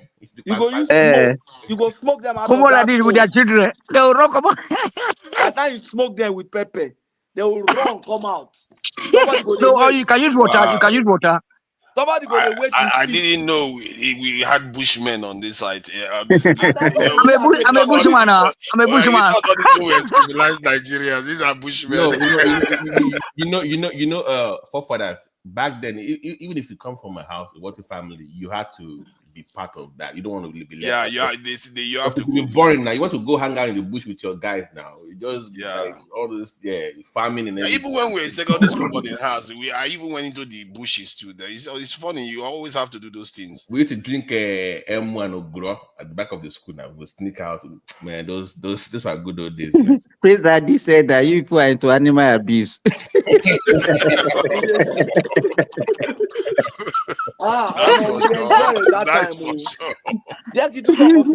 You know when we're those one now the two immune body with that. Now make out the sickle. Simba, you know when we're in Ikire before my parents came to Ibadan, you know that's a Jazeera dam. Yeah. Open it. It's not like they will open the dam and it will flood. If they open that dam, see the fish that will come down the stream towards Ikire. My brothers will catch buckets of fish. We will smoke it. We will eat. They go fishing every day now, almost like Patoski. If that same river that you're talking about now, let them open it now. You will not see King Bang inside it. Can you imagine? Patrick, are you talking about the Lele River? Hold on. Are you talking about the Lele River? No, I said Jazeera dam. That one is in Ikire now. So okay, I'm talking. Okay, I'm own Lele water there. When I talk of fish, you know this catfish where they raise now. The wild one, the one where grow for water. Where they inside mud. Yeah, those were the proper ones. Oh my. Where they inside mud. If they cook pepper soup with them, it will give you some sweet, some bitter small. How many ethic Benis in Yavi Pato? How many ethic Benis in Yavi? Because we consider go see around for. Now everybody is creating a pond. Some of them will not even be in the water. They will be in the mud. You know that fish, You know that fish can survive in the mud. You see, Pato, guys. They will stay in the mud for months, for days. That's the price you pay for this so-called development. Just beating up and down, destroying trees. Yeah, we've destroyed a lot of things. Believe me. And there's no conservation. There's no conservation at all. How is your Pato? How is our thing doing now? AJ for doing? Do you know that one is gone? OGD. Back in the days, that was the place. A whole local government just forest in Ogun State. It's all gone. And things are getting worse because with this GMO now that some Mumu Nigerians have allowed to start being grown in Nigeria, then all our original species, plants and all this stuff we like is going to start fading into the background again. You know, to Nigeria. Let me ask you. Do you know how long it will take a tree to go to a sizable timber? Years, at least 10 years or more. What do you say? 10 years? 10 years or It more cannot now. be less than hundreds of years, From 100 years. hundreds of years, not 10 years. What are you talking about? Normal, like all It those depends on the our own type of tree. trees. Now, some It trees can be grow faster. 300 or 400 years. All All those those rainforest timbers that we trees. are cutting today, they are 100, maybe 200 or 300 or more than that old. Simba, what happened to the cut one plant two back? That was the policy, right? They have stopped it. You know, during military regime, every year we have a tree planting days and all those things. Yeah, They like stop if you all those cut things one now. back then, they say if you cut one, you must plant two new ones. Simba, do you know our mentality is faulty. Once you acquire land now, the first thing before they are even It's to ready go to and cut build, all the tree is to on go and top clear now. everywhere. I I bought one clear land everywhere. in that around Oshoba, that close to Basjo Hilltop. They clear all the tree. The thing pay me. I would have left the tree there. I would have built my house around it. In America, yeah, they will build their house within that. They will Yeah, build my house within it. You just cut the whole thing. You see, if you notice, when the West became industrialized, it made a lot of mistakes. You know, so many chemicals and all the rest, and even burnt a lot of crude, all this crude oil and all the rest. But look at what China did now. China learned from their mistake, and China is, one of the biggest users of solar energy, in short, renewable energy. What we need to learn from all these people is to learn the mistakes they made, especially with diet. The kind of food we are eating now that is becoming more and more processed, we have to start tracking our way back to figure out how to get it back to the original state so that we have quality food. And in terms of the environment, we have to learn from their mistakes and try to do better. Otherwise, Nigeria is small and the population is growing, and we are going to burn Nigeria everything is up. not only about quality food. Even the quality of people that we are producing now is even worse. There's no quality in the human being that we are producing. Hold on, hold on. Do you want to? Everywhere in the world, they are saying the same thing. Hold on. Do you believe in eugenics then? Like the best breed to survive? Simba. What do you say? Eugenics. I know some MDs that they believe that we should not be saving everyone because those ones that we're saving, they're going to give back to weaker and weaker children. Like, so if you save like a sickle celler now or whatever, and they have kids and it goes down, that so to them it's not what's even saving anybody that is sick or has any genetic disease. Because most of these people are just consuming and they have nothing to contribute to the society. But Simba, you be MD now. It's very hard for you're an MD, so the conundrum of you wanting to save the life at the same time, understanding the true nature. The other thing that we don't take into consideration is that most of these people are actually that we are keeping, they're actually suffering. Yeah, Simba. This is wow. Sorry for that. This is the reality. If we continue this way, we are going to bankrupt the healthcare system. We can't keep up. It's not sustainable. That model is flawed. You can't save everywhere. Are you talking about the healthcare system in Nigeria? No. Let me tell you, maybe God really put out all these things to regulate the population. You understand? But because of scientific development, healthcare development, most of the people that are ordinarily supposed not to live are now surviving. I think the thing we have to be careful about choosing who should survive and who should not, because it's a slippery slope. And there is also the aspect that you might even make a mistake, like some of these Down syndrome, what they call them, savants. They are extremely intelligent just because they display some of all these traits that are not. What do you mean by extremely? Why are you talking at what do you mean by extremely intelligent? How can you say Down syndrome is extremely intelligent? You are very correct, Tunaja. Tunaja. Let me just support you. Let me support you. In Germany here, those so-called disabled, you are using big grammar for them. Disabled people are taken care of here. Some of them are so intelligent. You know what I'm saying? There was one guy that just recently passed away from America also. That guy that was a wheelchair that was talking about space. Remember? That guy? Stephen Hawking. Disability. There were different types of disability. Hold on, Steve. You are person that is against the poor people. Hold on. Not the type of disability that you find in the north too. But if you find any disability in the south, take care of them. They do look, so even junkies. They did not take care of the one in the north. Look at this man. What do you mean by disability in the north? Tony, you need deliverance, so and I mean go come do that deliverance. No, that one they different. That one out of incest, married cousins, married sisters.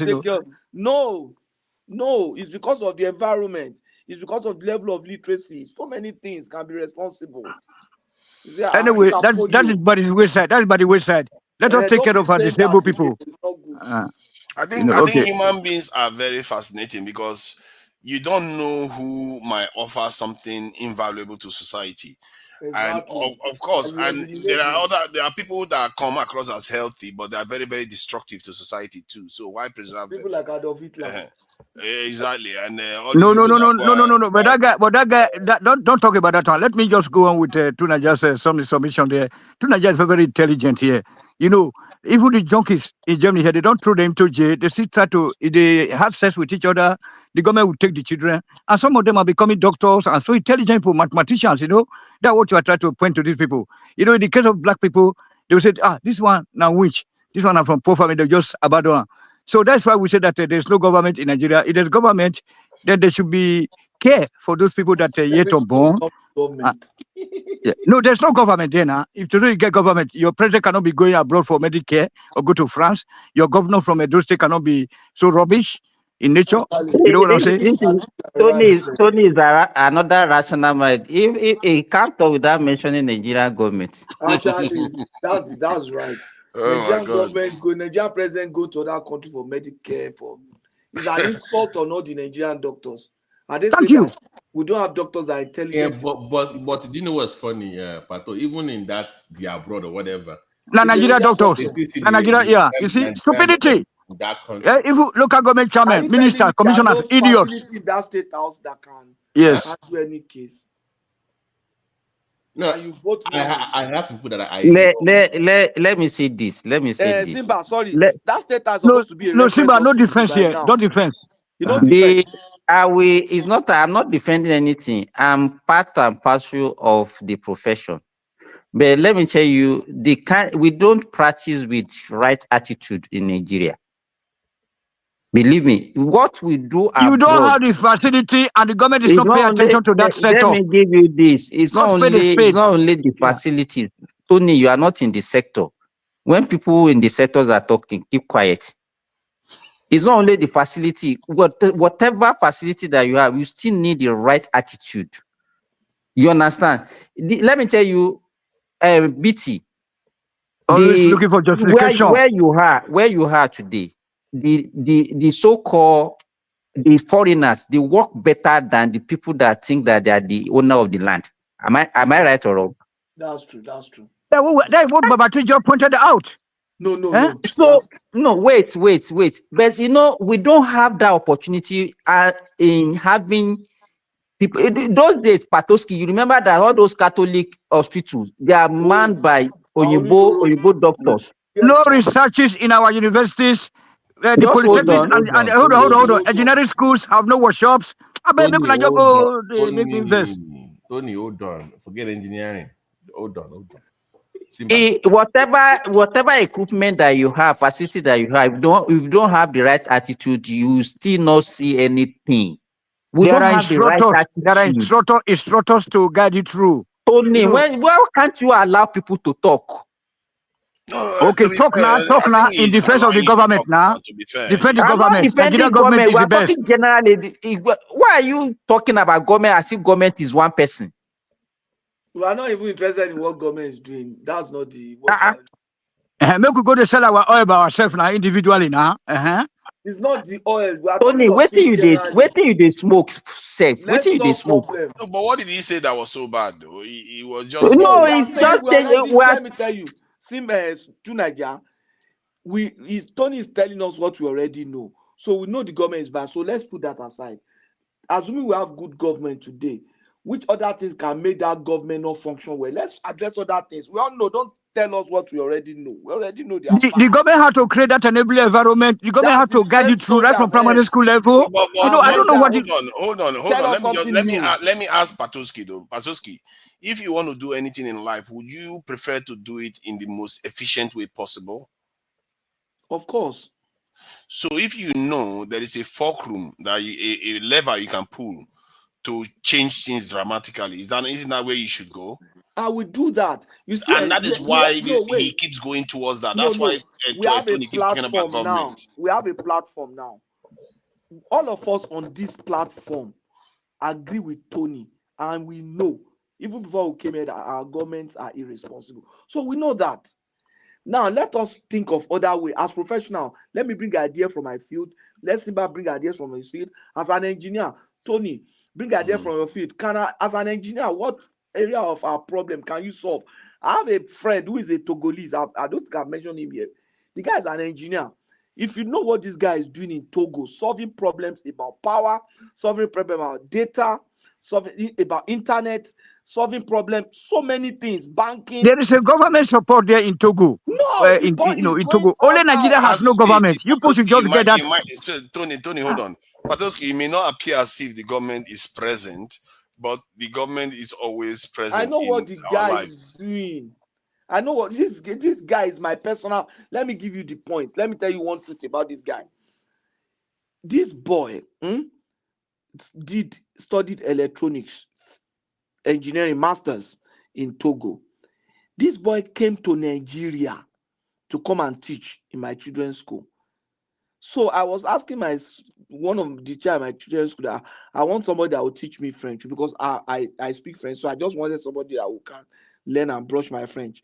And he can also teach my son. The guys, this other guy from Cotonou said, okay, I'll give you someone. He now gave me that guy. The first day that guy came to my house and we engaged, that was the last day he taught French. He became my very close friend, became my son. That first day he slept in my house. That's how we became close. Only for me to know that the guy has a master's degree, the guy has a lot of education, the guy is from a very powerful family. Why? He said that Togo, that they are slow, they are not as industrious and aggressive as Nigeria.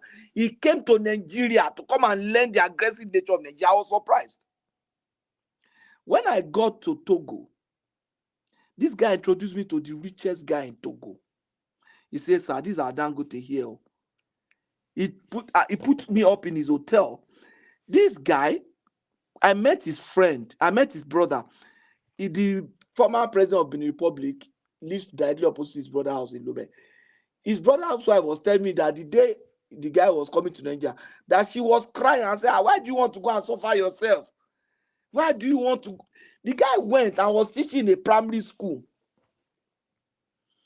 The guy is a rich man now. Rich, big guy. Yeah, but Togo GDP per capita is still less No, than that of Nigeria. what I'm saying is that I know how far this guy is going. I know the effort. I know the kind of. So we know that the Nigerian government is bad. We know all those things.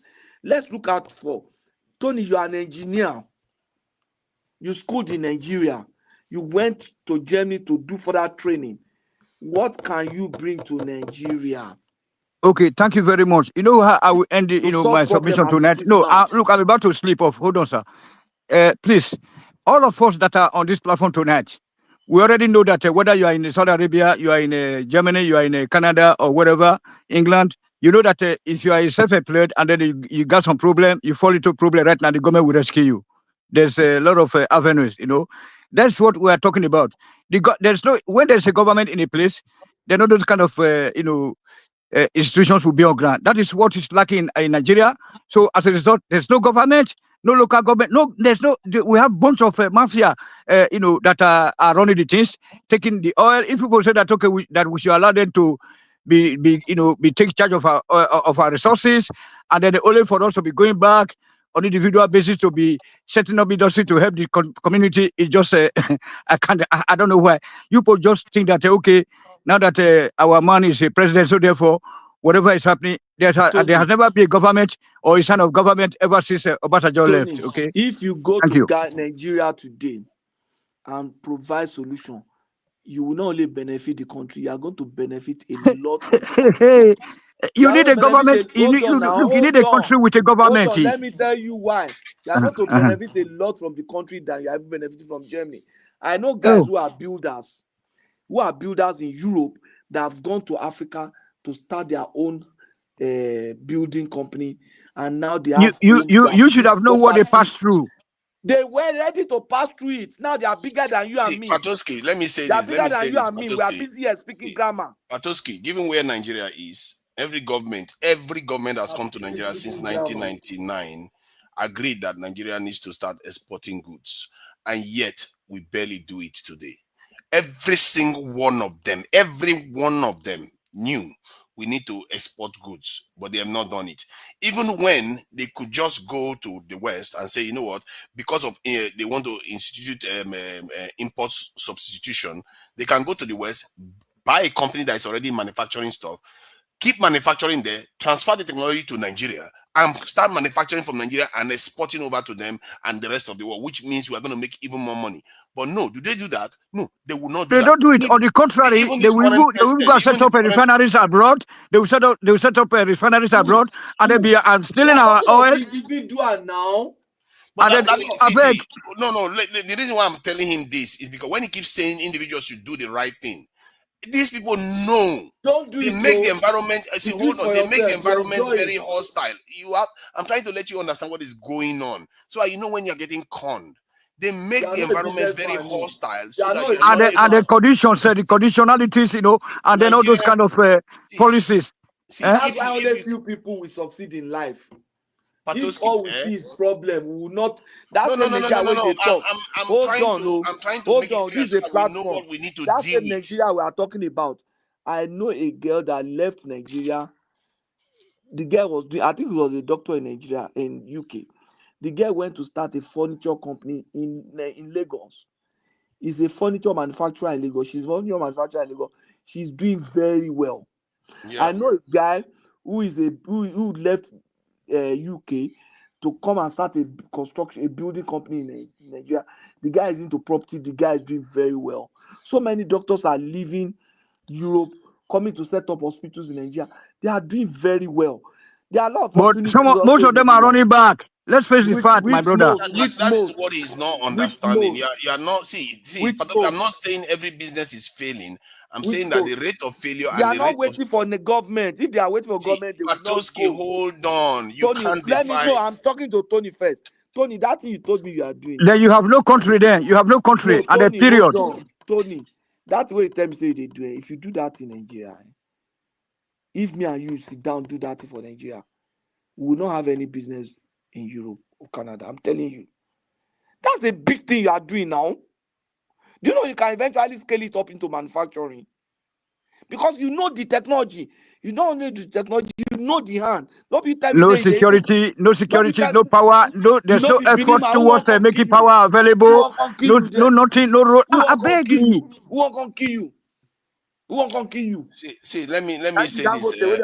Patoski, you are looking at it like the world is just based on an individual being able to decide their fate. I understand your position. When my time come, I will go.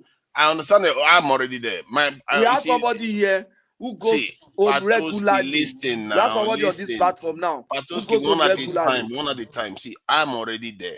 So somebody, and Simba is already there. I don't know whether Babati is there. Babati is up to no good, but it's all right. Tony is already be there, so you don't know. I know what we are talking about. That if the environment is not suitable, you can get 100 businesses come in, 10 succeeds. Maybe in the West, 15 will succeed, but the West has more money. And in the case of Nigeria, the business that you have is only to service the Nigerian state. Like you help the Nigerian citizens, but you're not going to export. So the dynamic still doesn't change because a lot of businesses in Nigeria are also failing. So the ones that are coming are just coming to still service Nigerians, but not doing enough to start exporting overseas. I'm saying this because I'm living it. You see what I mean? So the dynamics, you need to change the dynamics from that point of view that, okay, it should be enough to service the entire Nigeria and still take things overseas. And this is why I said that Dangote was the man of the year, because he's the first person to truly change that dynamics.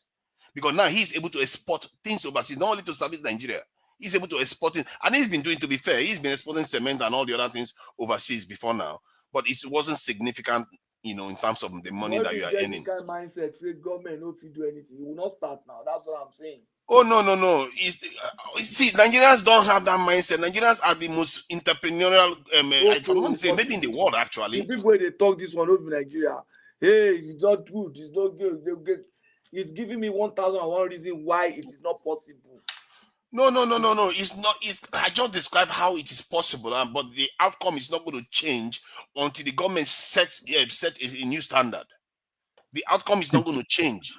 People are Tunaja, believing and doing it. Tunaja, you know that there was this vandalization taking place in Nigeria right now in major cities. People are going to the road, to the highways, and stealing all those. I played the video yesterday now. And then, did you hear the police number? 010-8710-888-19-1010. Instead of just simple 110 or 112. You can just imagine. And the party is telling me that you can go and set up a business in Nigeria. Where you need where you have to hire like 20 police. They have to build your hospital.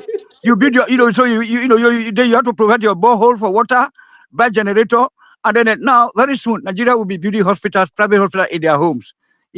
That's not a country. See, you guys should be respecting Tony more. This guy is more intelligent than he talks. I'm telling you, that's quite clever thing to say. Everything is individualized in Nigeria, and it's not efficient to do that. There's a reason why we form societies as human beings, because we understood that when we came together, we achieved greater outcomes that would have achieved individually. But in the case of Nigeria, they are trying to force us to do things individually. And collectively, my brother, collectively is better. Using our collective, intelligence. Yeah, it's far more efficient to do things that way. To make our life better. Collectively, using our collective intelligence. But in the case of Nigeria, it's just like say they play football, only you want to go and score the goal. How can you get to the goal post? Exactly. If you don't pass it together. I learned that lesson for a long time when I was younger, actually. It just reminded me with football. Where when you want to play football when you were younger, you get to select the players, So our side, we're just selecting all the big and strongest players.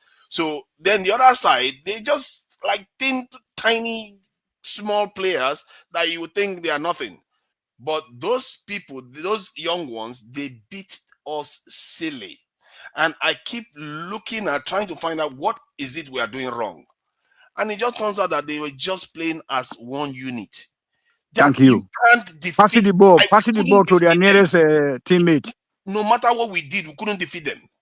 Nothing you do, no matter how strong you are, you can knock one of them down. By the time you knock that one down, the police already moved on and they are behind you. That's when you start. I learned that lesson a long time ago, but in societal terms, that's what they call collective intelligence in society. And if you do your research, you find out that it's far more impactful than individual intelligence. You can have genius among you, but our universities are not, performing any research. They are not experimenting, because when you research, you have to experiment. You know what I'm saying? I know that there are a lot of professors here when no root stuff, when their eyes do for their sides. You know what I'm saying? When we say that the country is not working, we want the people that are occupying our government houses to be listening to us.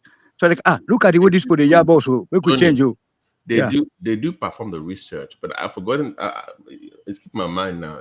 It's a term you use. So from the research to the next step, the next few steps of it before you can make it into something. I forgot. I can't remember. Lot of frustrations, among those researchers. I'll be hearing, feedback from most of them. They do a lot of frustration. They do carry out research projects. I've talked to people about it. And when there's a government, they will experiment. So they will invest heavily on those research. Hold on. Let me explain to you. Mm-hmm.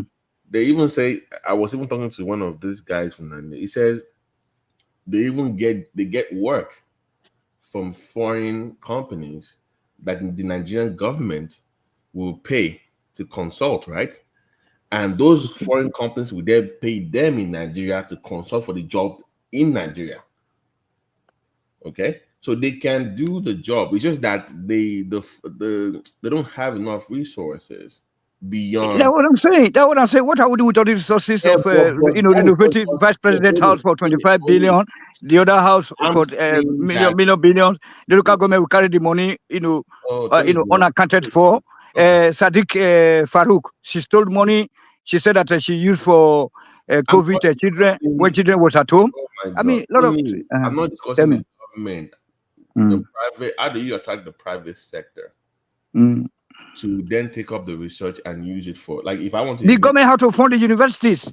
researches, and then experimentation. You know, you have to experiment. You know, when you experiment, you know, there's going to be a lot of waste. You know, hold on. There's going to be a lot of wastage along the line while you are carrying out those researches and try to carry the experiment out. You know, there's going to be wasted fund. So that's where we need the government that we indirectly or directly invest or encourage. You know what I'm saying? So that you can able to have industries that will be producing them later. You know, whatever. Tony, I'm not discussing. I'm saying that you have enough paper studies out there, but nobody is taking them up to then follow up. Now the private sector the Thank sector you. is not there for me to say, okay, I have all this stuff from UNAB in Abeokuta that I've done all these things on cassava, ABC, and Then the government should get hint. They should get hint of that information and try to and they try to identify them, go to them. And say, okay, okay. You know what? Never mind. My head hurts. No, right on. No. Go on, BT. It's not fair now. Don't be removing that. It's not fair. Don't be doing that. You are it's a way. It's a form of bullying. Don't do that. I know you are not the one. It's a form of bullying. You can't be taken. Yeah, I know, but Tony, what I'm saying is that I have taught enough people in Nigeria because I'm like, why is it that we cannot do all ABC? And he said, listen, they do get work in Nigeria, but it's foreign companies that our government is paying to consult for all these things. And I'm like, wait a minute, why can't they come to you directly? Because it's okay, because they will earn more. So even these so-called professors, they prefer for the government to pay foreign companies we would then in turn pay them to do the same work because they earn in dollars. So that is part of the problem too. Because that is why we are talking that's what we are saying, that they go to a medical trip abroad, they buy their cars from abroad. I know that back then the president had to use Volkswagen or Peugeot because that's what's been manufactured in Nigeria. Those are the basic things, sir. No, Tony, I'm discussing those studies themselves. Yes, those studies you have to target. Hold on. You have to target carrying out those researches. Experimenting. Tony, just hold on. Let him finish his point. Then you can. Yeah, I'm saying that we need to do a better job to first of all make these studies available. And if I, as a private individual or as a company, don't want to use the research studies, there has to be incentives for me to use it, maybe from government or the research institute in Nigeria. BT, research in Nigeria is not based on the need. It's just based, people do research in Nigeria just to get promotion. So one of the major problems that we have is that we can't actually translate that research to development. That was my point. That transition from the paper into actual product or items or whatever they want to make it into. But I'm saying that the people I've spoken to, I had one guy on clubs I was talking to, and he told me, he said, listen, we prefer, like, they want to do something now, and they say, okay, we have papers or these studies, or the government will rather hire somebody from Germany, right, on that paper to do the job in Nigeria.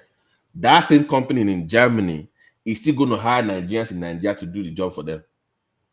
Wow. So even if you know what to do, you know offer yourself, you know offer your service to Nigeria, like, don't hire me.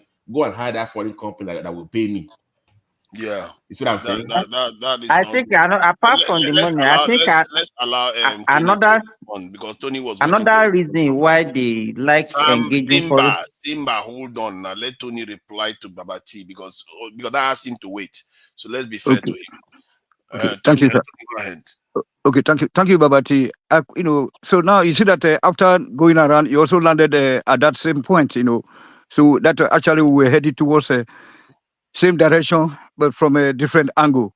You can see now that that's foreign something. We are talking about indigenization policy or nationalization policy or local content policy, because you have the universities. They belong to you. At least the President Tinubu is visitor to all these federal universities, while the various state governors are visitors to their respective state universities. Why are they not looking, at that point that both of us now, you and I, are looking at it from in front? Because you see, you You just painted a scenario where that you go that you go and land at that foreign again. You see, that's why I would say that what is actually wrong with us?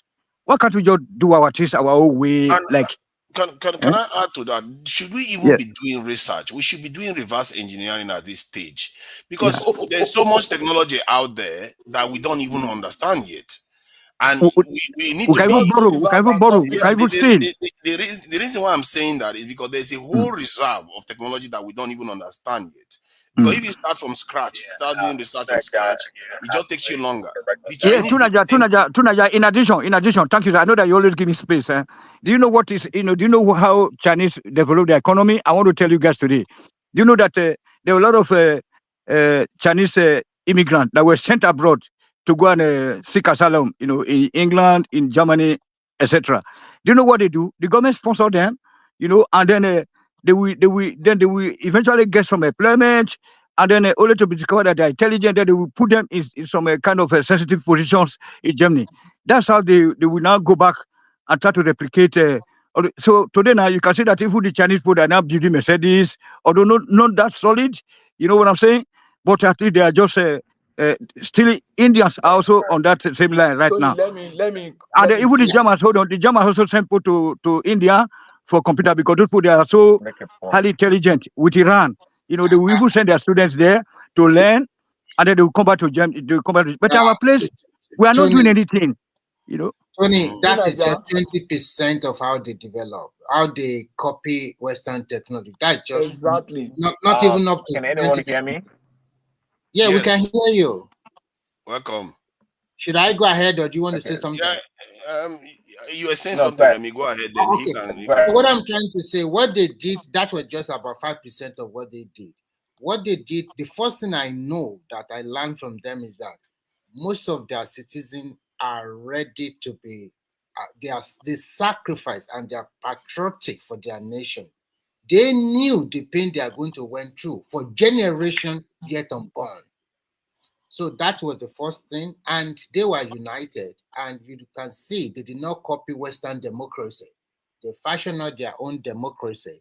And what they did is that they closed their country for nearly more than 20 years. They closed it up, and then they continue to send some of their children. They send them to abroad to study everywhere in the world. And when they came back, and then what they now do is that they now send people from the major city. If you are living in Lagos as a professor in a university, if you are living in Ibadan, they now send you to the interland, small city, small town. Go and work as a farmer. Go and use your knowledge to develop the county or a small local government. So this does not sit very well with some of the elite. Some of them ran away, and some of them just follow what the government has them to do. Then when they are ready to open up to the world, they open up to the world, and the world accepted them. They are cheap labor.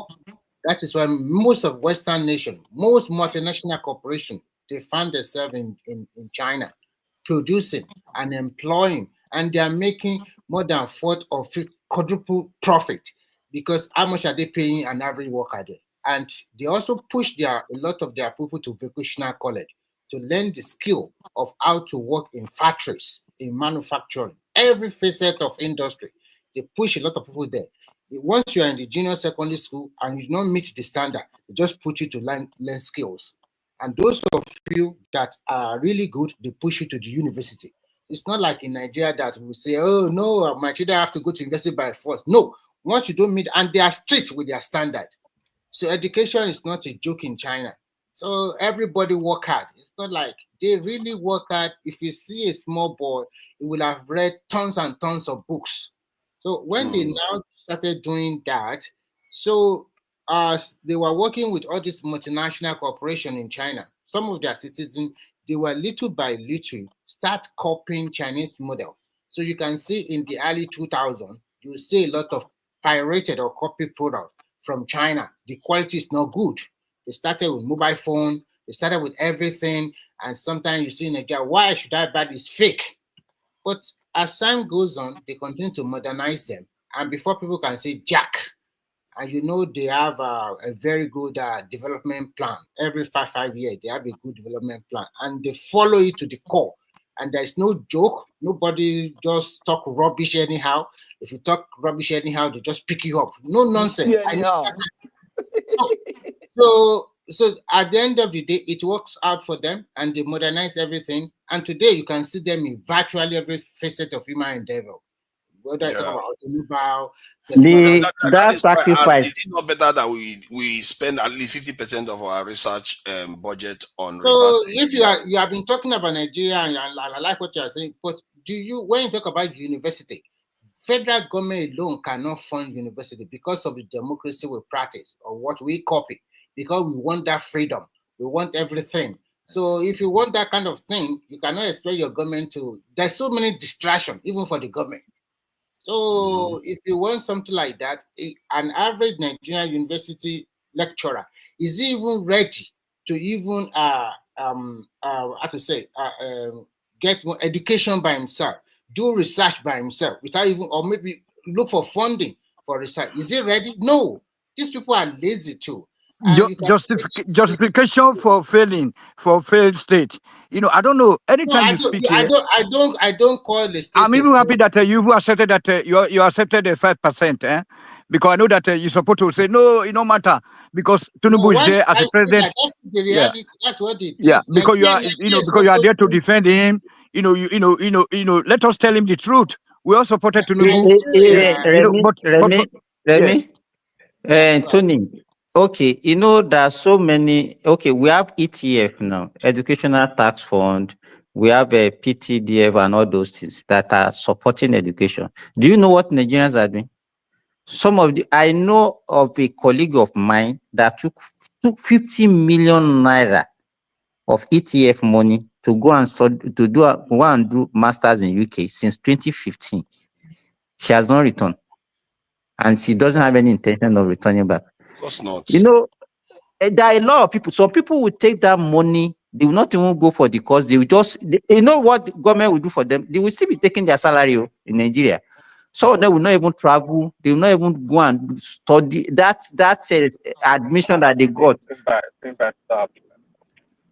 Did the person steal the money, or they actually give the person the money? No, it's like a scholarship now.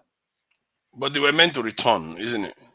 They are meant to return. Also, the person that collected the money. They are meant to return, but most Nigerians will not come back. Some will even take the money and not go for the course. You understand? So, Tony, just let me tell Tony this. Tony, you cannot. Government is not a spirit. The way you are just talking, blah blah blah blah, everything government, as if it's not the same Nigerian people that are going to run that government. Okay. We are talking about what the little that are even doing. What are we getting from it? Simba, then make free education then to secondary school level. Hold on. If now you, okay, wait now. If now you, Simba, I don't know who is speaking. Is it me? Say they give you money to go to England or to Germany to go and study, and then you leave that darkness. That's a shithole of Africa. Stop. Okay.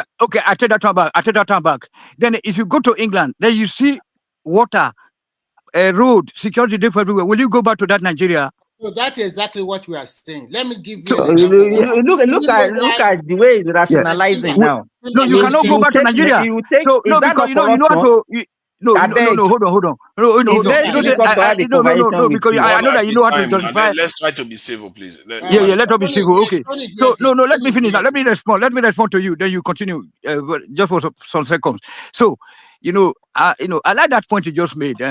You give people money to. So that is why we need the government that will, provide the enabling environment, including infrastructure for human beings to live in. So that when you say, that those Chinese now, those Indians, they have everything. They have what it takes to be their country, but the government sponsor them to go and study and come back. I have some of them. I do my services to them here, student hostel. I have some things that I do for them. So they always go back on the completion of their courses. But in the case of Nigeria, in the case of Nigeria, Nobody will rush. No, You know, you are wrong. there's nobody with his right or sense that they will take you out of that place, Nigeria, where there's no light, no security, no nothing, no food, no nothing. They would like to go back. So it's better invest those money. Invest those money in industries. Hold on, so that the students can work during the vacation time. We are saying the same thing. Tony, let me quickly respond to you. That this guy I met in China, he came for his PhD. He's from Adamawa. Today, he is a vice chancellor, and he came to China through Nigerian government scholarship.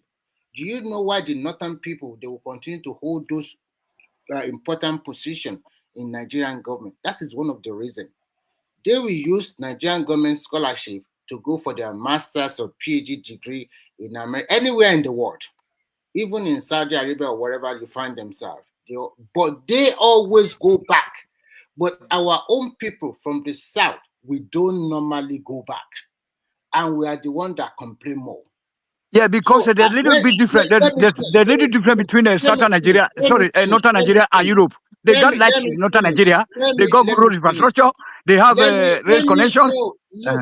Look, let me finish. The China I even talk about, they still have huge population that also live in poverty too. Not everyone in China is highly educated.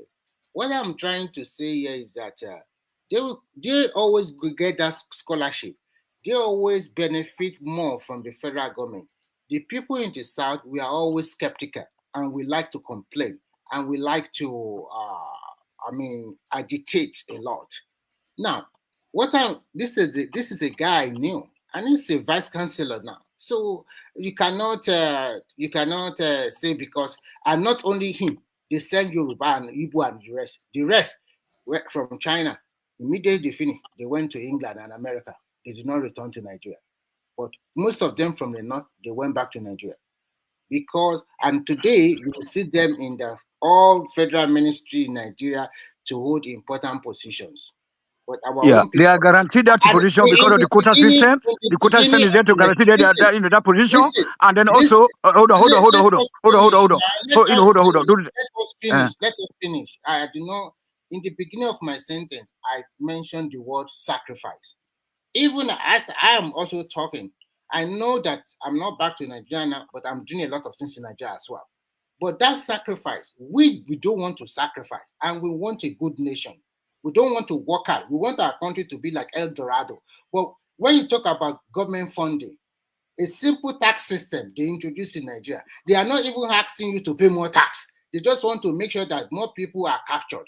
They are not increasing the tax. A lot of Nigeria are already shaking. So what kind of people are we? We want good things, but we don't want to pay for it. Remy, that tax thing, like if it is a good thing for the nation, it will be passed, and the sky will not fall. Of course, it will be passed, but at the same time, some of these leaders are playing politics with it because they know that's the nature of politics. The reason why they are playing politics with it, I will tell you. Once that tax is passed, it will diminish the control they have over their people by some certain percentage. And then they will, because when the people are already not working, why are you using me this way? Why is it only you and your clan or your family member in top position? I'm also well read. So that is the thing they don't want to lose. In the south, already, they are not using that kind of power in the north to control us.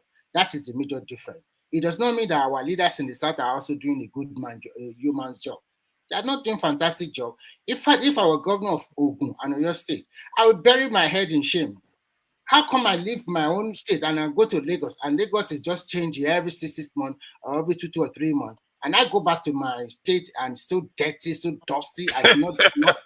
I think when Lagos is and you are collecting allocation too. You are collecting. But see, I think that the way you are looking at it is that it's not fair because Lagos is Lagos is no. Don't always give excuse. I'm not giving an excuse. I'm saying that if you want to see what is going on in Nigeria, you will see it from the other states, like those states. You see it in the Delta state. You don't understand. Like for example, you are my big brother, and you are improving. At least I'm supposed to also improve, even 50 or 60%. If you are my mentor or my leader or whatever, I just stay in the same position.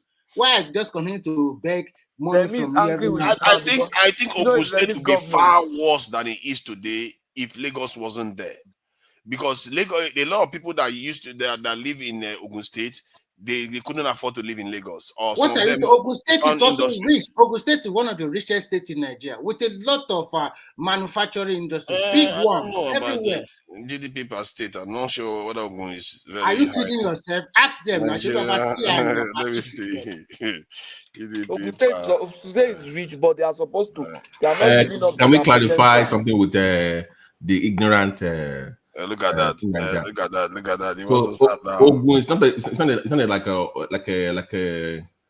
what's it called? Overflow of Lagos. So please, people are already living there. I think Don't Ogun worry. State is number 8 in Nigeria in terms of GDP. But that's the point. They should be top 3 or top 4. That's the point there. Yeah, and I'm saying it could have been worse without Lagos. But now Rivers might be the second, and then I think Edo is one of the 5 or 6. You know, Would have been worse without Lagos. all this Ogun State, they don't get money. They don't get what did they get now? Now this industry from that just overflow from Lagos. Then people are living in Ogun State. They are working in Without Lagos. Lagos, but we are not taking advantage of it. Yes, but Edo State, for example, and Delta. But first of all, it's Rivers after Lagos, and Rivers is actually richer than Lagos in terms of resources, you know. And then if you look at industry, people that are surviving there in Rivers State, much more than those that are surviving in Lagos. You know what I'm saying? You have a lot of building contractors, Nigeria. That is indigenous contractors. They actually making it there. You know, about 20% of people that graduate from Edo State University and all this University of Benin, or they do DGs from other, they are all settled in a River State right now. You know, I think that state is moving. Yeah, the northern states are some of the smallest states in terms of wealth in Nigeria. The top is Lagos, obviously, with 41 trillion, or depending on what they would call it. River State, 7.8 billion, 8 trillion actually, 8 trillion. And Akwa Ibom. Akwa Ibom is quite rich. I didn't know that. Akwa Ibom is rich, oh, you don't know? Yeah, Akwa Ibom is quite rich, actually. They get money. And then Imo State. I didn't see that one coming too. Imo State, what do they even do? That's not where Aba is even. That's not where Onitsha is. What do they do? Imo State is an oil producing state now. What are you talking about? That's quite. They are At the gas reserve, just like Edo State, it's gas even reserve. more than Delta. Delta is 6 trillion. Anambra 5 trillion. Mismanagement. Now we get there for data. Now mismanagement. And Ondo is richer than Lagos, Ogun State. I didn't know that. Thank you very much. Yeah, Ondo, Edo, Delta. These are very powerful places. Even Kogi State. Producing now. Ondo, Edo, Delta. All these oil producing areas. Yeah. Ondo, Bayelsa to Ogun broke that. This thing Ogun showed up in there and broke the Niger Delta grip. And then Bayelsa is a very sad story. It's the poorest state in Nigeria. Bayelsa. We saw the Bayelsa is in 9th. Bayelsa is in 9th in Nigeria.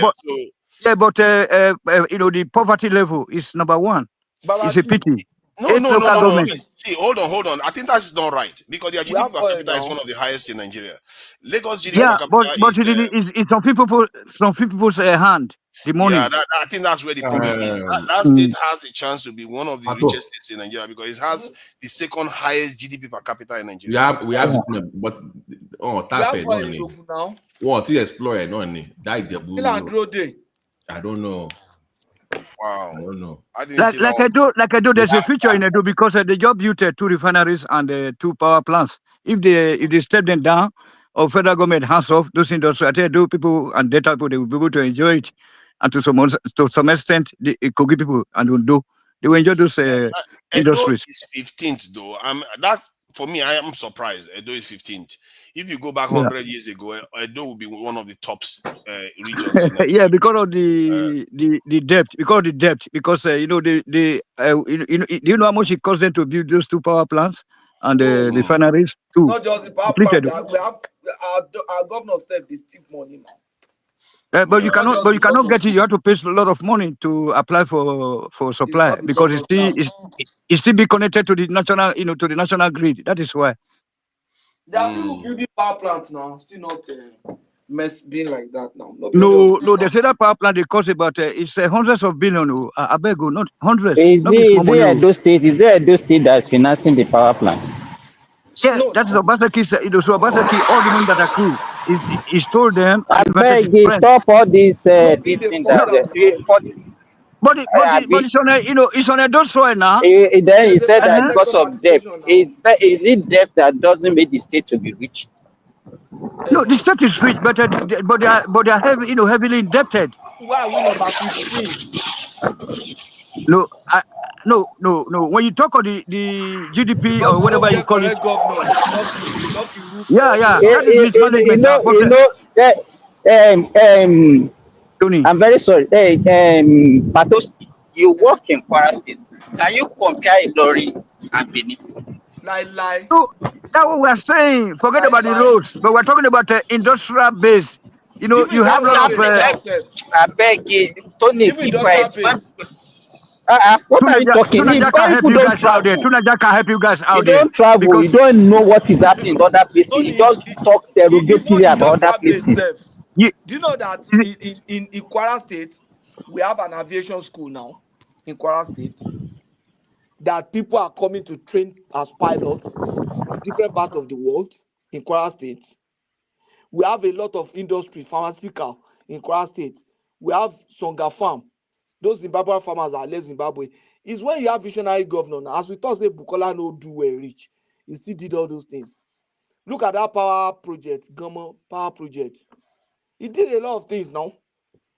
And you see the roads in Ilorin. Our governors are not doing well. They've not done well at all. Man, the GDP per capita in Kwara and Oyo State and Osun State is not very good. The worst ones in Nigeria are Kano, Yobe, Enugu. Enugu, shockingly, that was not. I think it was the capital of southeastern region once, and GDP per capita is very low there. There's really nothing. Borno There's State. really nothing there. Plateau, I'm surprised it's that low, 700 and something this in US dollars. Jigawa, When Zamfara. is a very beautiful place, so That's what surprised me now. Oyo, I didn't expect to see Oyo as below 1,000. Oyo is below 1,000. Osun is just basically 1,000. Yeah, you are talking of per capita you would income. think with population you will have churning, you will churn out wealth. You know, average now. When you do average now, was it not like Oyo that they used to do cocoa this thing, production and all those, and Ondo, then that's where cocoa is. it's mostly northern states that are the poorest. It's astounding how poor they can be actually. But when you start going down, you start. But seeing... nobody's taking that position from them. Oh. The northern states. Nobody won't stay calm. I think they are going to be poor for quite a while. See, it's just what it is. If they maintain this attitude, they are going to be poor for. They are going to be poorer than the South, almost continuously. I don't know what is ever going to flip that. Nothing is going to flip it anytime soon, because that's how the leaders and the people, they don't give themselves a brain.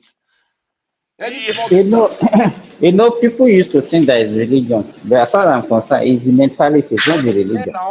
Yeah, but I think it's the location. They are not in an advantageous location. Why? They are inland, and they don't have a lot of this drier area too. So all those things are how? No, because if you look at the southern states are the most educated. The southern states are the richest. Now land educators. No. The orientation now. No, we met Igbo people first now. We met Igbo people first. We are more westernized. So all those things affect, and then not mention all the resources are there too. I thought you are from the north. Oh, look at this one. All the resources are in the south. You always speak with both sides of your mouth. Now you are talking about we are more westernized. And you are the same person that you don't like these westerners. You will be telling them. No. I didn't say it was a good thing that we are more westernized. I'm just saying it as a fact. Okay, being westernized. No. I know where you are coming from. You are comparing the north and the south. And you are saying the South are poor because we get education first. So you already classified them that because they are not highly educated like the South. So they are poor people. Come on. No, to be fair, I did add other qualifications. Westerners Westerners The are South, more rich and did we the copy South their hold them lifestyle. not to be educated? Did they hold No, them? I did add other qualifications. So I did say that we have more resources there and we have access to the sea. All those things means that wealth is pouring into the south. It goes through the south and gets to the north.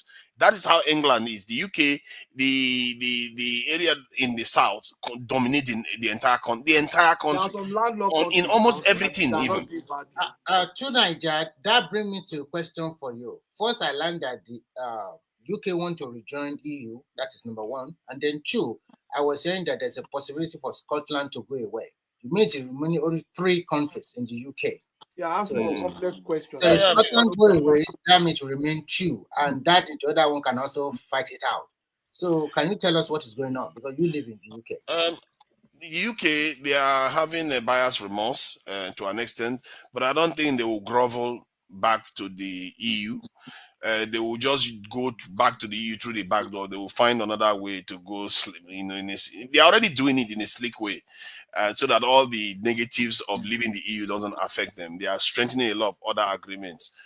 That's, I think, what they are going to do. And Scotland, I don't think the UK will give Scotland any chance to break out of the UK anytime soon. Scotland can fume all they want. They are not going to let them do that now. So UK is regretting that. They are regretting that exit. Of course. Why would you not regret it? Because Given everything. Because they are worse off now, right? Yeah. It's affected their GDP. It's affected the currency value. It's affected the prime minister even resigned. So not that the people that voted to leave will agree. They will not agree. Those British people, if you tell them that the ones that voted to leave, they will not agree. It's just that the younger people now that are coming up, that the younger people are more, they align themselves more to the EU because they see the freedom of movement and all the rest. So those older ones that voted, some of them have died. So they are not dominated anymore. What you telling? They thought they overestimated their power. They want the goodies of the EU, but they don't want easy. They don't want easy movement. They don't want people moving up and down. Yes, now who wants all that wahala? And also the UK has this arrogance about them because technically they created the EU. Technically they created them and America created a new world order that from since they won the Second World War. So why should they submit themselves to EU? They feel like about submitting.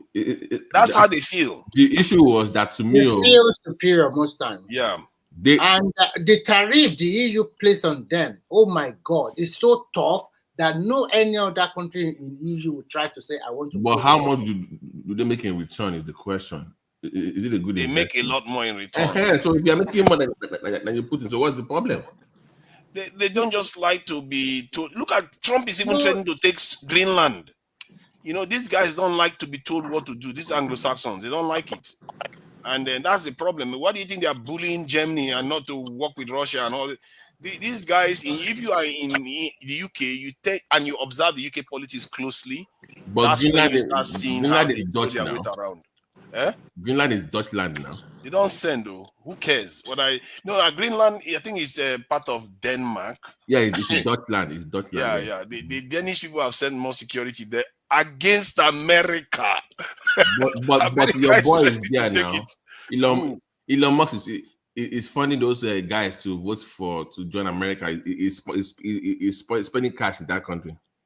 Yeah, I think I said it before. Trump and this thing about race for them. And remember, Elon Musk grew up in South Africa. At least he was from South Africa.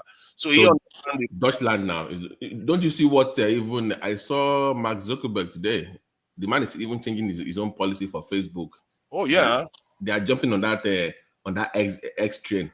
They see the trend down. Didn't you see how Mike Zuckerberg said that he was proud of? He kind of thought Trump was cool when he gave that fist when he was shot. When he took the bullet. So all these white people are becoming more conscious of their own race. They are trying to align with Trump. Yeah, Elon Musk is at the tip of the spear. If Elon Musk wants the English Defense League leader to be released, and he wants to support him so that his power increases in the UK to the point whereby he went after Farage. Nigel Farage and people regard as the far right, one of the far Of right what in people? Nigeria. Yes, but because, and to be fair, the truth is that Elon Musk can see through that. Farage is a corporatist. He pretends as if it's for the white people, but it's not. It's more. It's just like a globalist, like the other. Because if you look at the EDL guy, that one is white supremacist. That's it's about the race, and that's how Trump is, and that's how Elon Musk is. And people mistake them sometimes, thinking that it's all about money. No, this guy is not about money. It's about race for them, and this is why Elon Musk he doesn't like China, but he likes his business being there, even if he doesn't like them. But he will be just watch. He will be more comfortable with Putin because they see Putin as a white guy. They will be more comfortable with him. So these guys, I fear they're going to reshape the world, and I fear by the time this is done, now you're going to find out why CEOs of big companies don't get into politics. Elon Musk is going to be burnt bad by the time this whole business is done, because the guy is attacking the British Prime Minister. He's threatening MPs in the UK. This is a guy with billions, the richest man in the world, threatening you with power that he's wielding in America. The whole thing is going to. Do you know what's funny? For finance, remember when Elon Musk bought Twitter and they said, he paid too much money. The guy knew what he was doing now. That guy he takes 6 steps ahead. Some other time, huh? He has made over 100 billion since he bought Twitter. That's the thing. Do you know that if Trump hadn't gone, if Elon Musk hadn't gone into politics the way he did, his business would be on the ropes right now.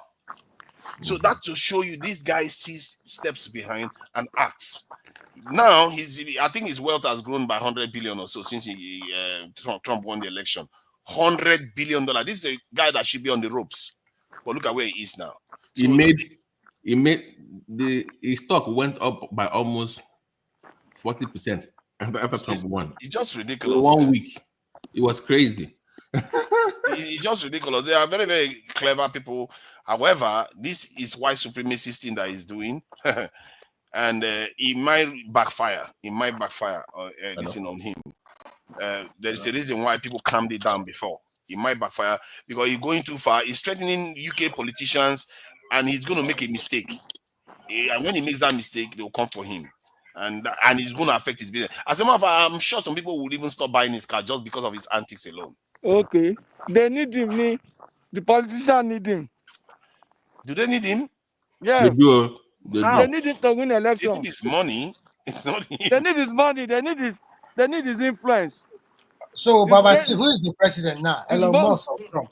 Co-president. He's molding opinions. I can tell you that Elon Musk is making more noise than this in Trump. Probably maybe after Trump, he might try to contest also, right? No, you can't. No, they will not vote for him. He's not an American. I mean, Elon Musk. Elon Musk. He's not an American. No, he's not born in America, so he can't. He was not born in the US now. But his grandfather is American. He's an American. So he can claim on that. Yeah, he can leverage on that one. Yeah, he could, though. If he has a grandfather that is American, maybe it's possible for him to claim. His dad, his mom's father is an American.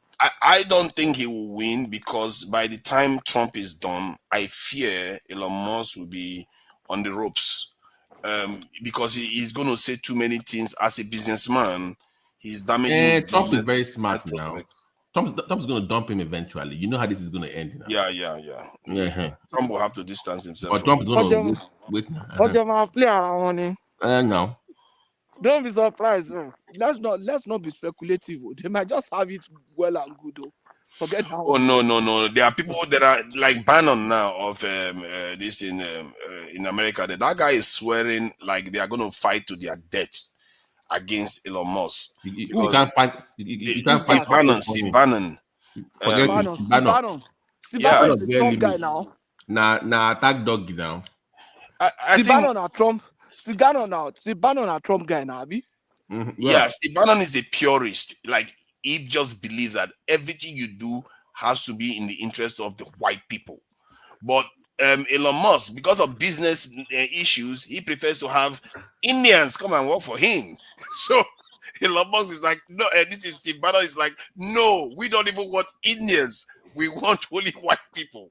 So this is a war that is going on in that distance. You see, because Elon Musk knows the benefits of Indians working for him and him making money out of it, but he forgets that his so-called white supremacist badge is not as pure as he likes to think. And this is why Steve Bannon is reminding him of it. And these guys, Steve Bannon literally said it, we are going to fight to the death for this. That these people, he literally said, these people hate our people.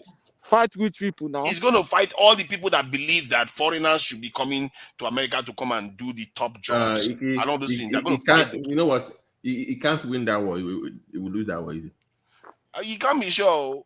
You can't be sure. This guy's big business. No. Think about it. Half of white people agree with Elon Musk. Remember, they're liberals. Are you sure? And if you're sure? Yeah. And if you're a minority, you're going to be pro, not open borders, but you're going to be pro immigration to some extent. So yes, Tunaja, to this point of who is fighting for Nigeria? Sorry, who is fighting for black race now? Nigeria is begging, cups in hand, begging French and white people, and then Senegal just sent the French army packing. I think you don't hear them. Let's talk about African politics. Who's protecting our interests? We as Africans, let me share this. While you mentioned that, let me just share this. What the French Prime Minister said recently, so that you guys have an idea of where we are. Let me show you. We had a secure relationship. In truth, it was in two parts. One part was our commitment to fighting terrorism since 2013. We were right. I think some have forgotten to say thank you, but that's okay. It'll come in time. I'm in a good position to know that ingratitude is a disease that cannot be transmitted to humans. But I say this for all the African governments who've not had the courage in the face of public opinion to bear it, that none of them would be in a sovereign country today if the French army had not been deployed in this region. White guy's face like, he shouldn't have said that. Even if he believed it, he shouldn't have said that. So, look at what he just said. Like, we will not be sovereign. I think at the end of the day, I don't Now, see finish with that now. Now, see finish. Now, this see finish. No man of this boy, when they are bro, when they try to defend the get government for Nigeria. I never think about that in my life. I never imagine that once upon a time that Nigeria will be begging. Nigeria that usually sanction. Hold on, Nigeria that usually sanction BB countries. Now we just can't be. I don't like we going back. Nigeria is this, Nigeria is that. We live in Saudi Arabia is dictated to us. Saudi Arabia, bringing Sharia, Let Remy say something, please. He wanted to say something. Okay. We live in a global world. We need one another. Even if you stand alone by yourself, the resources or your final product, you need to sell it to different countries of the world, and they are not going to buy your product just like that. That is why they always sign bilateral agreements, so many trade agreements, so many stuff. So you cannot just say, okay, I want to be and what do you even have in your country? You don't have the skill manpower. You don't have it. Remy, you don't have enough. Can I ask you a question? You don't have the machines and machinery into productivity. You don't produce nothing. And Remy, we can manufacture them. We can manufacture them. Tony, hold on. Remy, do you have an idea of the kind of trade deals that we sign? Maybe because we don't even discuss this thing. What kind of trade deals did we sign with China and America? And anybody know? What kind of trade deals did we sign? All we sign is come and take anything you want. No. That's the signature. No. Take anything you want. I think always. You don't know nothing. Nigerian diplomats. But what do you look at Nigeria? Does it look like we are getting anything for it? I'm not talking about. Let him respond. Remy, please respond. We have some of the finest diplomats in this world. Okay. Nigeria is a non-aligned nation. So most of the trade agreement, for example, the trade agreement they have with China, they have a lot of agreement about cultural exchange, educational exchange, then in terms of technology, especially in the field of major constructions like big construction like road, bridge, dam, train technology. But unfortunately for Nigeria, we don't have the fund to back it up.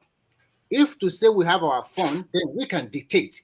We don't have the fund. Most of what we sign with China, they provide 85% of the funding. We only pay off our 15%. And we give them opportunity to repay back the loan in 20 or 30 years, which is good.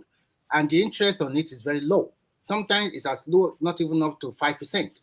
But when you deal with the Western world, when you deal with them, they pull out the lever to themselves. They control you to the core. This is the way you are going to do it. This is what we want you to do it. So many things, so many conditions. So that is why a lot of people are going towards Chinese way. Even the Tinubu party, Tinubu will be angry with you so that they do not send you. What are you saying? Because Tuna just said that come and take what you want. Maybe the trade, and that is it. No, I mean that I just mentioned the way the way I try to mispaint. Or Remy, you know, is the Chinese hold on. Whitewash the scenario is very bad. That Nigeria has all what it takes. Hold on, Tony. Yeah. Remy, is the Chinese way working? Yes, it's working perfectly. It's working. So then, how come in Tanzania and Kenya, the Chinese are seizing their ports when they didn't pay back the loans? I think that is part of the agreement of the contract. That's why they seize it. Because if you refuse to pay your loan, to the point that the West they give us all conditions when they give us loans, we don't pay back. The Chinese, they give us little interest, no condition, we don't pay back. So what is the difference? No, there's a difference here. Even if the West give you the loan, sometimes at the end of the day, the project they want to do, sometimes it does not materialize. Most times, there is a lot of because of so many conditions. At the end of the day, they didn't have access to this fund or funding, so the project in hand is delayed for several years, and that is why sometimes they deal in your local politics. They influence Chinese loans are tied to projects and everything. Yes, so many stuff like this. So it's not good for Africa. But at least Chinese will come telling us we are going to build this road and this blah blah blah for you in the next 1 year, and they will do it, and we can see with our koro eyes. But the other part, they are not doing like that. That's why people are moving towards them. And I think Chinese cannot be judged for that Christmas. If they fund a project for you and you refuse to pay, well, Remy, I'm not disputing that. My point is that I'm talking about the repayment of the loan. Mm-hmm. That's what I'm talking about. Yeah. When the Chinese give us favorable conditions for the loans, we don't pay back. The West, we don't pay back neither. So no, what is the benefit? The problem we have for Nigerian example, the problem we have with the Chinese is that the federal government is meeting their obligation, but some states refuse to follow the tenet of the contract, and that is why we have problem. And that is an example of that. Our governor in Ogun State, our former governor, did with one of the Chinese farms. When you just oppose both together, you will see that both of them are evil. One from the left and the right. But at the same time, we are seeing one from the right that we can see what he's doing. If the West have been doing exactly what the Chinese have been doing the last 10 years in Africa, who will go to the Chinese? So that's and for us ourselves, we are not even doing enough to generate that revenue by ourselves. And when we do generate the revenue, we all know what some of our the so-called people take the money to. So we just have to check ourselves. Yeah, Tunaja gave us a rough estimate yesterday of about $50 billion a year. Why are we not investing those money wisely? Yeah, because $50 billion. We like the Tunaja get the source. Don't mind Tunaja, just putting figure necessary. No, you are trying to defend the government, and the government is angry that you have defended them wrongly. We are losing what I shared yesterday was that we are losing $50 billion every year due to insecurity. Yes. So an estimate, some people can say it's around 10 billion, but the other estimate is about $50 billion. That's they say 47, 51 or whatever, but all the same, it's a lot of money. It's yes, higher and then than our current budget. Yes, yeah, you are going to borrow $3 billion from Germany, then only to pay back $200 billion. You know what I'm saying? In the next 50 years or 20 years, what the hell? Something is wrong with the black race, Tunaja and Tony, a quick question to you. You don't like borrowing, right? Both of you. Can you tell me which industry or which facet of which industry in Nigeria as a country can generate enough revenue to meet all these obligations so that we don't borrow any money? I just told you. The security industry can generate almost $50 billion per annum. What kind of security industry? Can you tell me? Because I just told you are losing almost 50 billion by securing your tell country. Me, you get be it. Specific. Be specific. I want you to be. If you prevent it, if you prevent the security. How specific do you want me to be in security? Tell me whether. listen, Tunaida. Tell me exactly. Do you want to go to manufacturing of guns and those tanks and the rest? No. What exactly? No. What kind of security are you talking you don't have to do that. One of the ways you start from, you give about 2 million people jobs. Now, those 2 million people that you are going to give jobs, they are going to need equipment. They are going to need housing. You're going to stimulate the economy just by doing that. No. I'm trying to give you now. Let me let you know now. Let Tuna just finish now. Let Tuna just finish. What are we going to manufacture? I'm telling you now. Buildings, shoes, uniforms, all this stuff will start coming through. And guess what? What do you get for that? You get people that are going to keep your country safer. So that $50 billion that you are losing before, you're not going to be losing it anymore. So you are going to make money. You're going to make profit. If you look at it as an investment, it's a profit-making investment. And that should question, why is it that Nigerian government are not doing it that way? I want to ask you a quick question. You said you pull out 2 million people, and then you give them you give them security job, or you let them. You give them job. It's like a social security, like social security. Hold on, which is the major security? When people are working, wait. When people are working, they will not be participating in all those nefarious activities. I'm asking terrorism. Tunaja, please come again. Can you come again, please? So you can create 2 million jobs in the security sector, which is very, very vital for attracting foreign direct investment and stimulating economic activity. The night economy in Nigeria is basically dead. The farming. So when you talk about security sector, are you talking about police? All of them, secret service, all of them. You mentioned something. You said you get equipment and gun whatever for them, right? Yes. So where are you going to get those ones? They are going to manufacture it locally. They're already doing some of it, but you scale it up.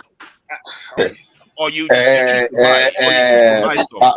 Patoski, Remigio, Patoski and Babati, you are here when to Nigeria is committing a financial error, finance error. See, Baba, there is no country in this world, even the advanced country, they are the Babala debtors. Your America is owing China about. I never said anything about the debt. I'm just talking about if you want to stimulate your economy. I'm not afraid of debt. Okay. I see debt as a way of Igbo people hiding the fact that they are printing money.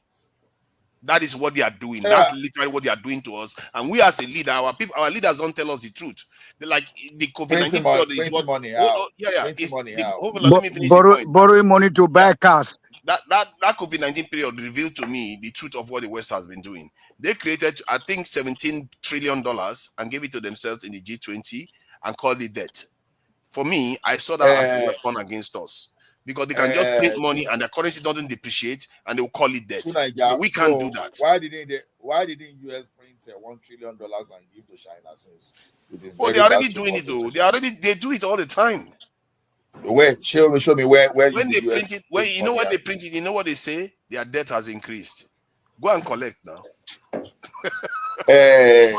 Patoski, I think Patoski and Babati should explain that thing. I know, see, the thing is this: there's nothing wrong in debt, and debt can come in different forms.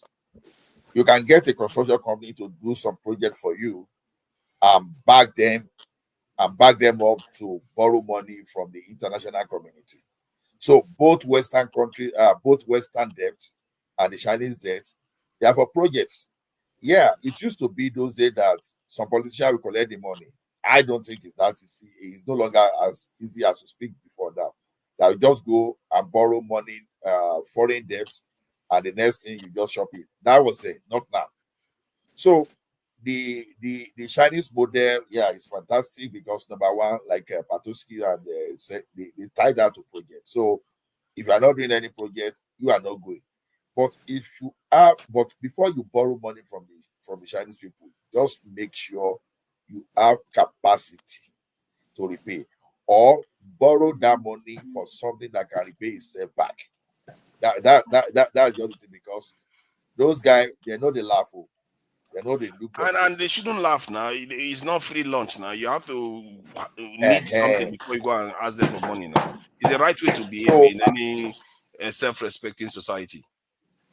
exactly, and some country like it, and so the thing is, one thing I keep saying about we Africans is this: we don't have any defense mechanism.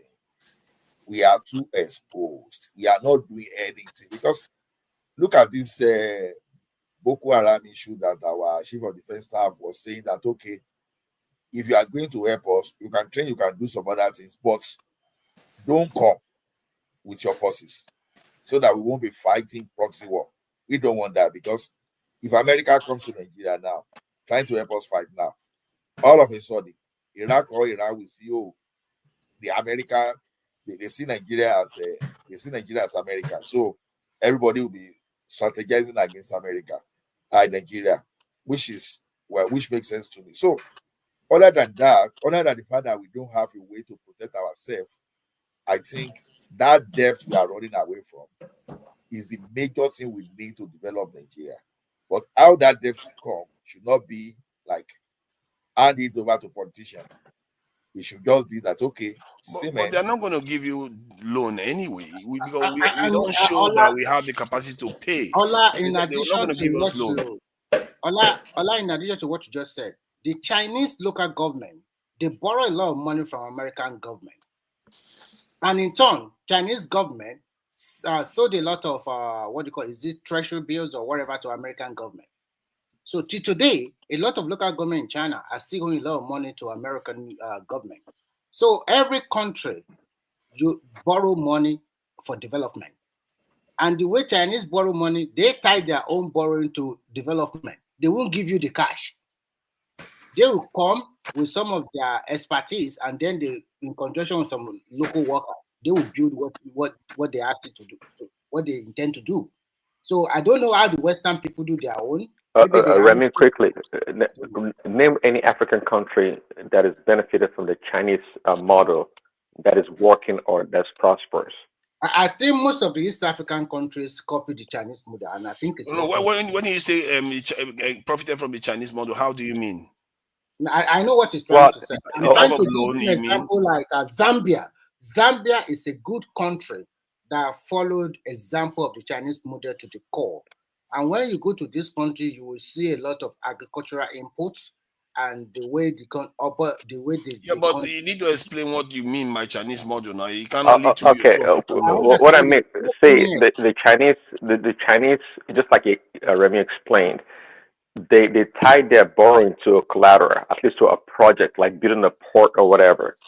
And if in case you can't pay back, they pretty much repossess the port and they keep it and run it for as long as the repayment term is reached, right? But the Chinese model, even though Remy think it's a better model than the West, you can't point to any African country that's really used that model and they are highly successful. I don't know of any. I think the reason why. Let me hold on. Let me just answer this one too, because he made the point a few times to you. You see, for me, not one African country has truly, how do I put it, done some of this stuff to a high level that they need to do to be able to industrialize food. Like if you go to China now and you say you wanted to build a steel plant, they're not going to tell you no. But do you see African countries asking for that? They're not doing it. If you wanted to build a nuclear power plant, they're not going to tell you no. Do you see African countries willing to do what they need to do? Because they're busy listening to Western leaders. So they have their leg in two different instead of them to think for themselves. I also think the Chinese, when they deal with Africa, they deal in Africa purely on business. About their internal politics, they stay away totally. I mean, at least more than 80%. Which is far better. It's far So they better just than live purely on business. West. And when you talk about business, what do they do in Africa? Most time it's just to manufacture some household product and then go into constructions like road, bridges, dam, and the rest. And when you talk about nuclear power, for Africa country to have a nuclear power, it's not going to be easy. The West will not allow. So it's not. Yeah, but it's not up to them to decide. You see, this is the thing. You try it. You try it. You can tell your what I see there is that, you see, if of course they are not going to allow you, if you allow them to not allow you, it's not up to them to decide. If you decide that, okay, I'm willing to take the risk, I could go to China, Russia, and say, okay, we want a strategic So with relationship. this kind of democracy you are practicing, are you kidding yourself? I think the thing about democracy has an advantage to an extent. It might seem like it doesn't. It's better than a dictatorship, because You know if what? there is a change in power, it The could Western be democracy, I love it. I also like it. But I think we copy those one in the West. You are changing my point. Let me finish the point I'm making now. But to Nigeria, you know why they will not never allow you? Because already you are even a risk to yourself. You see a country whereby bandits are even taking ransom from the government. So you don't really, just because of your natural resources, and you cannot even secure even your own barracks, your own armory. That all these bandits, all these Boko Haram, they even come to your military to even lose your armory. You think they want to take a risk of allowing you to have a nuclear weapon? They Okay, won't, you see, because they know that. now you're going to the area I was trying to address. Before they form that kind of relationship with you, that's why I said African countries haven't formed that kind of relationship to be able to operate at that level where they will give you nuclear power plant or any strategic technology, because they are worried that it's going to fall into the wrong hands, especially their enemies like the West that Africans are very, very chummy with. So they are always worried about that. So you have to form that relationship with them to get all those things from them. Do you know they ban Africa or most African countries not to use coal for electricity? But recently, Germany is going back to use coal when they have a problem with energy source from Russia. But they didn't ban us. Listen, they did what? As if not, we are talking about environment. If they can stop it from using coal, listen, if they can stop it from using coal to generate electricity, do you think they will allow you to have a nuclear power? I think they didn't stop us now. They didn't stop us. The same way they didn't stop us not to construct road, the same way they didn't construct. Tell us. Maybe we are using Tama. Yes, people. They are building Tama plants in Nigeria now. Tama plant is not a threat to them, so they don't. That doesn't they concern them. No, I think they hold on. Lower your voice. They are not stopping us from using. Lower my voice. Okay. You see, they didn't stop us from using coal. We just like we irresponsibly just do whatever we like. It's irresponsible. If we start working on that today, we will do it. Nobody will stop us. Nobody will stop us. I think that is true, though. If African countries, let's say Tinubu decides now that we are going to not using gas. Are we not using gas? Is gas not? In fact, I really want to ask that question to Ola, because Ola will know more about it. Because a state like Enugu State with abundance of coal, historically, I don't think it's as abundant as we used to think. But I think do you think they have enough? Do you think they will have enough to generate? I think we have too much gas. Maybe that's why we don't care too much about it.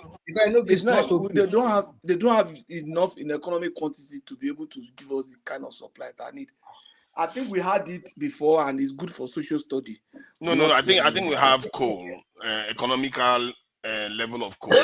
The thing is, we have too much gas, so that's why most of our leaders are thinking, if you cannot even leverage gas, why would you want to bother with coal? Gas is easier to leverage than coal. But the thing I wanted to add to this was that if let's say President Tinubu now decides that he wants to start building a nuclear power plant, who is going to stop him? What have we done wrong? We are allies of the West. Mr. Matt, go let's move on. Look at this one. Look at this one. Why is this scared? Look at that. You see, go and catch your rabbit. Since you are scared of talking about stuff, go and catch rabbit. Okay, so that they will start looking at us like backward people. You know what, Remy? I don't care if they want to be nuclear. Just don't put it in the good state. I would recommend the good state now. In Delta State. They should go and build it in Delta. You know where they are going to put it is somewhere. Okay, Borno is not good. So you see, why not put it in Delta? Niger is not bad. Niger is not bad. Niger is for agriculture. Please don't put it there. Just go and put it in Delta State. What's the other one? Adamawa is not bad too. But Adamawa is a good state. Cross River, not bad. Sorry, tonight, Babati, what do you know about the electricity bill signed by Lagos State government? When are they going to start generating the electricity and everything? Yeah, they signed that bill. They signed that with Femi up to the line like almost 2 years ago. So I've not seen any move yet, but I know it has something with generation, but for transmission, it can do that, and they are also trying to buy back the discos. So honestly, I don't know how that will work though, because they give him control. He pretty much owns Lagos. It's not only about generation; it's everything in totality. Everything. So, but that is why Lagos State last December, Sanwo-Olu signed the electricity regulatory bill into law, because the National Electricity Regulatory already give them a go ahead. It's not only Lagos State; they also gave to Ogun State. I just want you to know. So if your government is as slow as usual, so always slow. But I think they want to see the move, because Femi is not going to fund it by himself, obviously, and he's going to bring in foreign partners. I don't know who's going to bring. I think this is our country. Our governor are just extremely lazy. This is an opportunity for you. Just even borrow money anyhow. Once the electricity is 24 hours in your state, people will flock your state. It will create more enabling environment. Do you know what they are missing? If you are think about it, if you are the first state in Nigeria that can achieve that feat of having light in 4 hours, do you know the kind of economy you will build in that? In fact, it will be like everybody else. That's the first to do it. We really want to get the most benefit from this thing. So because once you start that, you sign that electricity regulatory bill into law, then your state have free hand to generate, to distribute and transmit, and off the national grid. That's my worry. That is the beauty of it. You don't need to worry yourself about Remy, I want Ogun to at least be 2 or 3 years behind Lagos when it comes to this project, because if you wait too much, Lagos will suck so much energy out of it. They will benefit the most. So the first tier that achieve this feat will benefit the most in Nigeria. The first Babati is going to be so competitive, because Lagos is hoping to hit 81,000 megawatts by 2028. That's what they signed. By 2028. So let's assume they cannot even hit that. At least talking about in the next 3 years or 4 years, right? Do you know? Yeah. No wonder Lagos said that they're going to grow up to 40 million in the next 30 years. That is their own estimation. You can see what they're planning for. I mean, in fact, I don't think Lagos can contain 40 million. No, they are opening up all those Mosman Island very close to Ekpe. They are opening up again. It's Nigeria joking. The population of Lagos, that land is going to sink. Parabale. Keep Parabale when it's underwater. Lagos is over 20 million already. See, it is possible for Lagos to even house 100 million people. Lagos have you seen an example of cities that can do that based on the size of Lagos? So like that's one thing you should also know. Part of Ogun State, the people already say we are living in Lagos, like Mowe. Remy, it is so simple. See, Lagos State can pass a law in the real estate, and they can face Ikeja tomorrow and start demolishing and start building and start to build high rising. They can replan and start building high rising. They should do that, sir.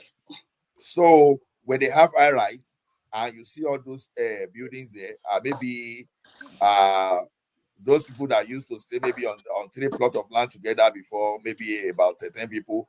When you have a story building there, maybe a story building will be taking like 300 people.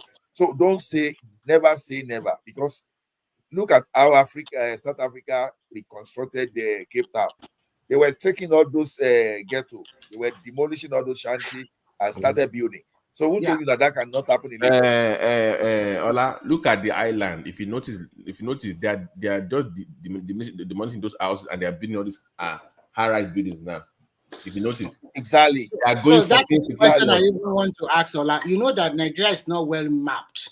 That is the major problem of that country. Everybody just building clusters. I don't think Lagos can sustain that. Too. That is too much. All those houses they build like a bed around. All those houses they build like a bed around. It is going to get to a point in time that Nigeria, in the real estate, they will be reconstructed. That government will have to take over houses, That demolish, you know that reconstruct. Ikoyi area, they have so the max you can go is about 25 floors. So if you see all those body long buildings about 27 floors, 24 floors, that's the minimum. But they're going to need a subway on that island very soon, because if you keep building high, it's more people, but you can't expand the roads. That's the best. You can't build more roads on the island now. So you're going to need subways to move people around. But for that point, here's the problem. Even if Lagos cannot handle 40 or 50 million people, think about it. Lagos has rails, it has power, it has roads, it has the job, it has the fun place, the beach for everything. People will start trooping in now. You won't be able to stop it. Yeah, but have you seen Chongqing? Chongqing of China. Yes, I've seen it. What happened to them? Yeah, it's got about 32 million people, and I'm just looking at the numbers. 30 million that they say it's got, and then the landmass is 82,000 square kilometers. Yeah. And then Lagos landmass is 99.6. No, let me tell you how. Hold on now. Let me share the information first. The population of Lagos is around 20 million now, or 20 million or so, and the landmass is 99.9 square kilometer. We are talking about the scale of about 8 times the landmass. But the geography, the layout of the land is not the same thing. Chongqing is a mountainous area, and they have subway that the deep. I've been to that city before. Subway system that you can take 15 minutes to get to the ground. It has more than 10 elevators before you can get to the ground floor. So you can be on the 15th floor and you think you're on the first level. That's what I'm saying now. I'm saying that they are able to build on so many levels, and yet it's not that they can't sustain that much more. If you go to that city, you will be marveled. You will think that these people have their engineering genius. I'm telling you, man. That just look crazy. Check it out on YouTube. I think I'm going to share it now, so some of you see. It's so. If you have let me say something. I was discussing with a friend today. I saw a bridge construction that China was doing. Very tall bridge and long. And I saw the way they were doing it seamlessly. And I asked myself, so why is America saying they are the superpower? They are what? Nobody wants to fight anymore. They can't even build the rail line from LA to Vegas. Nobody wants to fight war anymore now. No, Tony, nobody is interested. Do you know what the Chinese Patosky, you know one thing about China is this, except for the period where they went down for like 100 years, they've always been superior. They've always been superior to the Western power. Are you seeing how crazy this is? This is a road. If you miss your road on this network, you'll be there for the next 4 hours. You might not. They built on top of. Just your 30 million. Your GPS doesn't work for this one though. GPS doesn't work. Yeah, it doesn't work. Forget GPS. Forget GPS. Complicated overpasses on the planet. As you can see, it is like a maze.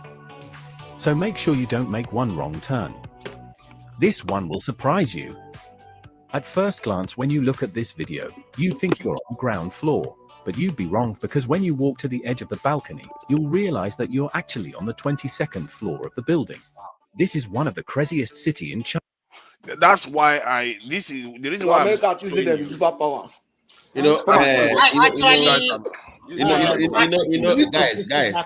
Guys, wait. You guys I, need to visit. I saw a video a while back from China. They had this bridge. The way it was in between mountains. The way they even had the thing suspended on. I'm like, how is this thing even standing? Like the way they designed it was. I'm like, there's no way I'm driving with this.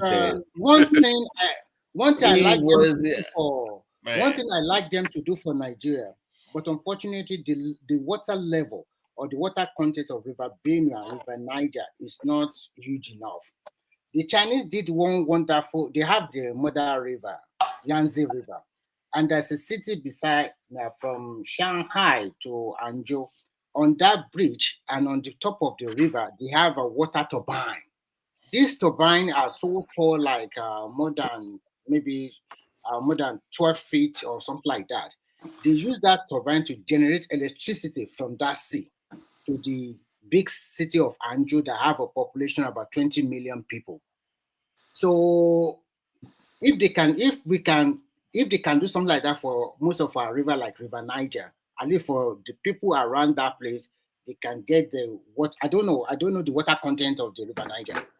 That will also generate electricity for our country. You know, these people are silent workers. They do so many things that you cannot believe yourself. America. I know. American can. Nobody can. Nobody.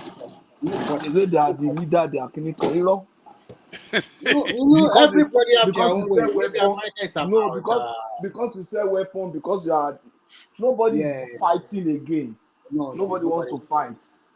No. If you can't add value, you go away. Yes, that's it. I know be what man they build them for them. Eh? They don't go to the wet. No, they do. They are doing by themselves. Why can't we do it by ourselves then? Let's come back there. Let's come back there. Yeah, let's come back there. We'll come back there. You are talking. No. You are also an engineer. How can you trust? Can you go back to Nigeria? Will you trust a fellow Nigerian to build you train land that even when you tell them to help you build something, the deck himself, my your cement in then. That's when you want to trust his train land. Industry we cannot operate it. Come on, refine our oil, we cannot do it. People the one way they help us build. One is cement in we just spoil them. Yeah. Patrick, there is a road network in Shanghai. That road has 3 decks. Come back to Nigeria again. Come back to Africa. Don't go to Shanghai.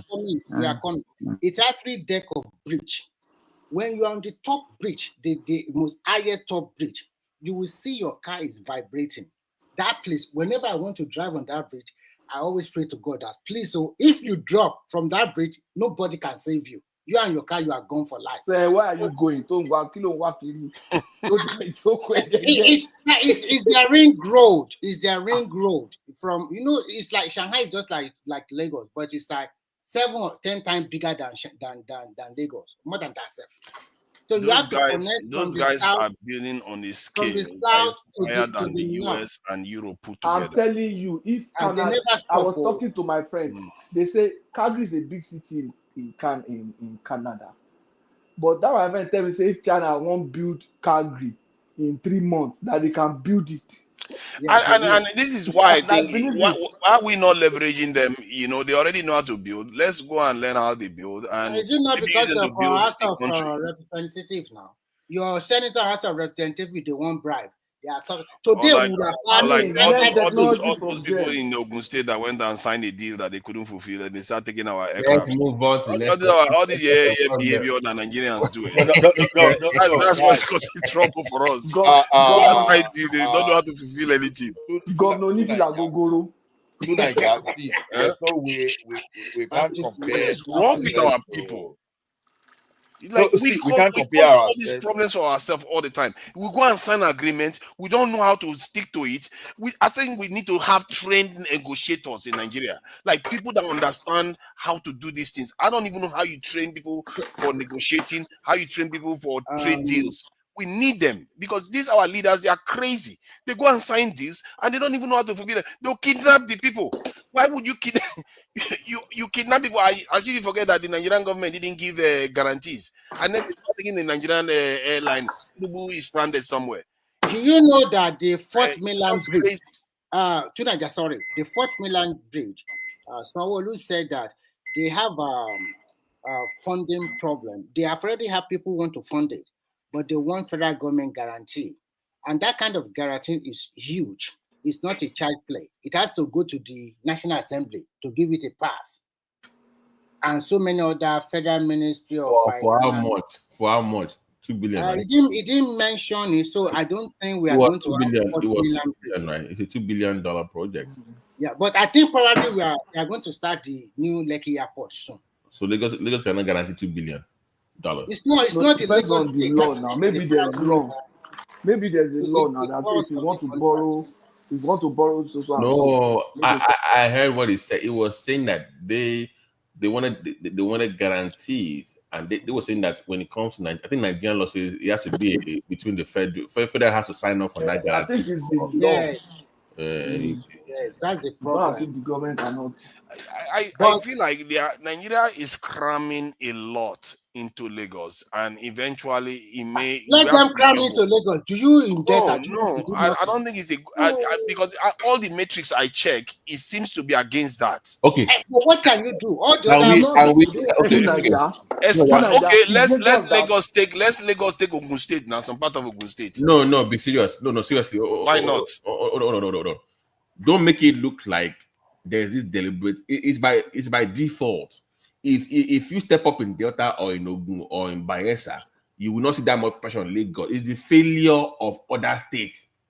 Yes, that's the problem. I understand that aspect. My concern, I'm not blaming Lagos. I'm just saying that are they thinking this through? Is somebody checking the matrix? Because if you look at even London, that we talk about being very developed and Heathrow and all the rest, the land mass of London is way bigger than that of Lagos. If I will tell you, to Nigeria, federal government lacks presence in Lagos as should be.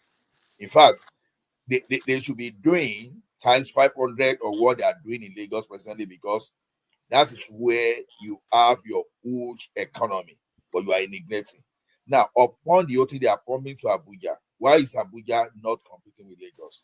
Now, they try to put federal government presence in Kaduna. Why is Kaduna not competing with Lagos? When you look at what they push to Kaduna, when they use. So, the thing is, it is more of how you develop your state, like Babati or and others, like we said. So, Lagos is neglected by the federal government. They are not, as a matter of fact, they are not focusing on Lagos.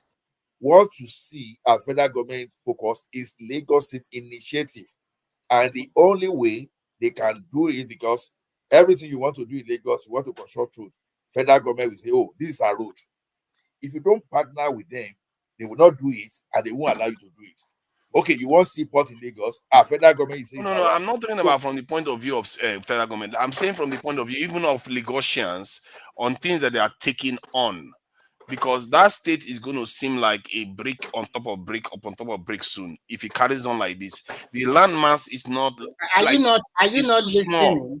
To Nigeria, are you not listening? If you listen to the governor of Lagos State, he talk about constructing new bridges across to Ekpe side. They are developing new islands soon. This year, they are going to construct. So they are expanding the land. Maybe these places are water. I don't know, but some of them. There are several islands that if they want to develop now. That means they're expanding and they want to plan it very well so that these estates, what do you call them? Estate, those who that build the property company, they will build their structure, their web map out. So they're expanding the city already. And whatever they want to do, generally, like when I looked at the patterns of states or cities that tend to do very well, like if you look at London or Frankfurt or Paris, stop talking about London. No, hold on now. I am trying to study some things to see whether there's a pattern. Like what you tend to find is that the ones that tend to do well, they are slightly removed from the coastal region. They are not directly at the coast. Like London now is not directly at the coast. It's just a little bit inland.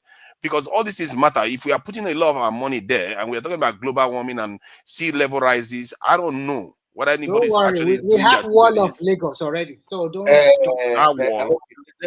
Let me something like the way Netherlands is doing. You know, Patuski mentioned Calgary the other time.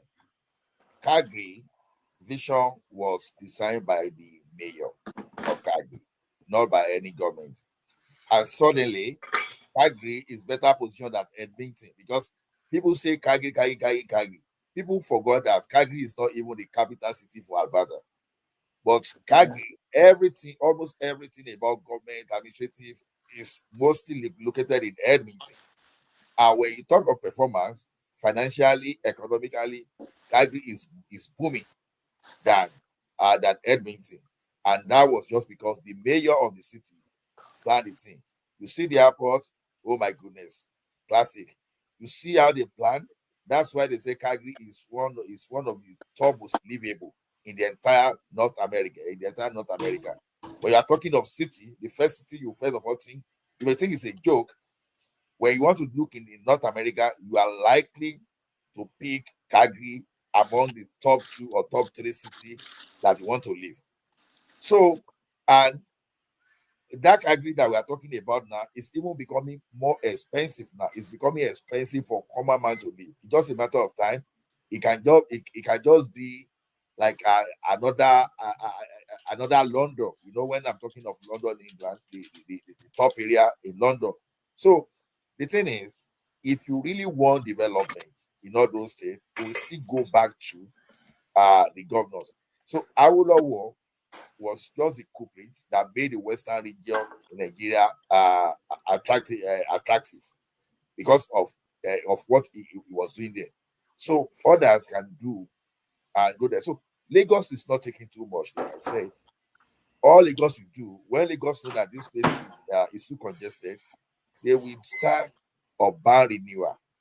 All those Agbado, all those areas you see, they are potential better place than Banana Island, maybe in the next 50, 16 years to come. You will just see that Agbado you see today, you may not see They will them demolish again. the houses. Exactly.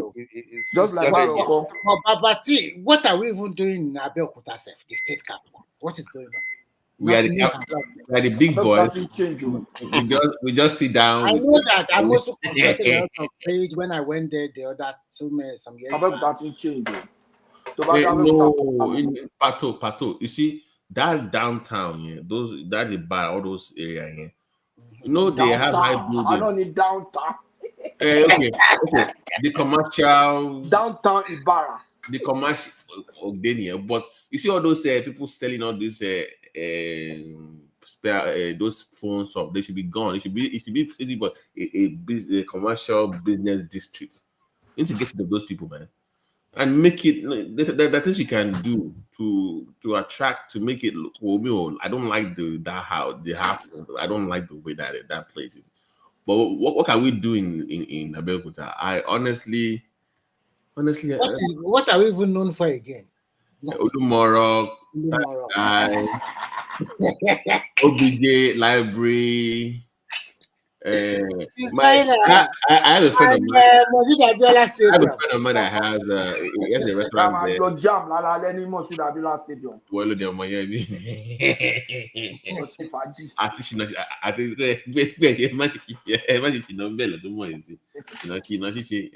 is pretty much what they're money. I don't know what. I don't know. Yeah, Tunaja. You know that Jonathan did his best, because if you go to Benin, they have this NNPC company there. That bring NNPC come there. NNPC to Benin not be going for worry. Yeah. No, for Benin also they get one big, it's the tallest building, the top past farmhouse. You know, and then they are present all those oil that is in a dough and gas. That's the headquarters. Now you so then get one tall house. Then I still remember. Hold on. You know, I was talking to Tunaja. You know that before Jonathan left, also there was this gas electricity plants that were established. One in Benin, one in around Ogun State. Is it Egbe? I forget what the name of that place. And 5 like that. You know, but the problem is that the states are not being given free hand to operate, sir. That's why that the country. So you know, so Tunaja, can you just imagine? They will be go to National Assembly to pass a deed to build one road or to. Can you go? Sorry. Can you see this chat that I just shared? He's doing something special. Can you just see this chat that I just shared? What did he do? Tunaja, sorry. You know what I just did there? I've been in the No. office since. So I just came from home for Christmas. So my wife gave me a lot of soup, and my freezer cannot take it. So I just got a paint bowl, put some snow in it, and put it outside. Here I am in minus 40, gets to minus 50 at times. So I might not Celsius or use Fahrenheit? Celsius. I My might not God. use my freezer Minus for the 40. next 4 or 5 months. 50. Minus 50. Because of the temperature outside. Yeah, so I'll just people just turn on their freezer. So I'm going to get a bigger chest tomorrow, like a big box. I'll just put more snow in it, Minus 50. put all the soup there, cover it and put it outside for the next 4 months. I don't need to turn on freezer. Which country is this? This is Canada. Oh yes, Very yes. bad. You should expect Very that. bad. Oh. I'm in the north. That is too much. Yeah, Even it's here, basically at the Arctic minus Circle. 11. I'm in the north, but back in Calgary is it should where be my warm. family is. It's because I'm here. I have something I'm doing here now. Trump wants to take some part of Canada too. Now, So so I hear the governor of the state of Canada. How can he No, take the he wants to Canada take is some part of Canada too. the So guy is just No, messing around with just our. play with that yeah, one. keep saying Just that trying to now. mess up Keep our. saying that. the This, governor No, of the state of So now you are going to Tunaja. understand that Western Europeans are also kidnapped. This is colonized by the Anglo-Saxons. You're going to find out soon. Tunaja. She said that the black race, we got we go nowhere. Okay, we Are go you seeing nowhere. this chart that I we just are shared going about somewhere. energy? Look at the chart I just shared about energy generation. If you notice Yeah, this area is supposed to be for population, isn't it? The yeah. higher the population should be, the higher energy that it generates. No, we But lack leaders. We don't have leaders. We have mafia gangs of rulers. hold on, let me just finish. So if you look at this area, you see African countries clustered. And obviously, if you cut this line, you can, if it's a net, you catch black people, a lot of them here. Yeah, and then if you go to Algeria, North Africa, they are okay. North the North Africa, Africans, some of them are, they are okay. Some of them they are okay. managing it. Look at that. They No, are not Egypt, okay. Egypt is quite high there. Look at where Egypt is. Algeria, Morocco, all of them they are okay. They are okay. Please, If you want it's to just to catch, do. It's our color. Our color. We got problem My with our neighbor, color. if you want to catch black people, just throw the net at the That's bottom side. You suffering catch all too. of us. You go to Jamaica, the same thing. That's Yeah. why they are in another continent. You go to Haiti, the same thing. So we're not going How can you nowhere. even measure 80? That one is totally worse. Okay, don't It even doesn't measure. matter, but they are in the Western Hemisphere. Why is it that go to Dominican They Republic are not then? even We have as to hold on. We got two Dominican Republics. One is black, one is white. The white one is just like London or Germany. The other one is like Mauritania. How do you know that? Have you been to Dominican Republic to know that? Don't mind it. No, we know. Yeah, because one is Dominican let me ask Republic. you this one. One is Republic of Dominica. It's two. How, One is how owned by much black people, and one is white people. Check it out. I don't say you the research well. Yeah, let me check the one. Let me see if I can find the how chart much about how this much revenue do security. Nigeria how much revenue do Nigeria make every year, sir? How much? Maybe Baba Akure will show nine did that area. Sorry, I'm not cool down. I just want to share something before we carry on. So now I plotted a chart of the population versus the number of the size of the military of nations, and The size when of you the divide it, military. the size of the military. So if you have a population, you divide it by the size of military that they have, and you tend to get these numbers. Based on that, the lower it is, the more generally you have more soldiers versus the population that they have to secure. And check it out. Almost look at all the ones at the bottom here. All of them. You see any black nation other than Sudan that is at war right now? The rest, Nigeria. These ones are useless. They are basically kindergartens. They are not even nations anymore because they don't secure themselves at all. And this is what Macron was talking about, that these nations are not sovereign, if not for them. So if Macron is telling you that it's because of France that these nations have their sovereignty, it means our sovereignty is in the hands of someone else. It's not on us Not to our secure own. ourselves. All those francophones now they talk. That's Not no. us. He's talking about African countries. He says if you like, we'll thank them. If you He like, include us. He include us. Includes us. We know We will not get police. We will not get nothing. it's Well, if you fast. travel from Benin to Lagos, No, I but beg. did we invite one of them to come and do work on our soil? like you No, need to nah. invite them. When somebody's stronger than you, they just come in and take. Yeah, have you People seen are stronger Ambrella? than you, but why have they not come? How they not come? Because they are taking everything they want. They don't need to come. You are not, you are the one not seeing them. They are coming on daily basis. You are not seeing them because you have no technology.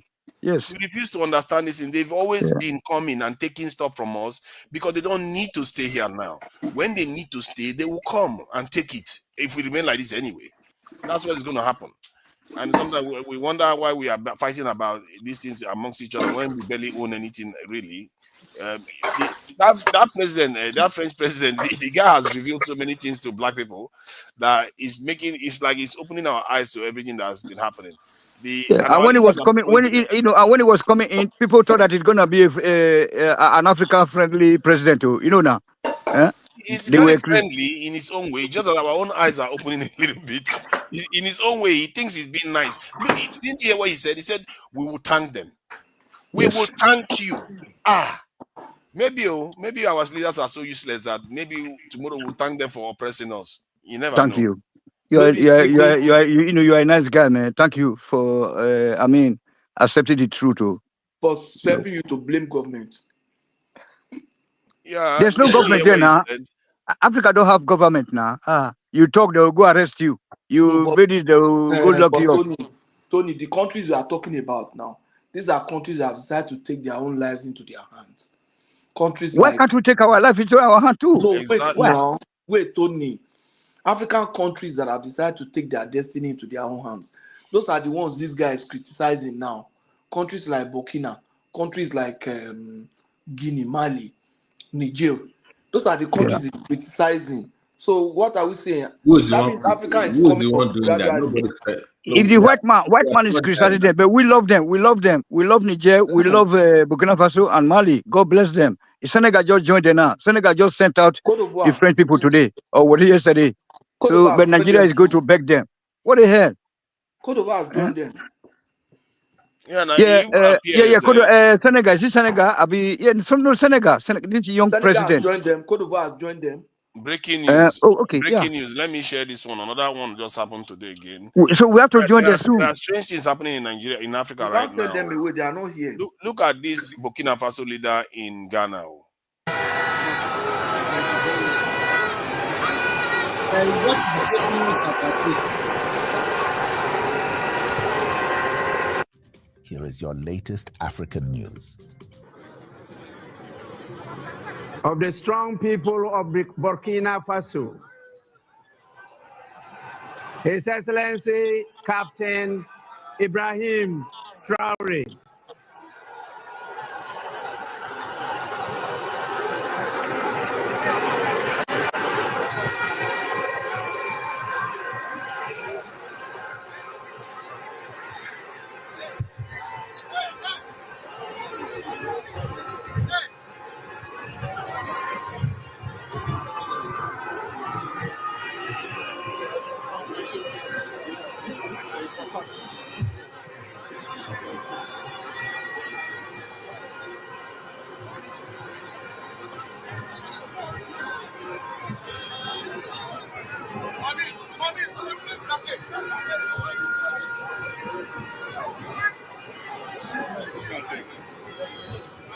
Through Niger, what are you showing?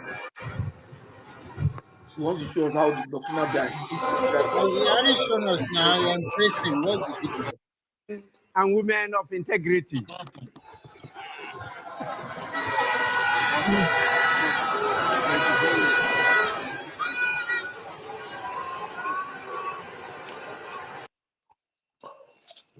Don't would worry. you have imagined Great that, guy. Nigeria president go there. They know nobody salute him. Who told you that? If not Basajo, that time of Basajo, and I for they carry the day there now. So now Basajo, we ruled there for 40 years. That's when we are. Now we are going to join them very soon. Don't worry. Now we put that guy there. That Ghana. See, I don't like the fact that they are still wearing military uniform. I don't know.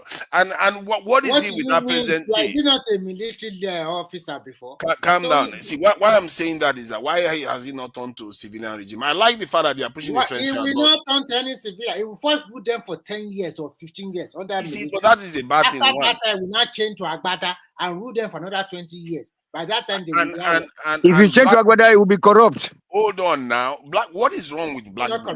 Look at that Ghana president. He's indoors and he's wearing sunshade. Why do we do these things? We are people of the sun. Why do we need sunshade? Must you criticize every time? No, I will criticize everything because it's like anytime you see that wear sunshade, don't trust them. I'm not looking away because it's a sign of uselessness. People that are vain, that don't know what they are doing. Chairman, hold on. Why are you wearing sunshade indoors? You don't know his eyes condition now. It's always out. It's always us. Why is it that other people around the world don't wear it? What is it? You don't know his eyes. You don't know his eyes condition.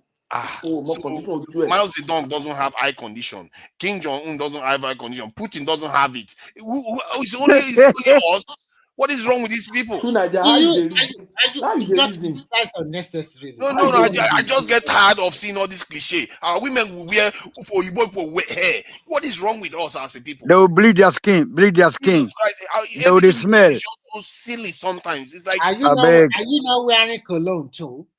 Abeg, Tunaja, get my number from Tunaja, get my number from Thomas. Sorry, from Patrick. Let me, okay. I'll be sending you videos, okay? What's up? To Niger. I wear now they spray very well. I even have collections, so many. So I don't know because these are our people. Sometimes they irritate me with some of their backward behavior that they should know, but they pretend as if they don't know. I don't understand it. Why are you wearing military uniform? You can convert. Why don't you go back to Africa and live in Africa?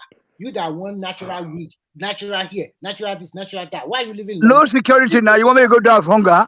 That's what we are here now to survive now. For survivor. Now I am here and I'm in Nigeria and I'm working in Nigeria. No manner, Tunaja, no manner. You know. People that are coming to Africa, you tell them why are they coming over? Let Madam AI talk. At least she's here because I think I can. Yeah, AI wanted to say something. Okay, make I no go get stomach pain. Good night, everybody. Make I no go get stomach pain. To Niger, you said something. You said, why are they doing what they are doing? Okay. I think we've discussed that here before. We discussed why Africans can never be Africa any longer. I think we talked about that here. Last month, somebody was saying we got to go back and find our own roots and do our own thing. It's not possible. It's not possible. We've lost it. It's not possible. And the way we embraced it, I don't really think we are interested in getting it back. We are just speaking grammar. I said it here that when your basic needs are being replaced, you are in a big trouble. Africans, their basic needs are being replaced and they grabbed it with their 2 hands and 2 legs. So it is what it is. The women will continue wearing the hair. They will continue wearing the military uniform to tell you that military men. And you will never promote all those African attires. At 30 degrees Celsius, you'll be wearing 3-piece. Have you ever watched what is happening in Nigerian movies and the entertainment industry? Yes, they're doing very well. Have you seen their dressing?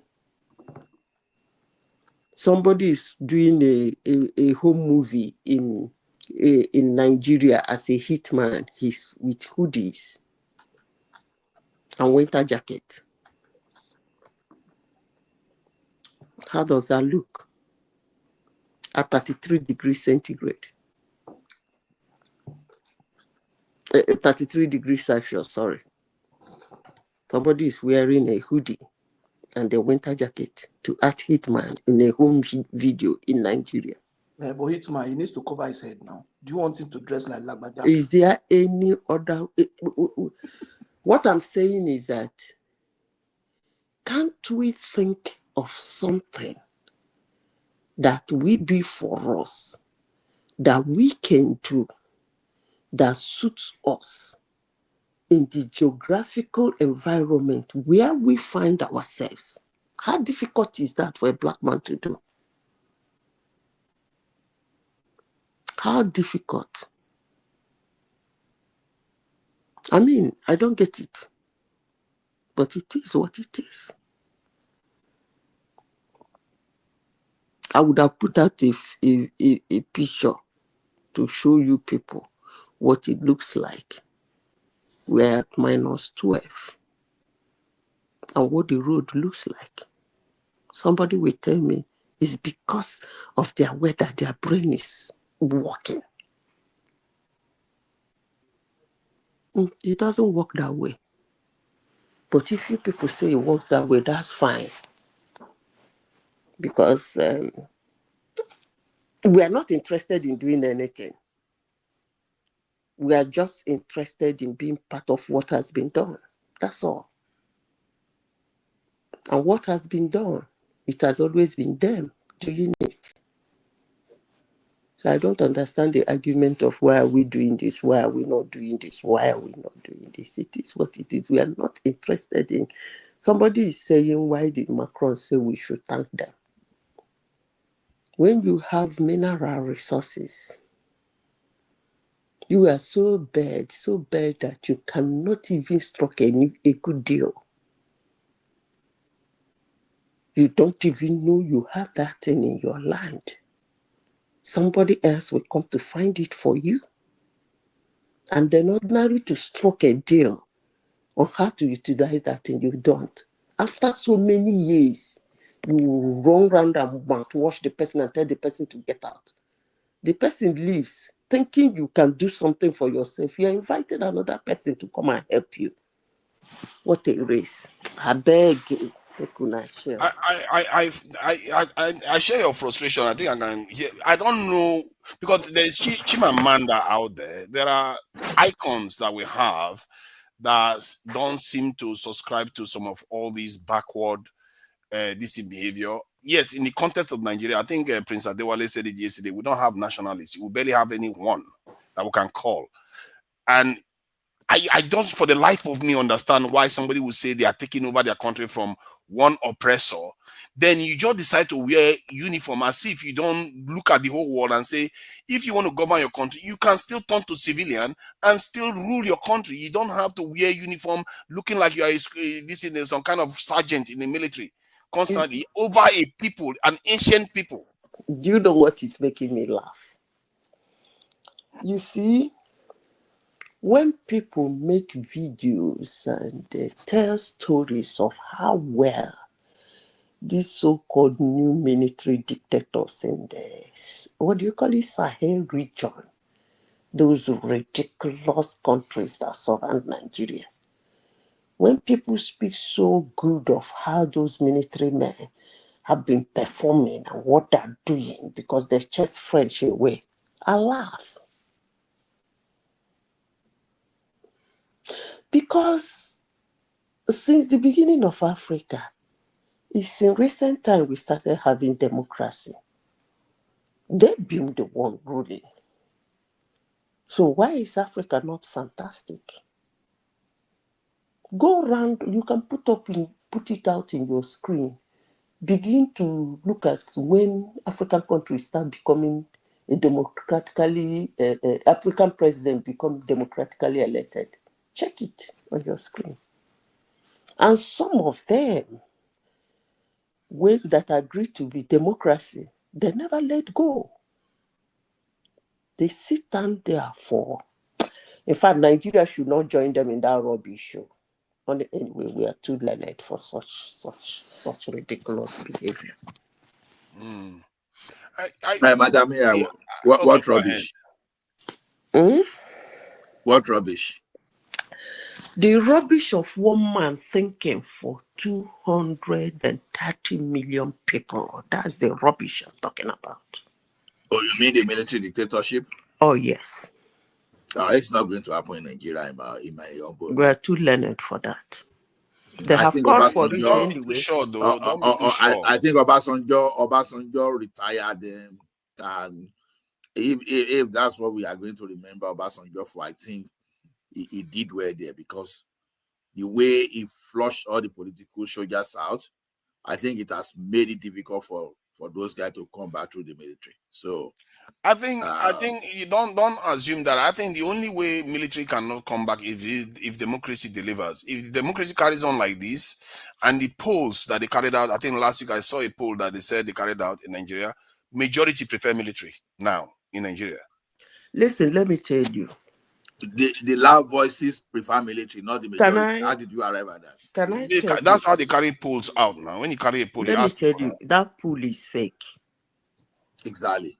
Okay. Let me tell you something. The only person who in his right senses will say in the present day world that he prefers military is somebody who have not experienced a military rule. Of course not. That's the point. Many of them are 25 years now. They've never seen a military regime before. Because if you are struggling with a place or with a situation whereby you have a dialogue, 110, 2, 350, 300, 600 people have to come together to take a decision. And for those 600 people to take that decision, the whole country put it in their hands to take that decision, and you are still struggling. Then you have a situation where one man will decide, sit down in his office with his own brain, with his own level of thinking, one brain, will decide the fate of 230 million people. I don't know how that works, but I will always tell people who say some bullshit, I give them Buhari's statement. That place you think military or dictatorship is ruling, that you think is the best thing that can happen to you, why don't you relocate to that place? That makes life very easy. I don't know why people make life so difficult. You want something. We're in the present day world. Everywhere has something you want. Why don't you go to that place? It's as easy as ABC.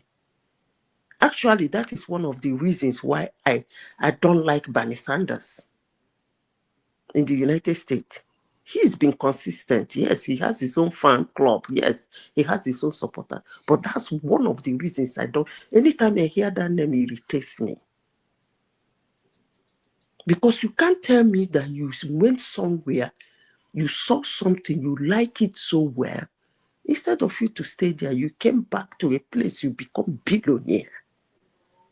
That made you a billionaire. And you are now in that place and you are saying that thing that made you a billionaire, another person should not experience it. I don't understand that. But sometimes, our brain. But Bernie Sanders is not a billionaire. Are you talking about Buffett? He's a billionaire. Yes, he's a billionaire. Bernie Sanders is not a billionaire. I said he is a billionaire. Okay, let me check his Bernie Sanders. I don't think he is so. Let me tell you why he's a billionaire. He's what do you call it? Is it his estate? What's that? His house? The estate house? What is the what?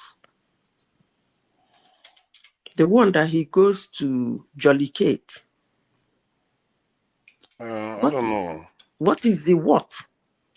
He's worth $1 billion. If you don't know.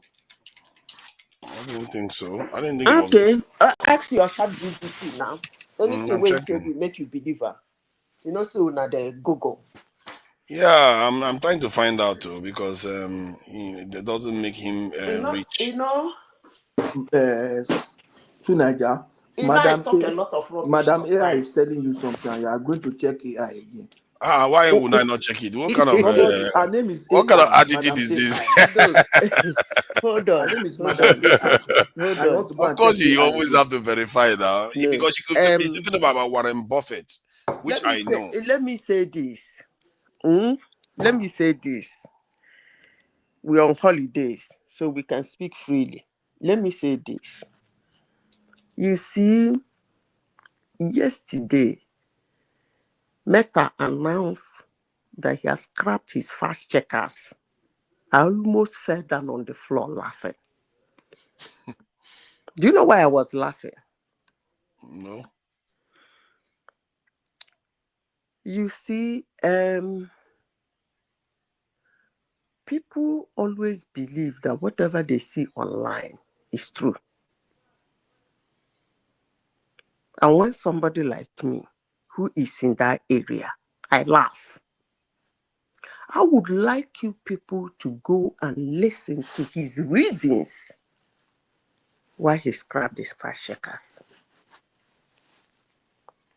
When you talk about AI and the information, I thought I've told you this to Niger, and the information it gives you, you give AI that information. When I mean you, the human, you tell AI what to say. So I don't know why people always, but let me repeat this. Bernie Sanders is a billionaire. No, You know, when I say, hold Sanders on, is a let me billionaire in finish naira, now. but Calm down. not in dollars. Calm down, It's please. worth $1 to $2 million. I've checked it. God, that is what the internet told you. But calm down, please. Okay. Let me finish. I repeat myself again. Bernie Sanders is a billionaire. And before he became a billionaire, he went places in the world that he claimed he liked the way they do their shit. Then he didn't stay there to become a billionaire. He came to the United States and become a billionaire. Listen to what I'm saying, you know. You know I don't waste word. Even when people think some idiots think I do. He didn't stay there to become a billionaire. He ran back to a country that has so much room for someone to be what he wants to be. And then he became a billionaire. And when he became he started being a millionaire anyway. He said, tax the millionaires. When he became a millionaire, he now shouted, tax the billionaires. When he became a billionaire, he shut up. Now, let me say this. World will be a very free and happy place if people can honestly stay where they feel they like and are comfortable being there. I repeat, this world will be a very nice and beautiful place if people can honestly, I emphasize on that word honestly, because this idea of you saying this place should be like this, when there is a place that is like that, then what the heck are you doing in a place that is not like that?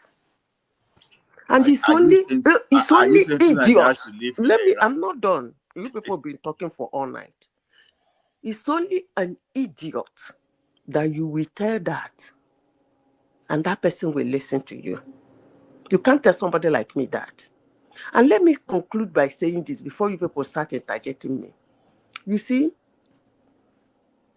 I didn't know that there are a lot of stupid people on earth until the world started giving the liberals opportunity to rule. I repeat again, I didn't know that there are people so dumb. I know we are a lot of dumb people in earth. I know that. But I never knew it is this much. There are this many until the world started giving them opportunity to rule. And when they came, the baggages they came with, from what is happening now, I think the world has had it up to their neck. Come on, man, who are those in Canada? Let's talk. Oh, people in Canada, I don't know who was talking about waiting happen. No, what happened? outside. No. The liberals, we are kicking them out now. We are kicking them out of here. No, she's talking about liberals now. You know, we are kicking liberals out now. Trudeau family. Madam AI. You know, Trudeau is resigned now. I know. That's why I said let's talk. No, Liberals, nobody will not give them any chance again. No. I don't even know when that guy became. I knew he was going to win because he looks charming, but he's not charming. I knew he was going to win. But let me say this. Madam. I mean the Okoko that just left. No, now Steve Harper go they overdo now. When you go enter, I mean, grade 2 citizenship category. I sit down in one corner and I begin to wonder why Canadians handed the country to that young man. For 9 years, you people let him actually brought Canada to its knees. Almost 10 years now. But what did he do to Canada also bad, actually? I don't know. No. The man finished Canada. What did he AI, do? The problem was that conservative was there. They were there before. And they started at a point, they started misbehaving too because they stayed too long in power. Okay, look at it this way now. You created 2 classes of citizenship. If you allow that thing to fly, let me ask you a question. Who ruled before he came? Steve Harper. That's the conservative. Is he a conservative? Yeah. How much did he left for him? How much in time or what? He left for him for the Bombo school that just left. In time of money. How much was the business? Anyway, I don't know if you were following this, but the economy was better. Way better. Okay, I don't know whether you were following it because me, I like to compare.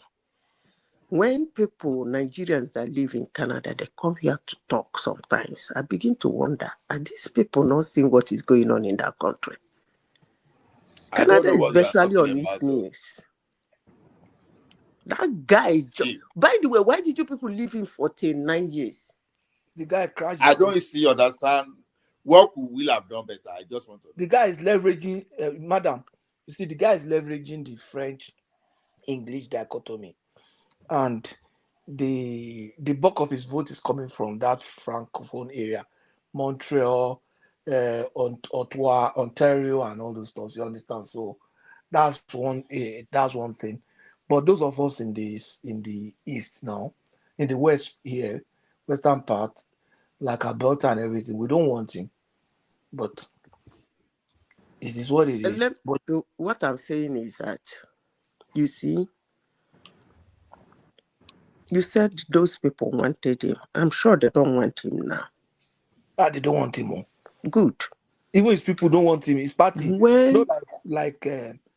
think 1/3 of his party self, we're already telling him to resign. When somebody is trying to crumble something, I believe people should jump in and change it right in time. You don't need to wait for that young man to finish a country like that before they will say, okay. They allowed him to get it. I agree with you. That's what would have happened to United States.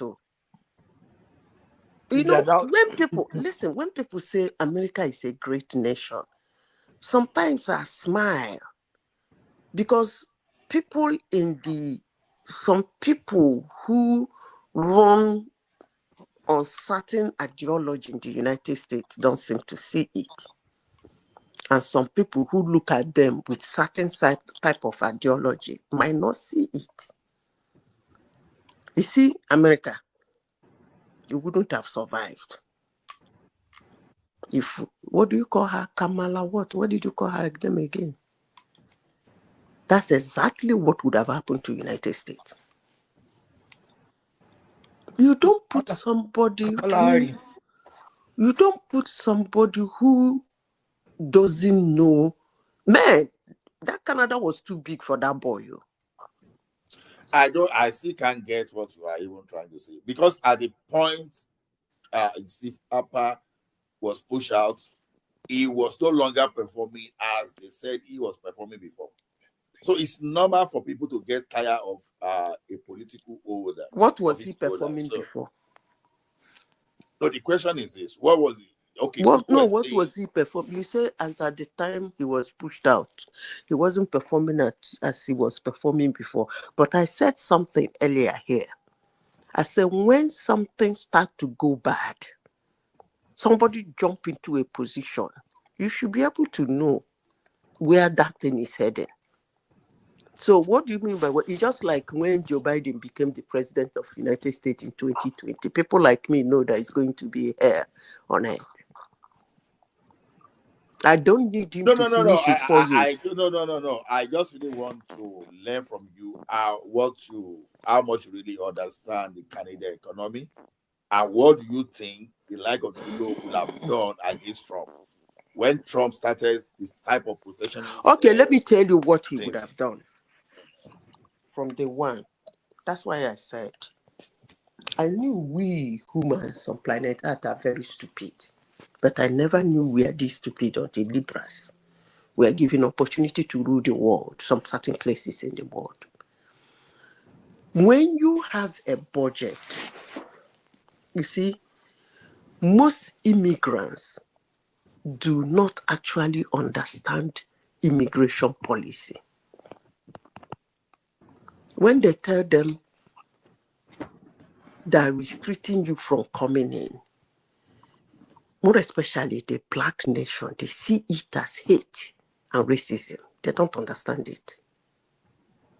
But if you're here, you lay your hands because they will give it to you as an immigrant. Then you will read it and understand why it is the way it is. You have a budget. You need so number from now till the next 4 years. That is your budget. Between, let's say, between 2016 to 2020, this is the number of people you want to come into your country from your analysis. Depending on this level of growth you have projected, you can be able to accommodate this. In that accommodation, this will go to this will go to this, this will go to this, this will go to this. Still depending on your economic, would I call it permutation or projection. In the second year, you did not even make up to that economic projection. The number you estimated for the next 4 years is already in. And I asked the person who asked me that question, at that point, what do? You ask me what he's supposed to do. I'm putting the question back to you. At that point, what will that's what I'm saying. I don't know. So because I'm trying to really understand this point, because there was a point in time under the conservative that the economy was so terrible that people were moving from, you know what it means for people to come from Toronto to be looking for factory job in Calgary. So both economy actually occur under the conservative and the liberal.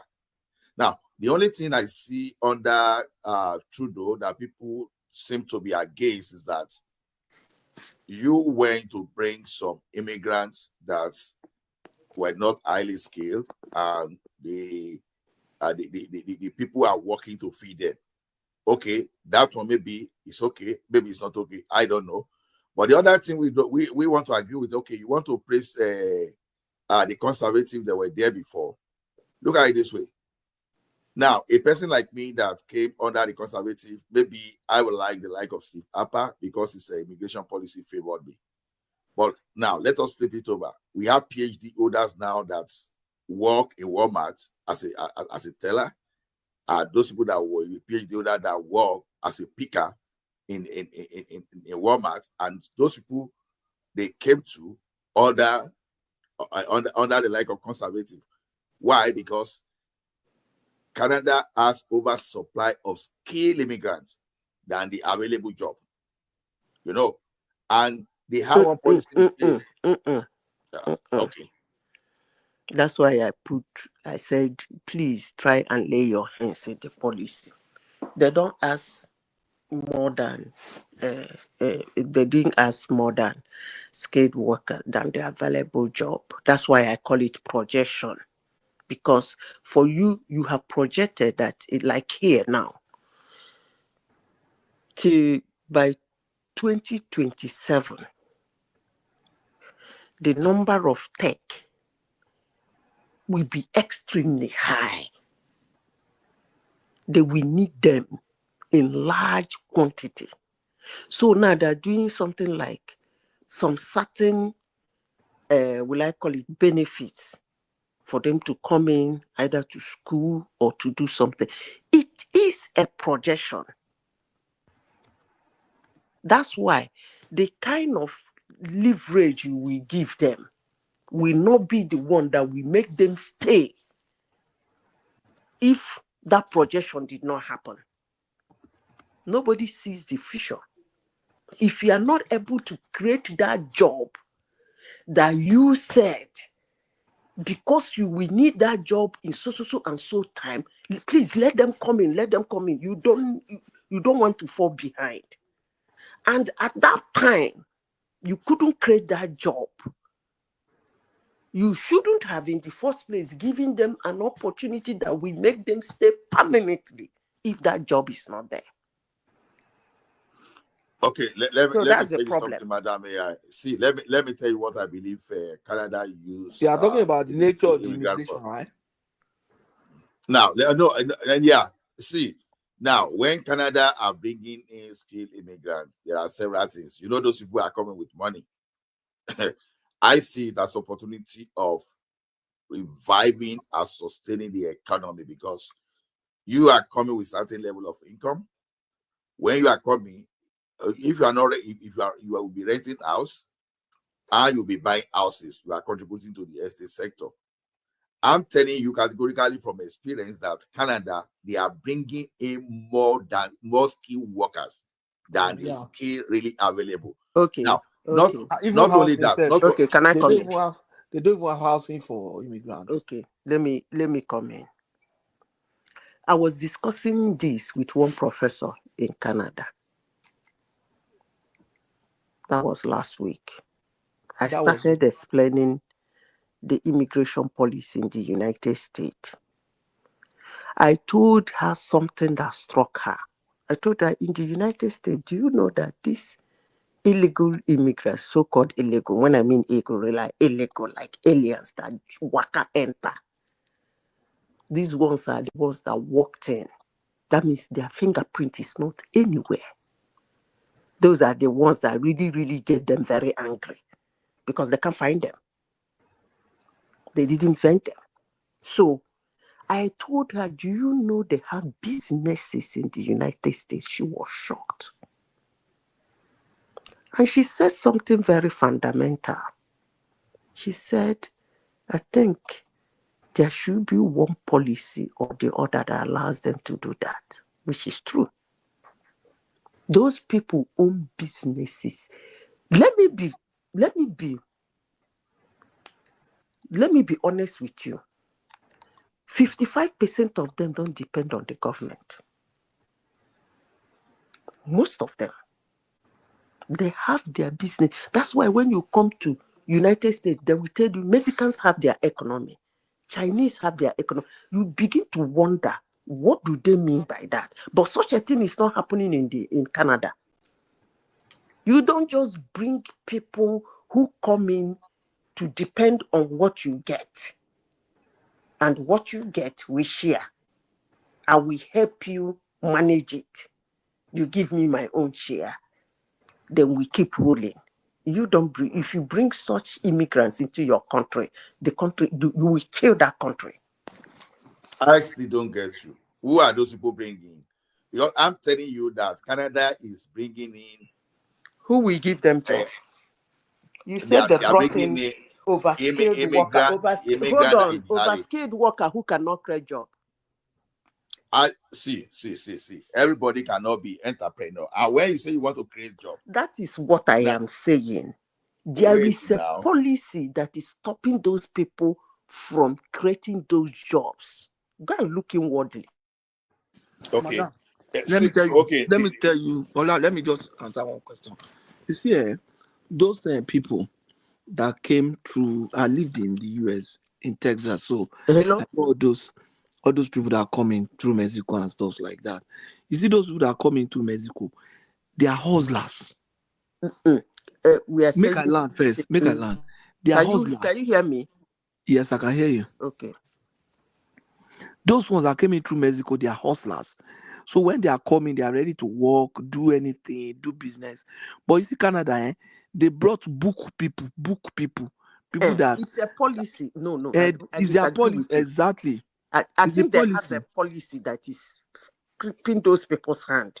Exactly. You have more book people in Canada than in United States. What the heck are you talking about? Look, this United States has wait the now. most. May I tell you, the people that Yeah, came to hold it there. Canada, wait, let me finish. The people that came to Canada, they came with the mindset of, I'm a ski worker, I'm coming to look for job. I'm a worker.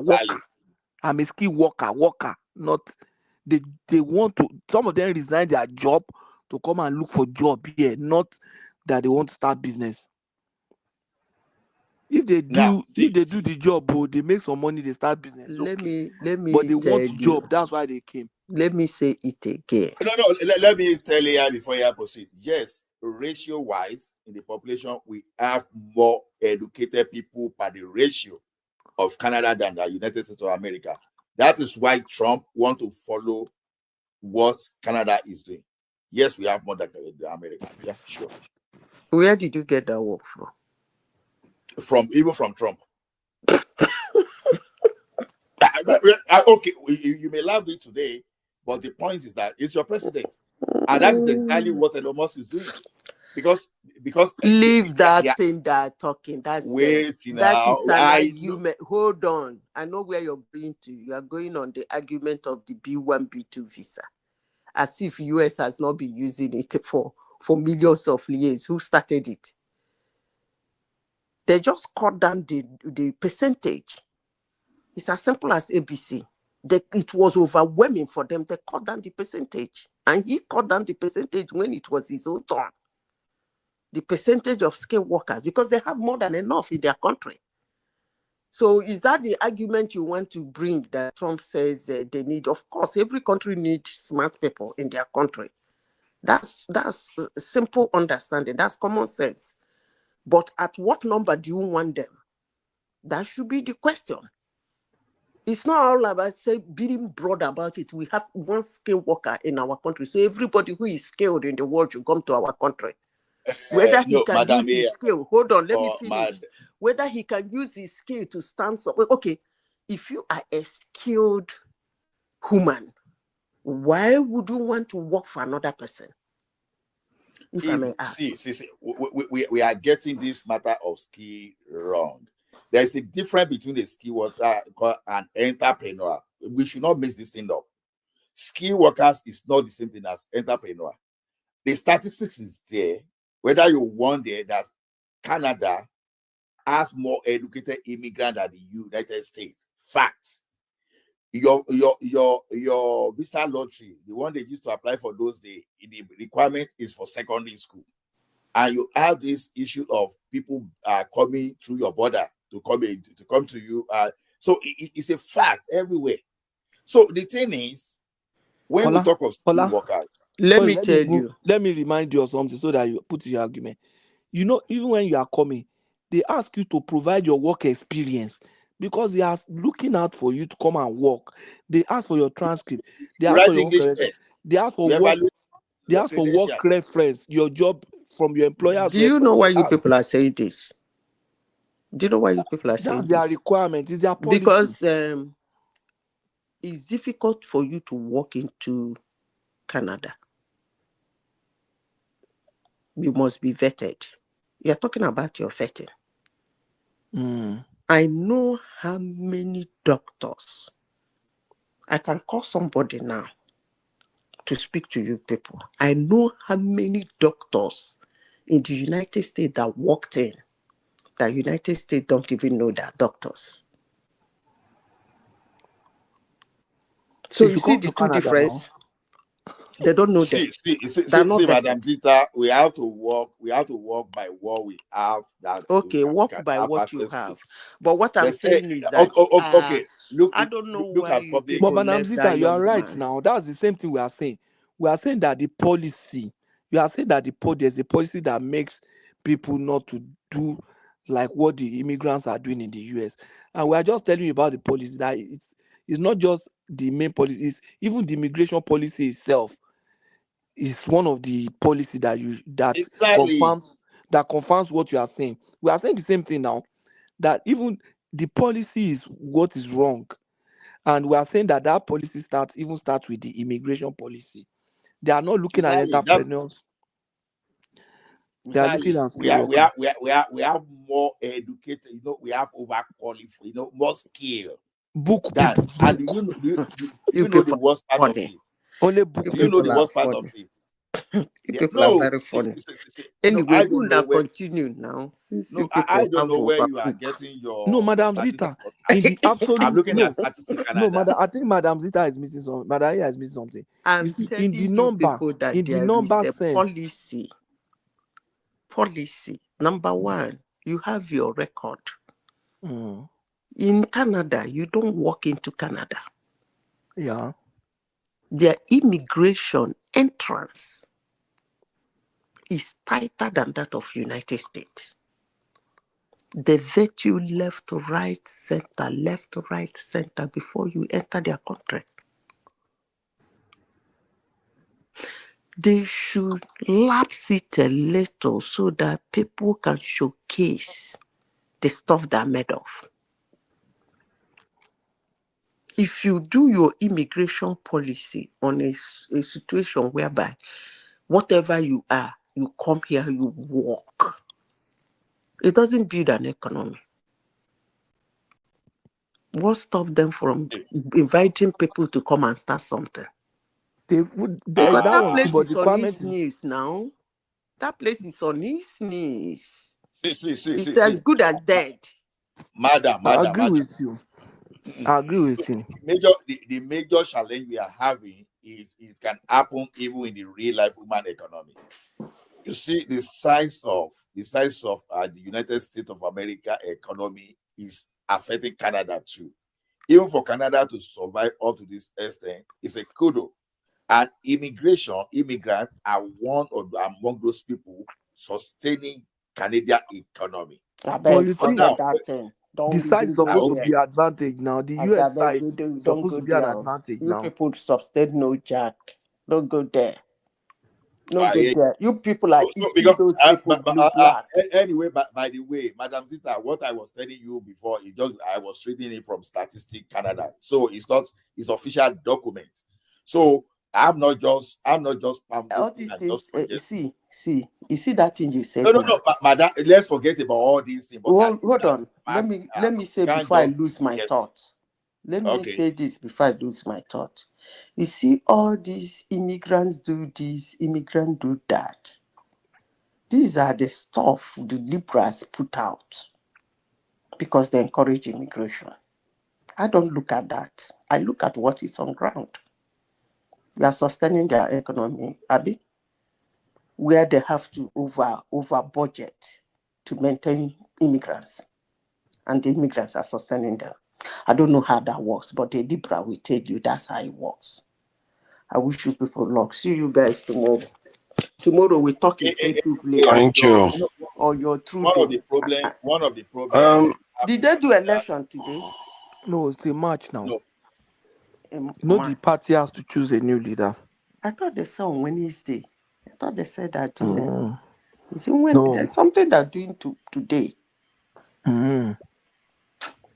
Maybe I'm missing. There's no way they'll be doing election that we won't know that. So No. I thought the Liberal Party. Yeah, I thought they're doing the Liberal something Party. today. They need to do election. Yeah. Selection. I don't know. They need to do their election, but I think election it's going selection. to be. I think it's going to be. They say they still have before March or something. No. It's who we contest. What? There is something they are doing today. Today is Wednesday, right? There's something they are doing today. I can't remember, but Let me watch. And actually, that was why the guy. They were supposed to meet today. That's why the guy quick resigned because he was thinking that Okay, it's the he was meeting. thinking if they meet, they might force him to resign. So Although that's why the guy. we be hearing about this, we be hearing about this, so the guy just saved his face anyway, because It was preemptive. yeah, I know we be hearing the rumor since last year, so it's not. He has had enough. It's not. He has had Yeah. enough No, since no. 2018. I think corruption is one of the major reasons that people even just disagree. I don't think it's even because of the economy only. That guy, man, I don't just talk too much. You like say a corrupt guy. The guy was. The country was too big for him to handle. And major problem around this our economy that make me like Trump is this. I saw some outsourced job from Canada where the outsourced job, oh my goodness. And that's one of the problems. And you know, this outsourcing too, they are following the exact model of United States of America because there are some some American companies. Jordan, India, and all those stuff.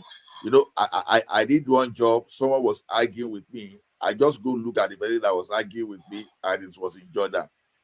I just told the guy, say, the company I did this work for, I have relationship with them since 2009, since early 2000. When they had me, that was when they now look at all those arguments just stop. You know, you see, one thing is this. Oh my goodness, it's not funny. It's not funny. Sorry. Okay, explain what you are saying. I wanted to add something. You see, you see, organization like Sonko, the new MD, the first thing he did when he got to that place was just to come and started outsourcing some jobs. And you know where all those jobs end at? Outside the country. You go to a company like CNRA, where you would think that okay, this is strategy to Canada. You see some of the job outsourced to India. So when you start outsourcing your job, even the one that the government is supposed to be serious about and make sure it stay within the country, you're outsourcing.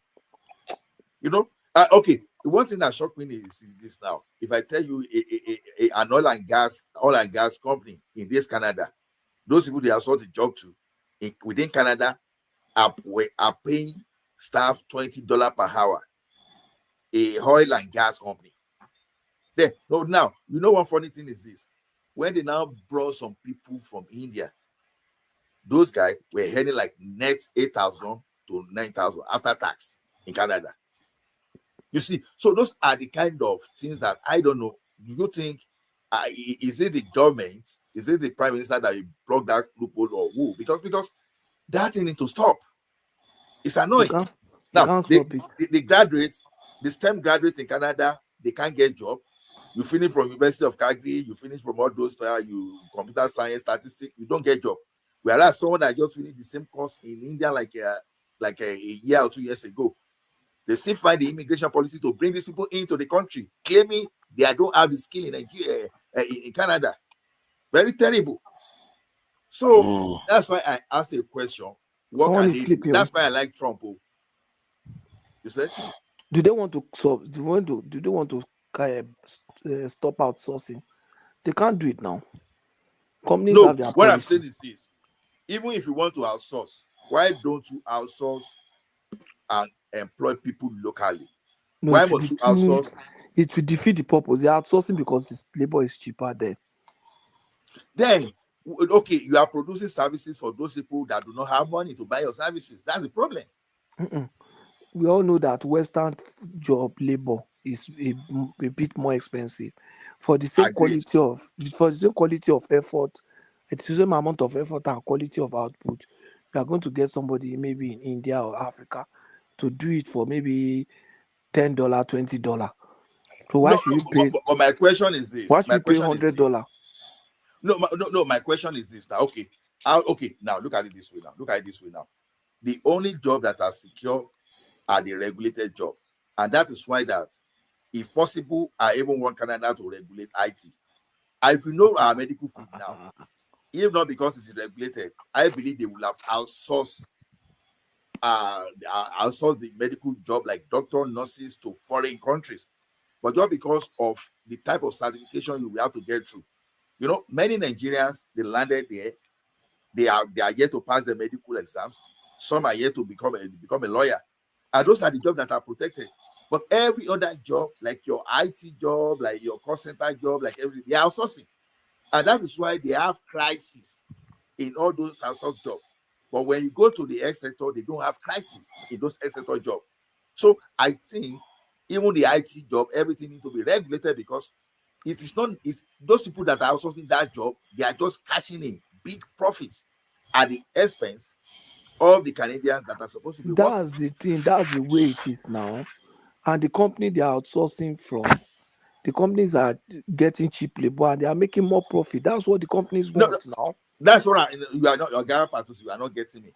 If they can so regulate engineering, they can so regulate the medical field and the legal field that they cannot outsource all those, then I think it is time we started regulating even IT and everything. See IT, there are some field in engineering that has to do with Canadian standard and all those stuff. But IT is a universal thing. It's a universal thing everywhere. I think there's another element that may not have been addressed here. Like, you see, the motivation to innovate in the people and build new technology, especially in cutting edge areas like IT, you know, when you or material or engineering, let's put it that way, because like graphene was invented, but most of the recent these inventions were done by foreigners. And because they have the extra drive, they are less likely to complain, and then they charge lesser wage. So the drivers of those things is, and besides, remember, these people have been educated by their nations, and now they come to work for Western nations. So even if the rich people are making money from it, but it's also subsidizing the Western economy. Exactly. It's also subsidizing the Western economy because so that in that type of innovation, you are not getting it. Okay, you are an accomplished engineer in your country. You are able to innovate in your country. They gave you part to federal skill workers program. You landed in Canada. You have the certain skill, right? Now in Canada, just because some country they established their business here, right? They now took the job that you can do. They took it somewhere. Don't forget, I mentioned something here. I mentioned something that an oil and gas company, they outsource a business to an Asian company, and those Asian companies now they now employ people in Canada for $20 per hour in an oil and gas. Whereas they were bringing graduates of 2 years from their country, claiming that they are expatriates, and they were paying them more than even the more experienced one in Canada. So you see one thing, there's a shady, it's not about, there's a shady dealing going there that Canada is not tracking. There should be a way to track them because it's a loophole. Okay, I engage Do you know those guys? Those guys are let me just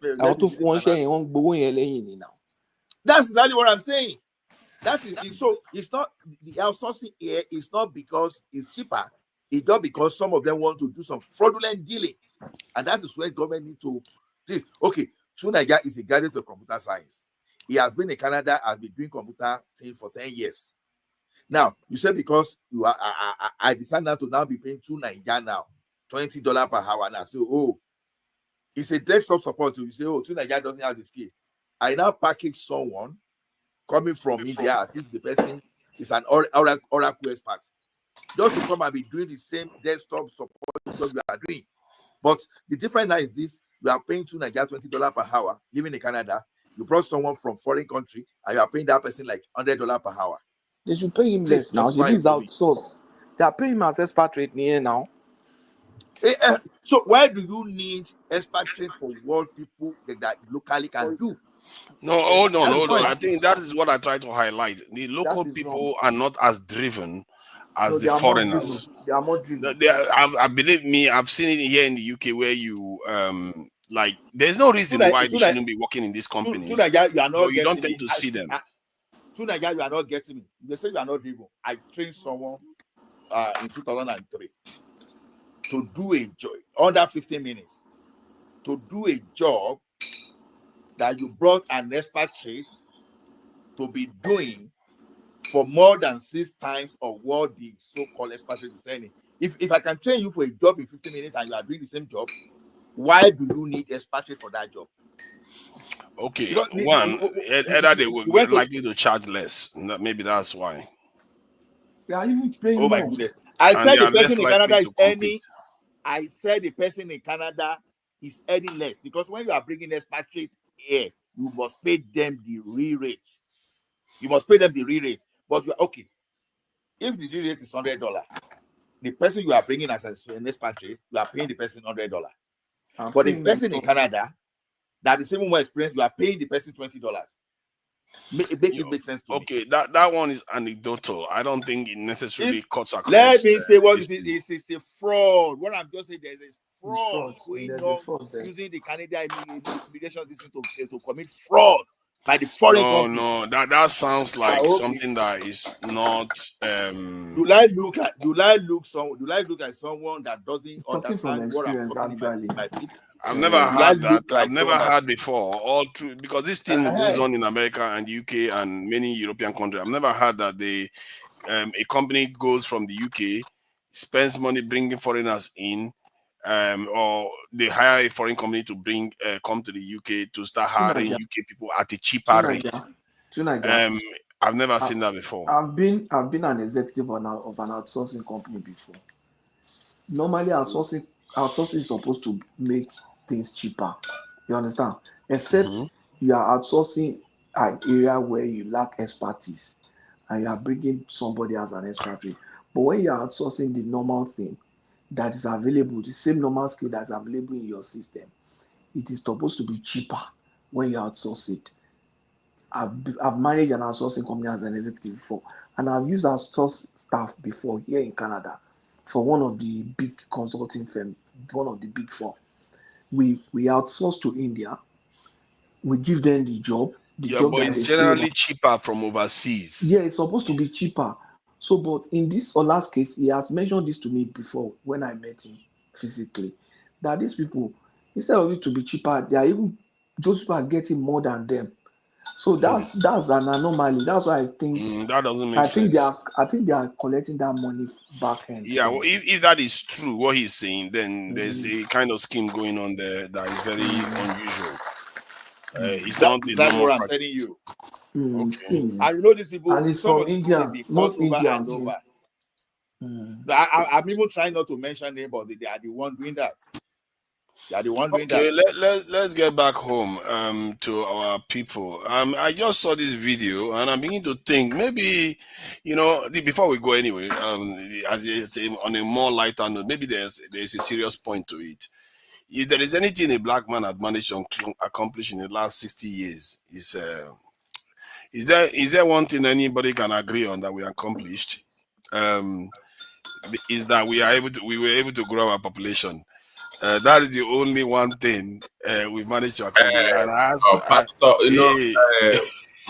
We have two pastors here, Pato and Ola. You have Dangote. They said that be fruitful and multiply. That's what the Holy Word said, right? Yeah, and I asked myself, is this the reason why, or are we to start another Me Too movement? Let me just share this. Me Too? What Me Too?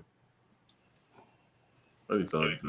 Could this be the reason why? Because this is African women, you are not American women.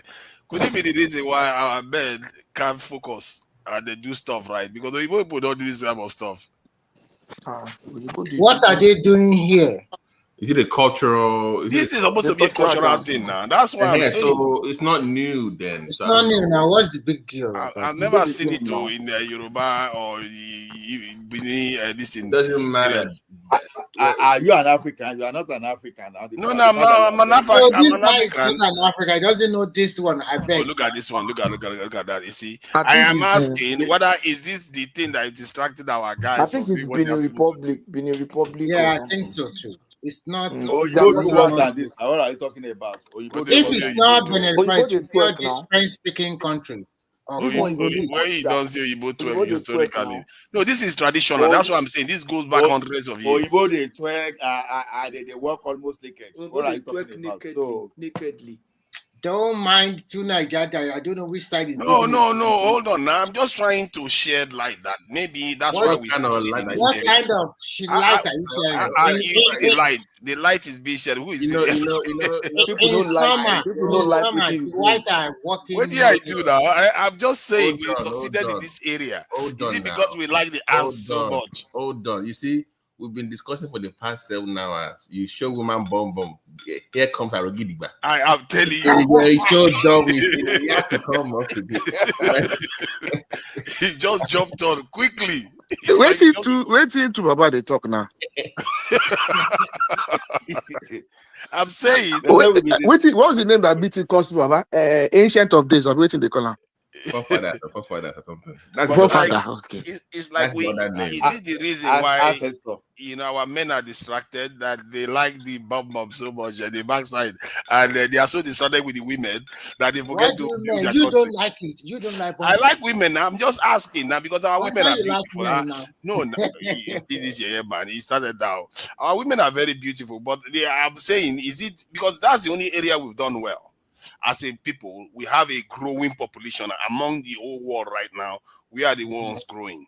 So is this the cultural reason why we do it? A lot of people are complaining our women now. You are a polygamist now. You are a polygamist. Yes. So tell us apart from being polygamist, I think I'm a polygamist without the privileges. That's the problem. I think an average African approve. I think you are the next fella. You are the next fella that married 27 wives. Man, fella is a legend, man. What do you mean? I wish I could accomplish, in short, a tenth of what he managed to accomplish. This one, only one wife, 2 Nigeria get, and that one wife. You see this one. Don't worry now. But I have to give it to our women are very, very beautiful. Don't marry the sinner. Don't marry the sinner. When the wife is sleeping, that you can't show this one. Let your wife catch you and your body go laugh of that. We're all aware. We Nigerian men, our women are. They know now. We can always. Guys, is already to get an extra one. Have a nice day. Yeah, thank you for joining us. You don't pursue Pastor Patoski now. Is he a pastor? Oh, I see. Patoski must have been here for a long time. Yeah, he's been here for a while. Yeah, because I was watching the earlier show there, and he joined one man very early on in the show. Don't mind Tunaja is a sinner. I'm not a sinner. I'm just sharing that our women are very beautiful. Yeah, a sinner. Remy Coca. Remy Coca. What's wrong? Are you the one? Yes. You are Remy Coca. Don't call his name on live program now. Don't call my name like that now. What happened? Oh, sorry. You shouldn't have answered me. Sorry. No best. No best. You are just checking the comments, right? Oh, yeah, I saw the name in the comment. That's why I go. It's okay. Opinion. No.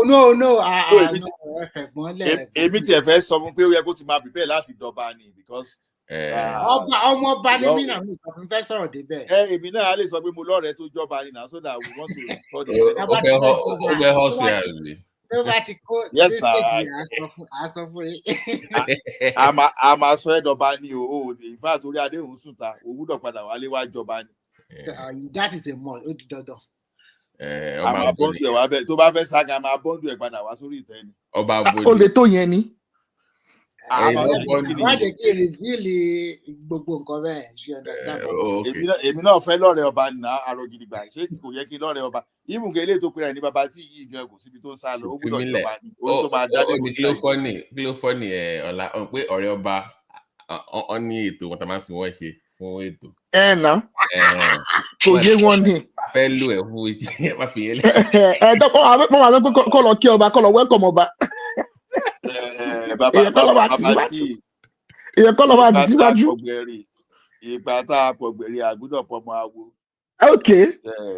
But Ola, I want to ask you. Ola, sorry, I want to ask you a question.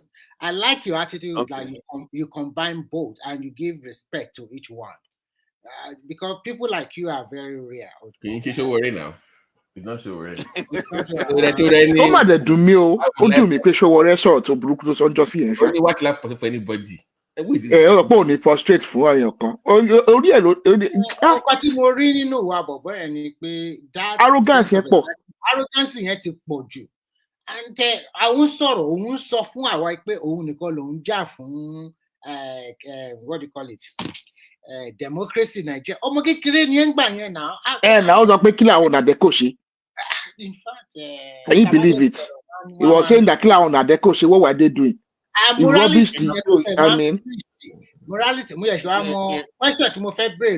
question I want to ask only the first question in my mind is that how do you fund yourself? Put the allowance $75,000 every year from one of the people that are sponsoring. It's a lot of money now. Let's cost you because what what kind of job are you doing in Nigeria exactly? At least you are not living in America. You are being. Oh, he has his news channel. Like he gets hits and he gets money from hits. Yeah. So that's why we have so many. No, funding. Okay. Mommy of Lagos, Bobrisky. What do you think? What do you think is motivating I don't know how people. I don't really see. I think there's a lot of illicit money in Nigeria. That's the biggest problem in Nigeria, illicit money. And one of the things that I like about this new tax reform is that the tax reform actually regulates that every single Nigerian must be tax registered, and every single Nigerian must be able to declare on a yearly basis how much they're making. On a yearly basis, their tax. So that's one thing about it. The easiest way to reach is in Nigeria is if you know someone overseas that can lead you to one of these NGO that will promote your cause against the nation.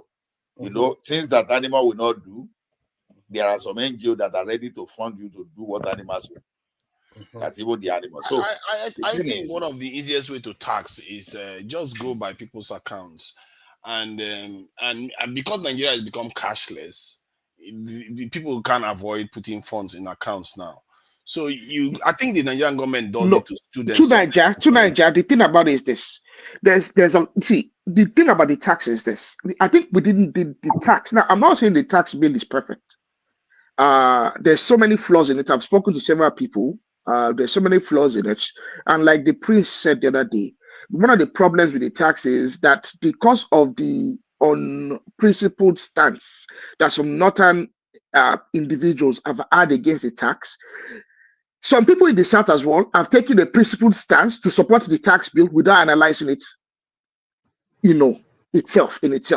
Okay. Yeah. There's so many things about it. There's an inheritance portion of the tax bill that doesn't favor the tendency of how inheritances and wills are done in Nigeria.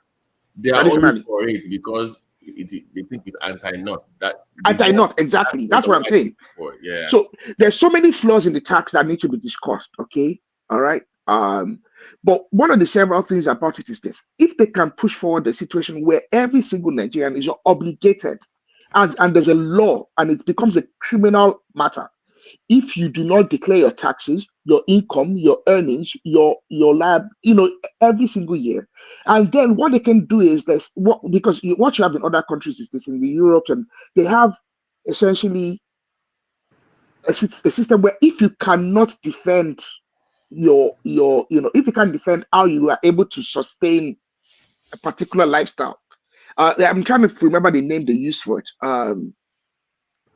Yeah, I know that they have ways to try to ascertain how you obtain. Arogidigba. We just have to start from somewhere, because let me tell you something. If you want to make it perfect now, we won't start anything and we have the opportunity for us to start it now. Over time, when we digitalize everything, it's just a matter of time. Your property, your network will be associated with we can have something like a Service Nigeria that will have all your data. Yes. So, Canada revenue here now, if you are not working, of course, they know you are not working. If you are collecting benefits, the day they know you start working, all those things that will be collecting in the past, they can just flag your account and they can audit you to backward to the last 5 years. All the shitting you don't do, you go pay. There was a guy that was slammed 200K in tax. You understand? The guy was just booking benefit, doing a lot of things. We book for a grammar, we book for everything. They allowed that thing to go for like 6 years. The day they just hammer the guy, they hammer the guy tax something like this. Oh my goodness. Now that time the guy knows say, all this thing you are doing. So the thing is this. It just say, hey, if you buy house today, Canada government will know. They will know your net worth immediately. It's going to be on Service Canada. Because the person that is selling the house, everybody they will be reporting almost the same. As you they book your mortgage itself, then they know. So if you start building that thing gradually, it's a matter of time. If we want to perfect it once, we will be giving opportunity to all those people that don't want the thing to fly to start with, to do their things. Look at Petroleum Industry Act. It started 2007. And you know how long it took us for us to be where we are today. Look at the electoral reform. Even Buhari managed to dodge it. Just at the tail of when it was going, he just managed to put something. If they've not done that, oh my goodness, the rigging in the last election. Yeah, but let me ask though, what is it in particular in the tax bill that we cannot do now? Nothing really. It can be refined. Even they can pass it and still refine it. I don't know what is so. I mean, guys, let me address that real quick. It's because of what Aro was talking about earlier, that if this passes to, then it's going to then shine light on illicit funds, because they're going to be looking at the money movement. Money flow is going to be more scrutinized, because you must first have tax ID and so forth and so forth. Your tax ID will be linked to your BPN, your NIN. NIN. Tax ID, or we don't have it already. No, we don't have it already. We don't really have a tax ID. Okay, not really.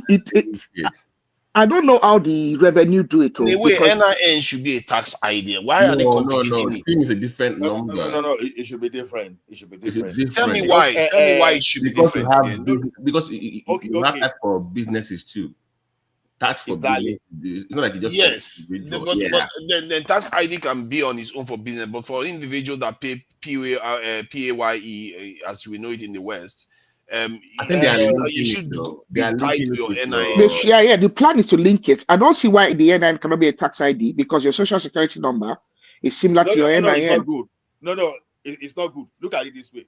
When I was doing Uber, right, for example, when I was doing Uber, I have tax ID because I was paid. I was remitting GST that I was collecting.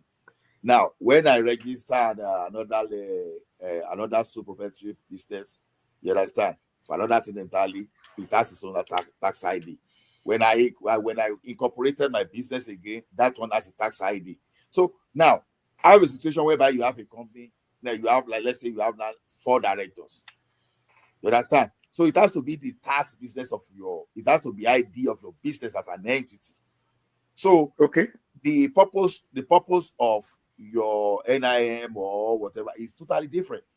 But this one is that, because don't forget that we have some people that are not up to the age of paying tax too.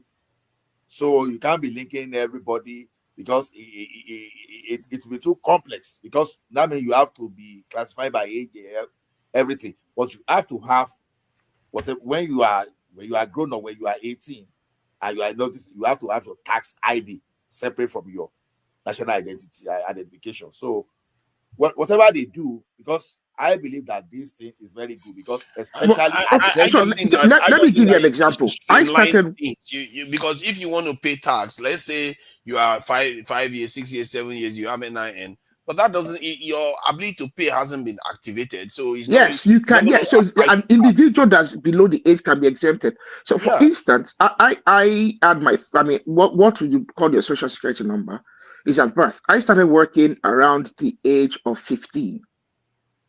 That's when I had my first job. I did long hours of the summer. During the school term, I did shorter hours, maybe 15 hours a week or thereabouts. But I was earning money. Now, I was exempted from tax.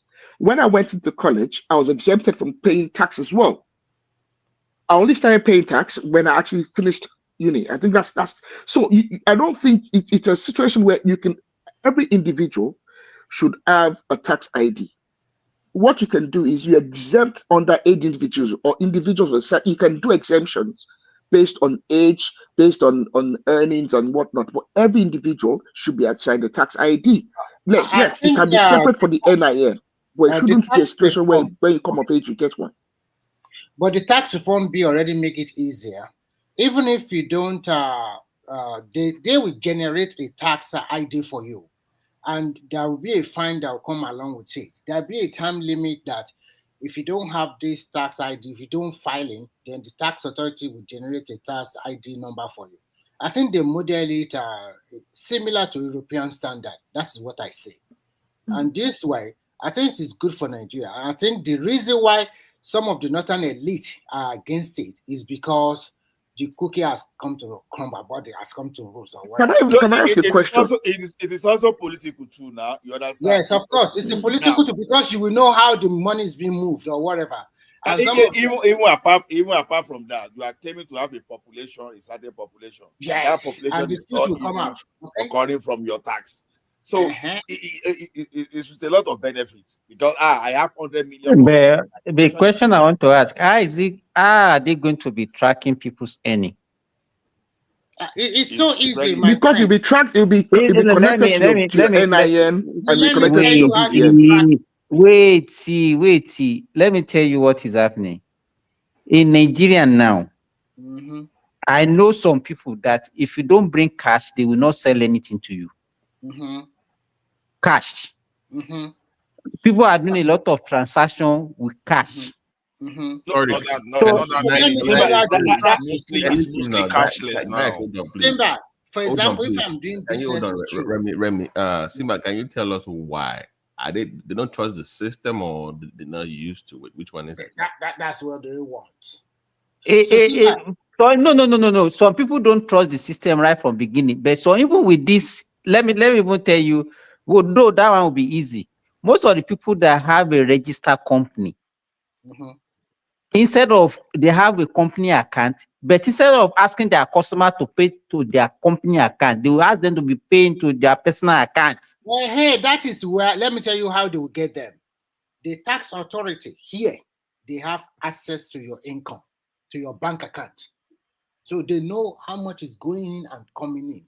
So that way you cannot escape. So I think that is the same thing they will do.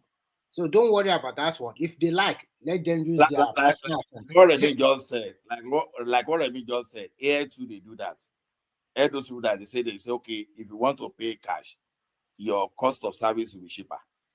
If you want to get receipts, you are going to pay tax. So the cost of service. So they do it everywhere. It's not as you can't get. Oh yeah, I mean, when we get the house outfitted, a lot of the trades guys. Let me tell you, and I'm talking about not small transactions, though, especially those farmers in the north. But the only way you can escape most of the farmers in the north, that's what they do. They don't even use bank at all. You see people using sack to carry money. But don't you think it's changing little by little? 5 years, 10 years ago, it's all about cash. But all of them were running when they were doing the currency swap. Now, so none of them would almost got they got impacted. They will catch them now. Don't worry. When they go into Mayfair, they almost made all of them. They were a lot of them were having trouble now when Mayfair, said they had to change cash. Let me tell you. Do you know billions of naira that these people pump out immediately? They cancel that naira swap. I know. Billions of cash. It's just a way to let me tell you, the way people were short of cash in the south, that was not the same thing in the north. Those people, they are not part of. Let me tell you, a lot of things is happening in the north that that north is not part of Nigeria. They have the law of their own. They operate on their own. Let me tell you, a lot of atrocity that is going on in that north that even the law enforcement agents, they are just looking at it. It's only, let me tell you, you see people, you buy a car, let me tell you, Arogidigba, you can buy a car in the north and you use it for 10 years without a plate number.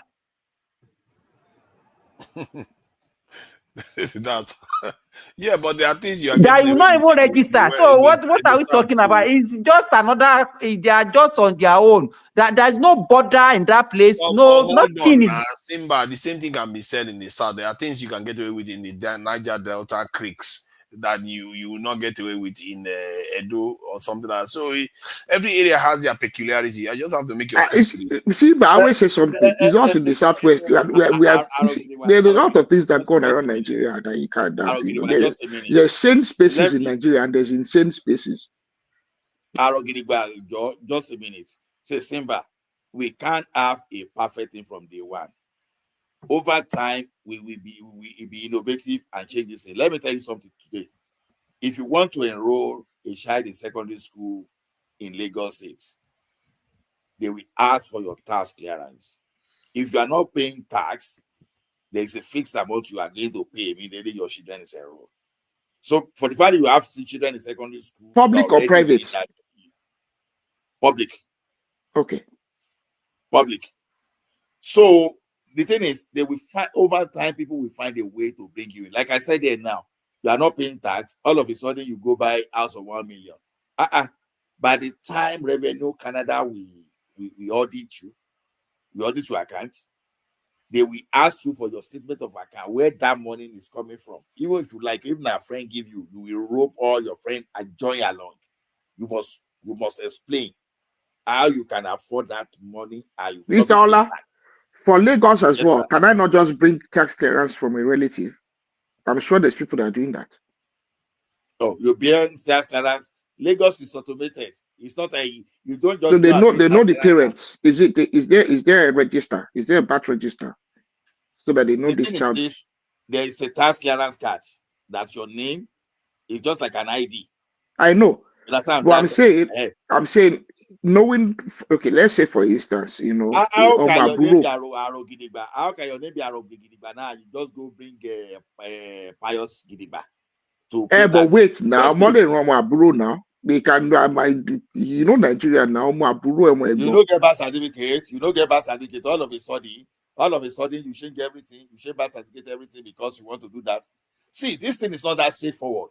Like you see. Now, don't forget that some of these children they have baptismal certificates. You carry your baptismal certificate, you carry your birth certificate, and everything bear the name of the father and the mother. Suddenly, when you want to enroll in school, the name is not changing to that of your uncle. It does. See, the thing is, the government will always find a way to trap. It won't be the efficiency may not be more than 40% as it is now, but you keep improving until you are able to get to a reasonable percentage. Now, ask yourself, how is Lagos able to collect billions of naira in revenue every month? How? The same way too, because I think they started from something around 2 billion a month or thereabout, and they started growing. I don't even know how much they collect now. Maybe it's over 50 billion a month now. So they find a way. They find a way. Thank you, gentlemen. We got to roll. I hope you all have a great day. And one man is going to be back here today with current affairs and what is happening. Thank you all for joining me, Remy, Ola, Simba, and Aro Gidigba. Thank you for joining us. Till next time, we are all going to catch up again. So bye, everyone.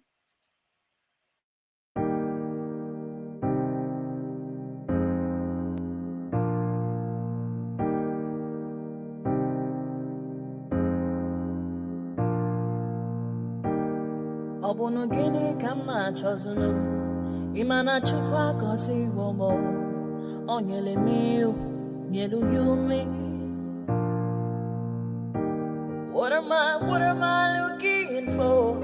See my God, he don't bless me, he give you me, give me you. Ọbụnụ ka ife nlachacha sọ, ọbụnụ ka ife mmechacha mee. My baby, you know, say you go love me. Hey, yeah.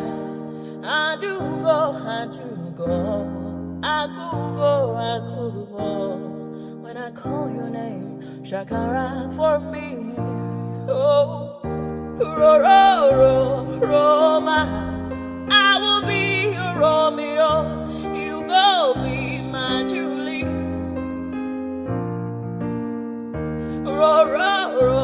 Roma, I will be your Romeo, you go be my Julia.